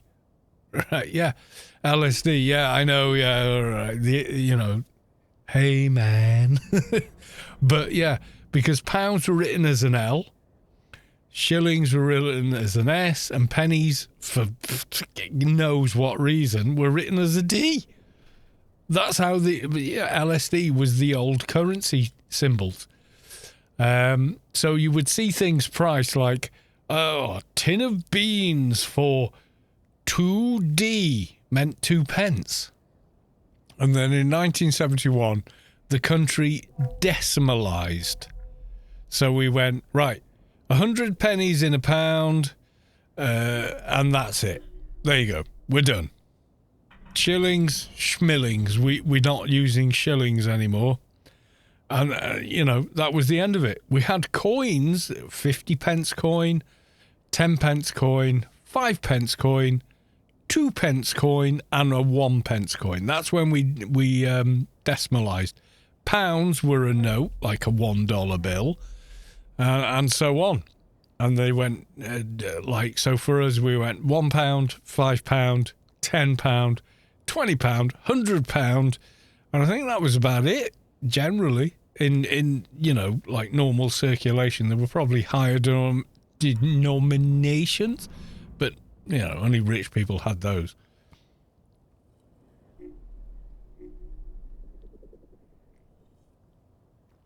Yeah. And it was the French that came up with the base 10 monetary system. Why is base 10 easy? Take a guess. Yeah, 10 fingers. 10 toes. That's why, because it's easy to think in decimalised dec from the Latin 10 is easy to work with. The maximum number is 10 and the minimum number is 1, or 0 through 9. I have some old pound coins. Pound coins are not old. I am older than pound coins. So pound notes are old because I grew up with them. But yeah, pound coins are not old. I remember the very first pound coins where we actually made a piece of paper money and replaced it with a coin, inflation and whatnot. But before that, a pound was always a note. It was a piece of paper, you know, like a dollar bill. I hate to tell you this, Carl. I am old, I know.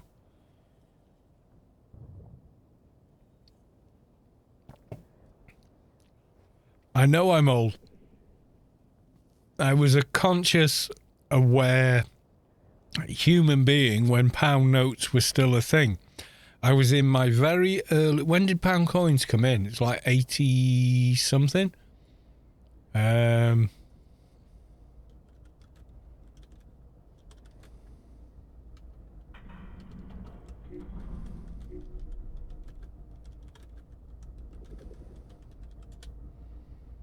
83. I was 14 years old when the first pound coins came out.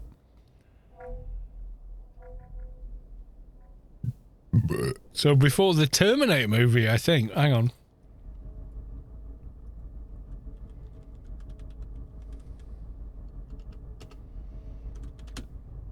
Terminator, 84, a year after. So a year after the pound coin,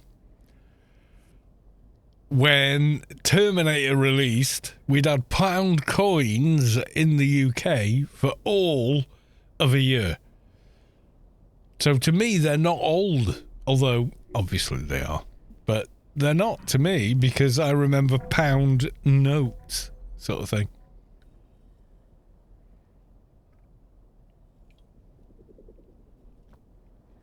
I think I've got one in my pocket. Hang on.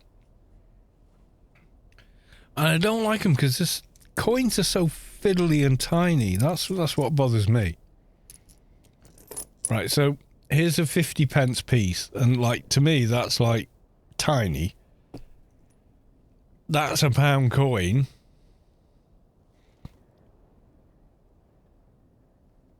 And when you're my size, they are fiddly little buggers. You know, so, yeah. But at the same time, right, here's a penny. 100 of those is worth one of those. Our currency is messed up. You know, it really is. So, yeah. But the whole thing of like, oh, the imperial system's anti-American, it's communist. Fuck off. You know nothing of history. It was invented by the same people that gave you the actual Statue of Liberty. That's who invented it. Are they a bunch of commies? They killed all the bloody aristocracy. They put guillotines out, etc., etc. I don't think so. You know what I mean? It boggles my mind. They call it freedom units. I'm like, nope. Quite the opposite, in fact. Yeah. So before that, we were like inches of 3 grains of wheat. That's how they came up with the distance. A foot was the average size of a person's foot, and so on. It's nuts. The imperial system is all it's this fucking caveman shit, man. It really is, and I'm not saying that's bad, but yeah, it's kind of that deal. Imperial, yeah. The people that America fought a war against, the old British royal family with the shitty king that everyone hated, including the British, as it happens, that America rebelled against and sought for independence and the Declaration of Independence. That colonial British imperial, because imperial colonial Britain, invented the system that you're calling freedom units. That's the deal. It's just... And it's all based on, you know, we can't think of a better way to measure anything, so we're going to go with, you know, this. And none of the measurements line up with each other. we're going to have 12 inches in a foot, and we're going to have 5,000 and how many? 5,280 feet in a mile, and we're going to do, and it's all just, yeah. When it's the British Empire, yeah, the British Empire is dead and buried, and most of the UK, with any kind of conscience or education, is embarrassed that that's part of our history, but it is. You know, so yeah, barleycorns, an inch be 3 barleycorns from my field, but it could be, you know, it's so effing vague based on, you know, whatever was going on at the time in whose ever field. You can't scientifically operate with that system. It's bullshit, you know. I mean, all systems of measurement are arbitrary, really, unless you go to the atomic level, and then quantum physicists would argue that those are arbitrary as well. But there we are. It's as best as we can do as humans that are kind of in the middle ground between too big to see the infinite and yet too small to see the infinite. So, yeah.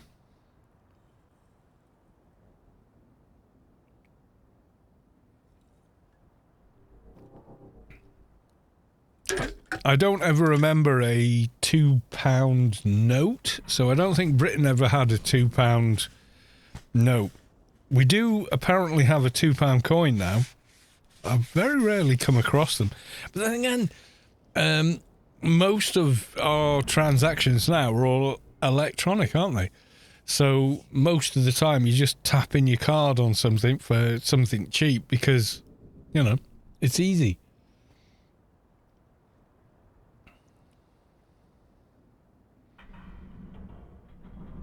Eradication of the American Indian, the Native Americans, I think is what you mean.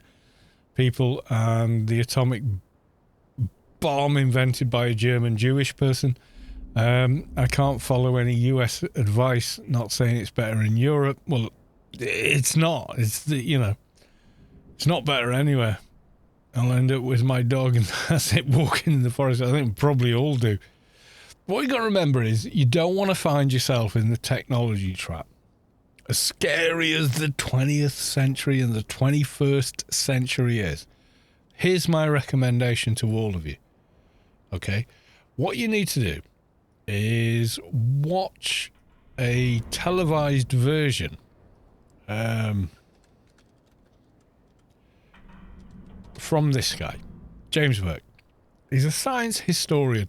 In the UK, when NASA was landing vehicles on the moon, etc., so the original 1969 Apollo 11, all of that, he was the UK correspondent for it. And the guy's very, very intelligent, okay? Highly intelligent, probably smarter than most of the people we regard as TV, geniuses now. He's way above them. And he came up with a book which was converted into a series. And the book was called Connections. Now, the connection stuff is like so. He's a good storyteller as well. So I'm going to risk a copyright claim here. I got no. Okay.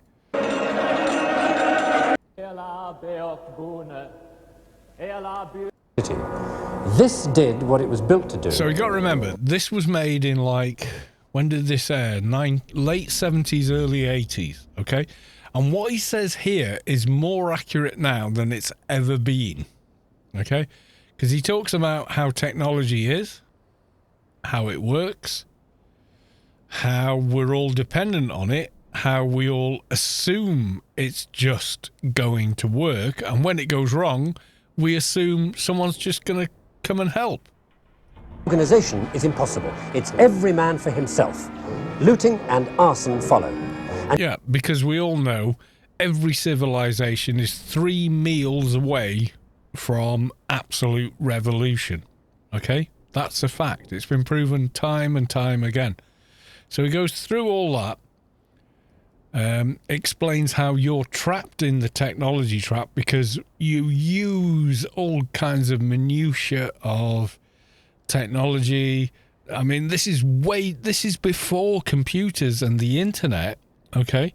But that's what he's talking about, is you get in a lift and you just assume this steel box is going to move you from A to B. You've no idea how that steel box operates. And when it breaks down, you press a button saying, please come and help. And more than that, you're screwed. You've no idea how to get out of that situation and survive. And that's what he's talking about here. So I'm going to give you the link. I think there's this channel probably has most of the episodes. But yeah, watch it. Because he gets to the point where he's escaped the city. He's gotten himself to a farm. He gets to the farm and it's a modern farm. There's no electrical power. There's cattle, there's a plough, there's this and there's that. But you've no idea how any of it works. And you don't have power, so you can't use the tools that are there. The tractor won't run because it doesn't have fuel. You've got to figure out how to use the plough just to feed yourself and just to survive. And you've got to do it pretty quickly because you have no food now, and ploughing a field and planting crops takes time for that food to grow and become something you can survive on. And he goes through the whole thing. Honestly, watch it. It's a warning. Indians are from India. Yeah, they were mistakenly identified by one person who was certainly not the first European to land in America as Indians because that person was looking for India. They are, in fact, Native Americans.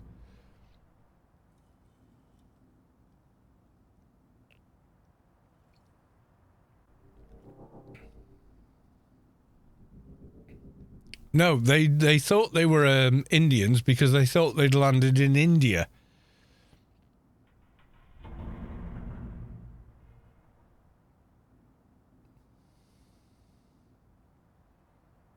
Yeah, Native Americans. Now, the Native Americans crossed from Africa, Eastern Europe, and across what is now Alaska and Eastern Russia, because that sea was completely frozen for thousands of years, and they just walked across. So, yeah, it's completely wrong. The Indian did relate to India, and the person that came up with it and said red Indians because they weren't brown. They were not brown, like most of the various coffee-coloured people in India, beautiful as their colours pigment is. These were different. They were redder because they were descendants of people that came up through from Africa across over what is now modern Russia, but was, most of the time was Mongolia, China, crossed over, the Strait of Water between Alaska and Eastern Russia, which is like that big, guys. It's like 30 miles. And, in populated America.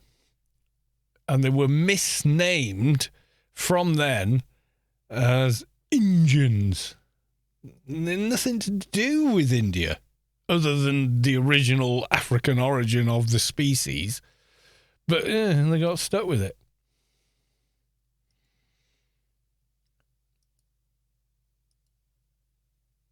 Even though as a people are utterly divergent from that. Yeah, that's it. We're like dogs, dude. Dryden. You can take a Jack Russell or a, whatever, Chihuahua and a Great Dane. And guess what they both are? They're both effing dogs. That's it. That's all it is.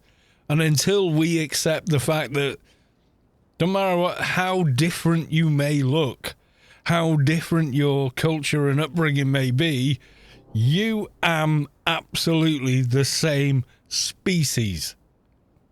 You're not a different race. you're the same race. An alligator is a different race. Okay? A mouse is a different race. A bird is a different race. Everybody else, you're human. You're the same damned race. You're just different breeds. That's all it is. It's absolutely scientifically true. But people refer to race as though it's when they mean breed. And breed and race are not the same thing. They're not interchangeable even.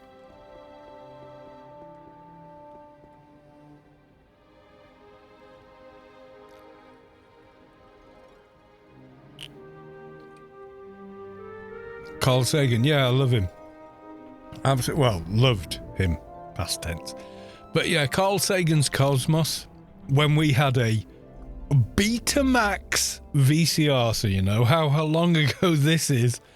We had a Betamax VCR, and I recorded every episode of Cosmos on 1 or 2 tapes as they were then, and I would rewatch and rewatch and rewatch them all. Guy was amazing. Explaining fundamental science to people on a level anyone, even a child, can understand. What a guy. Just, like, awesome.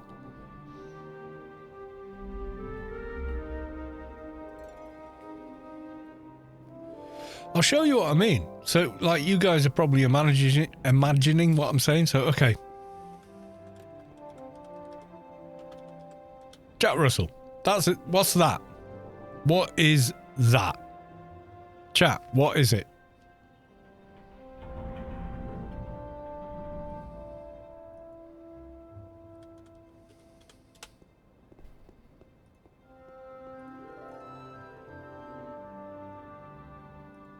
Okay, tell me, what's this?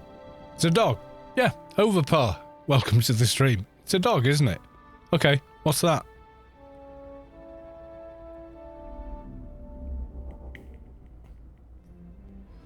Loud dog. Yeah, pretty much. Yeah. I've got to be honest. All the sleigh dog types are quite vocal. Just seems to be a thing. Part of their makeup. But what have they got in common? We've got common ancestor. And guess what else? This boy can mate with this guy, this girl, and vice versa. They are genetically compatible. Why are they genetically compatible? They are the same goddamn race. My dog is better than the other dogs. If it's your dog, it's always better than the other dogs, but it's still the same race. That's how it works, right? So Fido here can hook up with, you know, this girl. Although I'm not... No, that's definitely not a girl. I'm kind of sensing maybe this is a boy. This... can't really tell from the picture, but you get what I'm saying. Back and forth, either or, it's going to work. The conception's going to happen, and yeah, you know, given the difference in scale, there may be some issues, but it's going to work. Right? So, this is massively more different than any two human beings on this planet have. There is less divergence between this guy and this guy than there is between any two of us, wherever on the earth you're from, whatever your background. We are closer, massively closer than these two. Theoretic. It's not theoretic, it happens. It happens. You put a female in heat from either of those breeds in the same room as a male from this breed. Nature gonna nature, bro. I'm telling you now, it's gonna happen. It's not a theory. We know it happens because it happens, okay? Theory is something that has to be his best working idea. Fact is, your dog shagged mine, now I got puppies, and they all look like yo dog. That's fact. We know it works because it's already happened. That's how we got so many different goddamn breeds in the first place.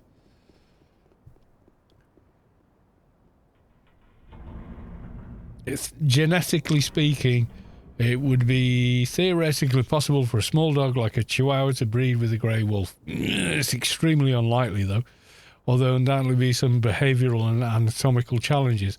I'll show you the difference, okay? Husky, people forget this. Husky versus a wolf, okay? Let's find the image. That's the image. That's the image you need to remember, okay? Husky, wolf. You never mistake a husky for a wolf. You know why? It's fucking 4 times, 5 times bigger. That's why. Wolves are fucking big. I've met wolves. They're huge. They're terrifying. That is a full-grown husky. If it was sat next to me now, its head would be here. Right? That's a wolf. If it sat here, its head would be there. Okay?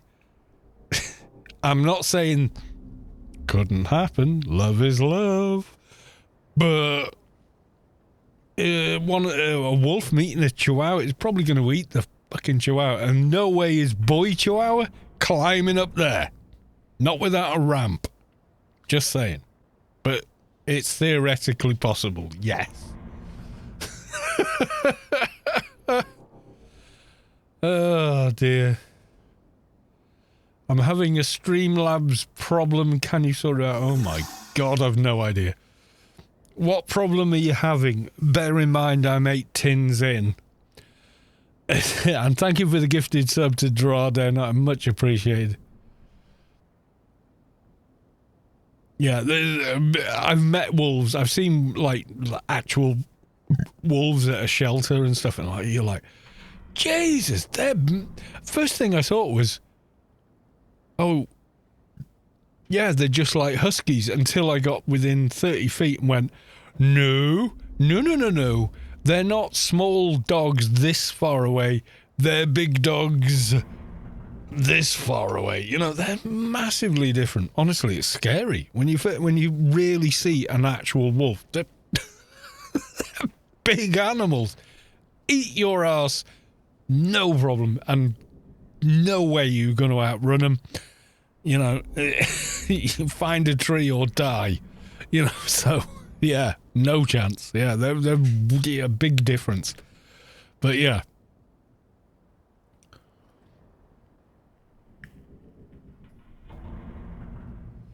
It's more that, yeah, practical. Yeah, how are they even gonna, yeah, they're gonna need a bit of scientific help because, you know, an animal that's like, what, this big versus an animal that's probably longer than the span of my arms, which is at least 6 foot. You know, are you going to get in? I'm just, you know, toothpick trying to make butter. That, you know what I'm saying? You know what I'm saying? I don't know if they're even going to get. Is it? Is the male cells going to get to where they need to be? I'm not so sure.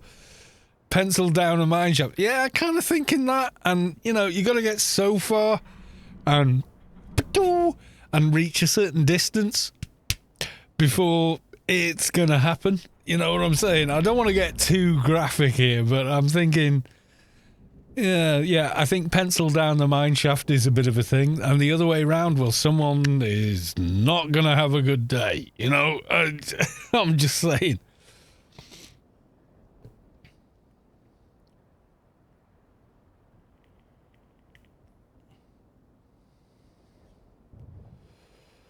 Yeah, for some reason, a wolf cub. I think it started with cubs. That's what I think. A wolf cub was abandoned, and it looked to a human and behaved in such a way that most dogs do when they're puppies, especially. That the human went, "Ah," and took it in, and they cared for it, and they fed it, and they reared it, and the dog, being a pack animal, looked after the rest of the humans. So when they were asleep, it would, with its superior smell and hearing and all the other senses it's got, knew when danger was close. And the people were like, dog thing good, dog thing friend, dog thing looks out for us better than we can. And it became more and more of a thing until eventually we adopted these dogs. But to keep them with us, we would breed one with the other, or they just bred anyway because, hey, guy wolf, female wolf, only two in the pack that are compatible. Nature's gonna nature. But the more you inbreed an animal like that, the more domesticated it becomes, more docile it becomes towards humans. There was a guy who tested this with foxes, I think, and he used foxes because they're much quicker kind of gestation period and also adolescence and adulthood period. And they went from red foxes into black and white virtual dogs in like 10 generations that no longer bit at you, were friendly towards humans, but carried a lot of the characteristics of wild wolves on foxes, So, there's a ton of research you can look at it, but my original point was the same, is that no matter how divergent we think we are, whatever your eyelids look like, no matter the pigment of your skin, the shape of your face, your lips, your nose, etc., we're all exactly the same race, but we are different breeds. Because you look at the differences of breeds of dogs, and that's where humans are at.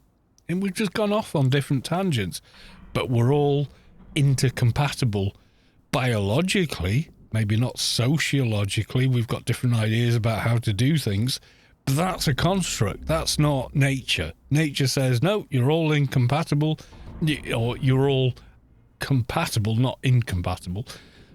On you go. If not friend, why friend shaped? Yeah.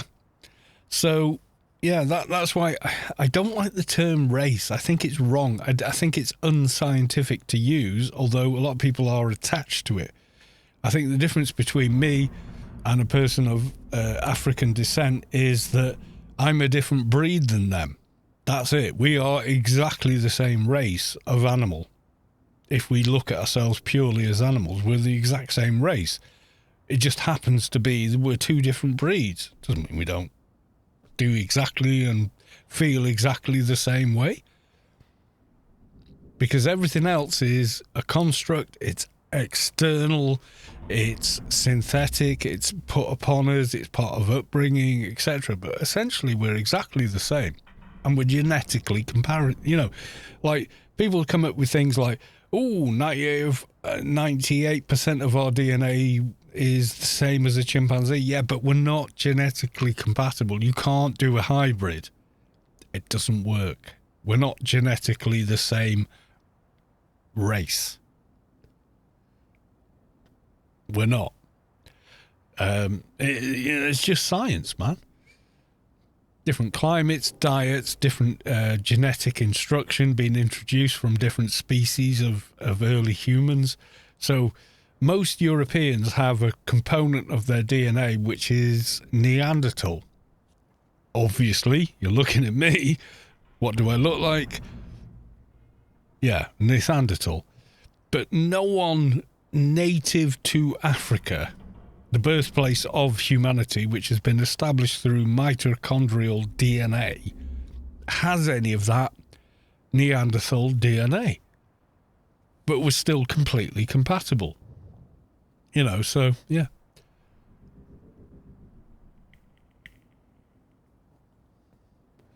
Now then, it is time for the Grace giveaway.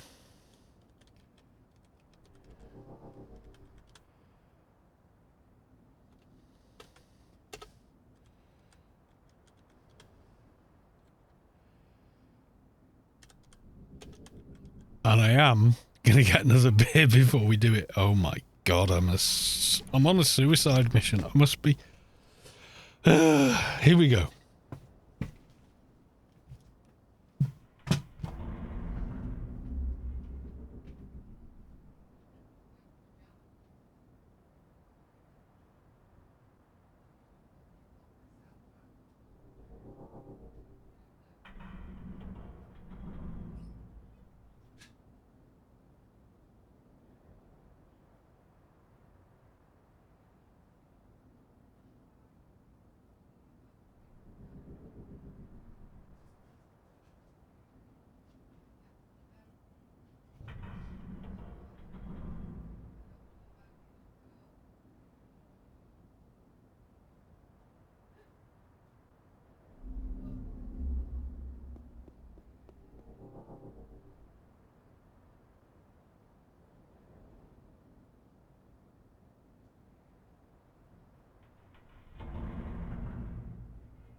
Oh dear.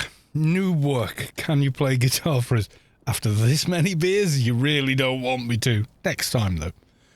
It's one of the chat bits options.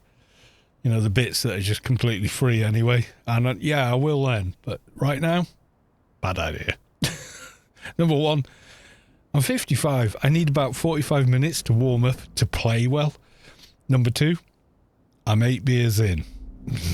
It's not going to be good. So, but I appreciate you asking. We got 22 entries. Antivirons, Fastleaf, Trandar, Noob Work, Fastleaf as well, twice. I don't know why it's not picking them up, but I'm pretty sure it actually is picking them up. It's just not reporting back that it has. Yeah, so that's my deal. I don't like people going, it's a race issue. I'm like, no, we're the same goddamn race. We're just different breeds. That's it. That's all it is.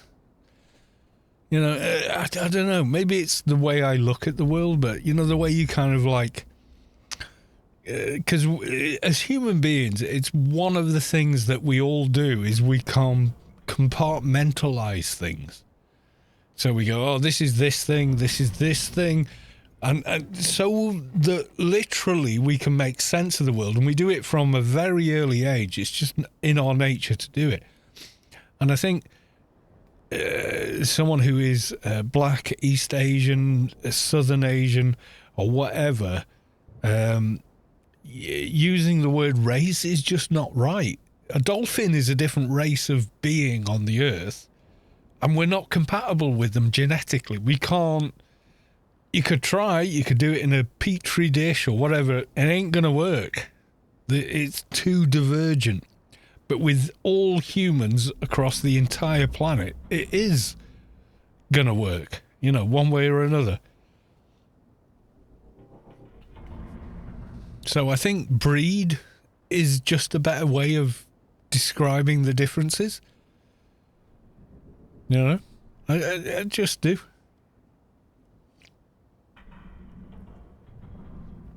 Is anyone with me on that? Does anyone get where I'm coming from with that? Or am I just, you know, talking crap into the wind? I don't know. You're with me. You're with me. You know, and this is another thing. I don't want to get into it too much, but, you know, calling someone an African American is like, aren't they just actually American?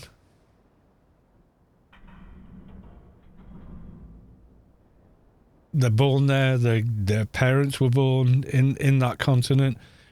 Probably their grandparents, even their great-grandparents may well have been born there at this point. I think there are people of African descent, there are no people in America who are not of African descent. Biology proves that. Science proves that. Everyone, all of mankind, came out of Africa. And we know that because mitochondrial DNA is passed from mother to daughter to mother to daughter, ad infinitum, and we can trace it all back. So every single person in the US, every single human being is an African American. How their genes are expressed is different, but they all come from the African continent. That's scientific fact. It just is.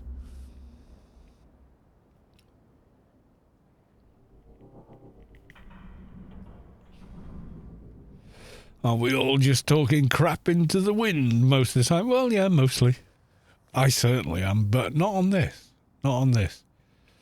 The spread of mankind, we can trace back to one individual through mitochondrial DNA. And we all know it all came from, inverted commas, Alice, or the mitochondrial Eve. We know that we all share the father's DNA is mixed and changes generation to generation, but the mother's DNA gets passed on every single time. That's how we know scientifically that every person on the earth is actually related to one single individual. In fact, that blows my mind, but it happens to be the truth.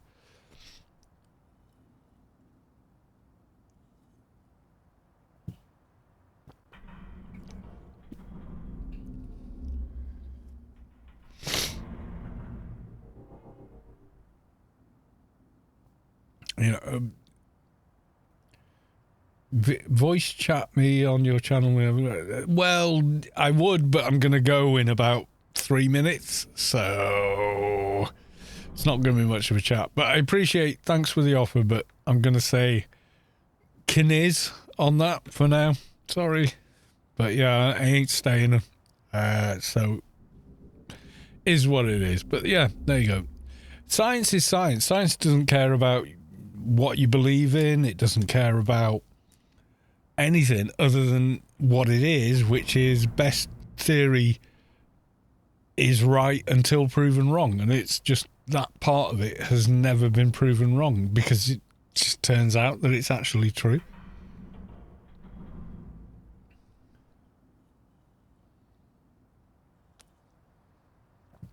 Right. So here we go, everyone.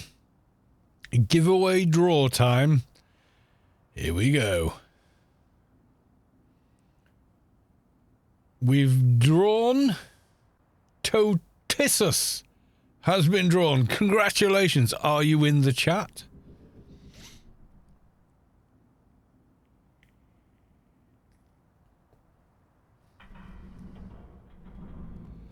Not getting a response. I'm going to quickly check in the chat log. Are they there? S. Trandar, Tucci, Trissa. No, they're not in the chat. Maybe they've gone home. Or they've gone to bed, or they've done whatever they're going to do. So, okay. We don't re-roll it on people because I didn't make that as a factor. So, right. Tell.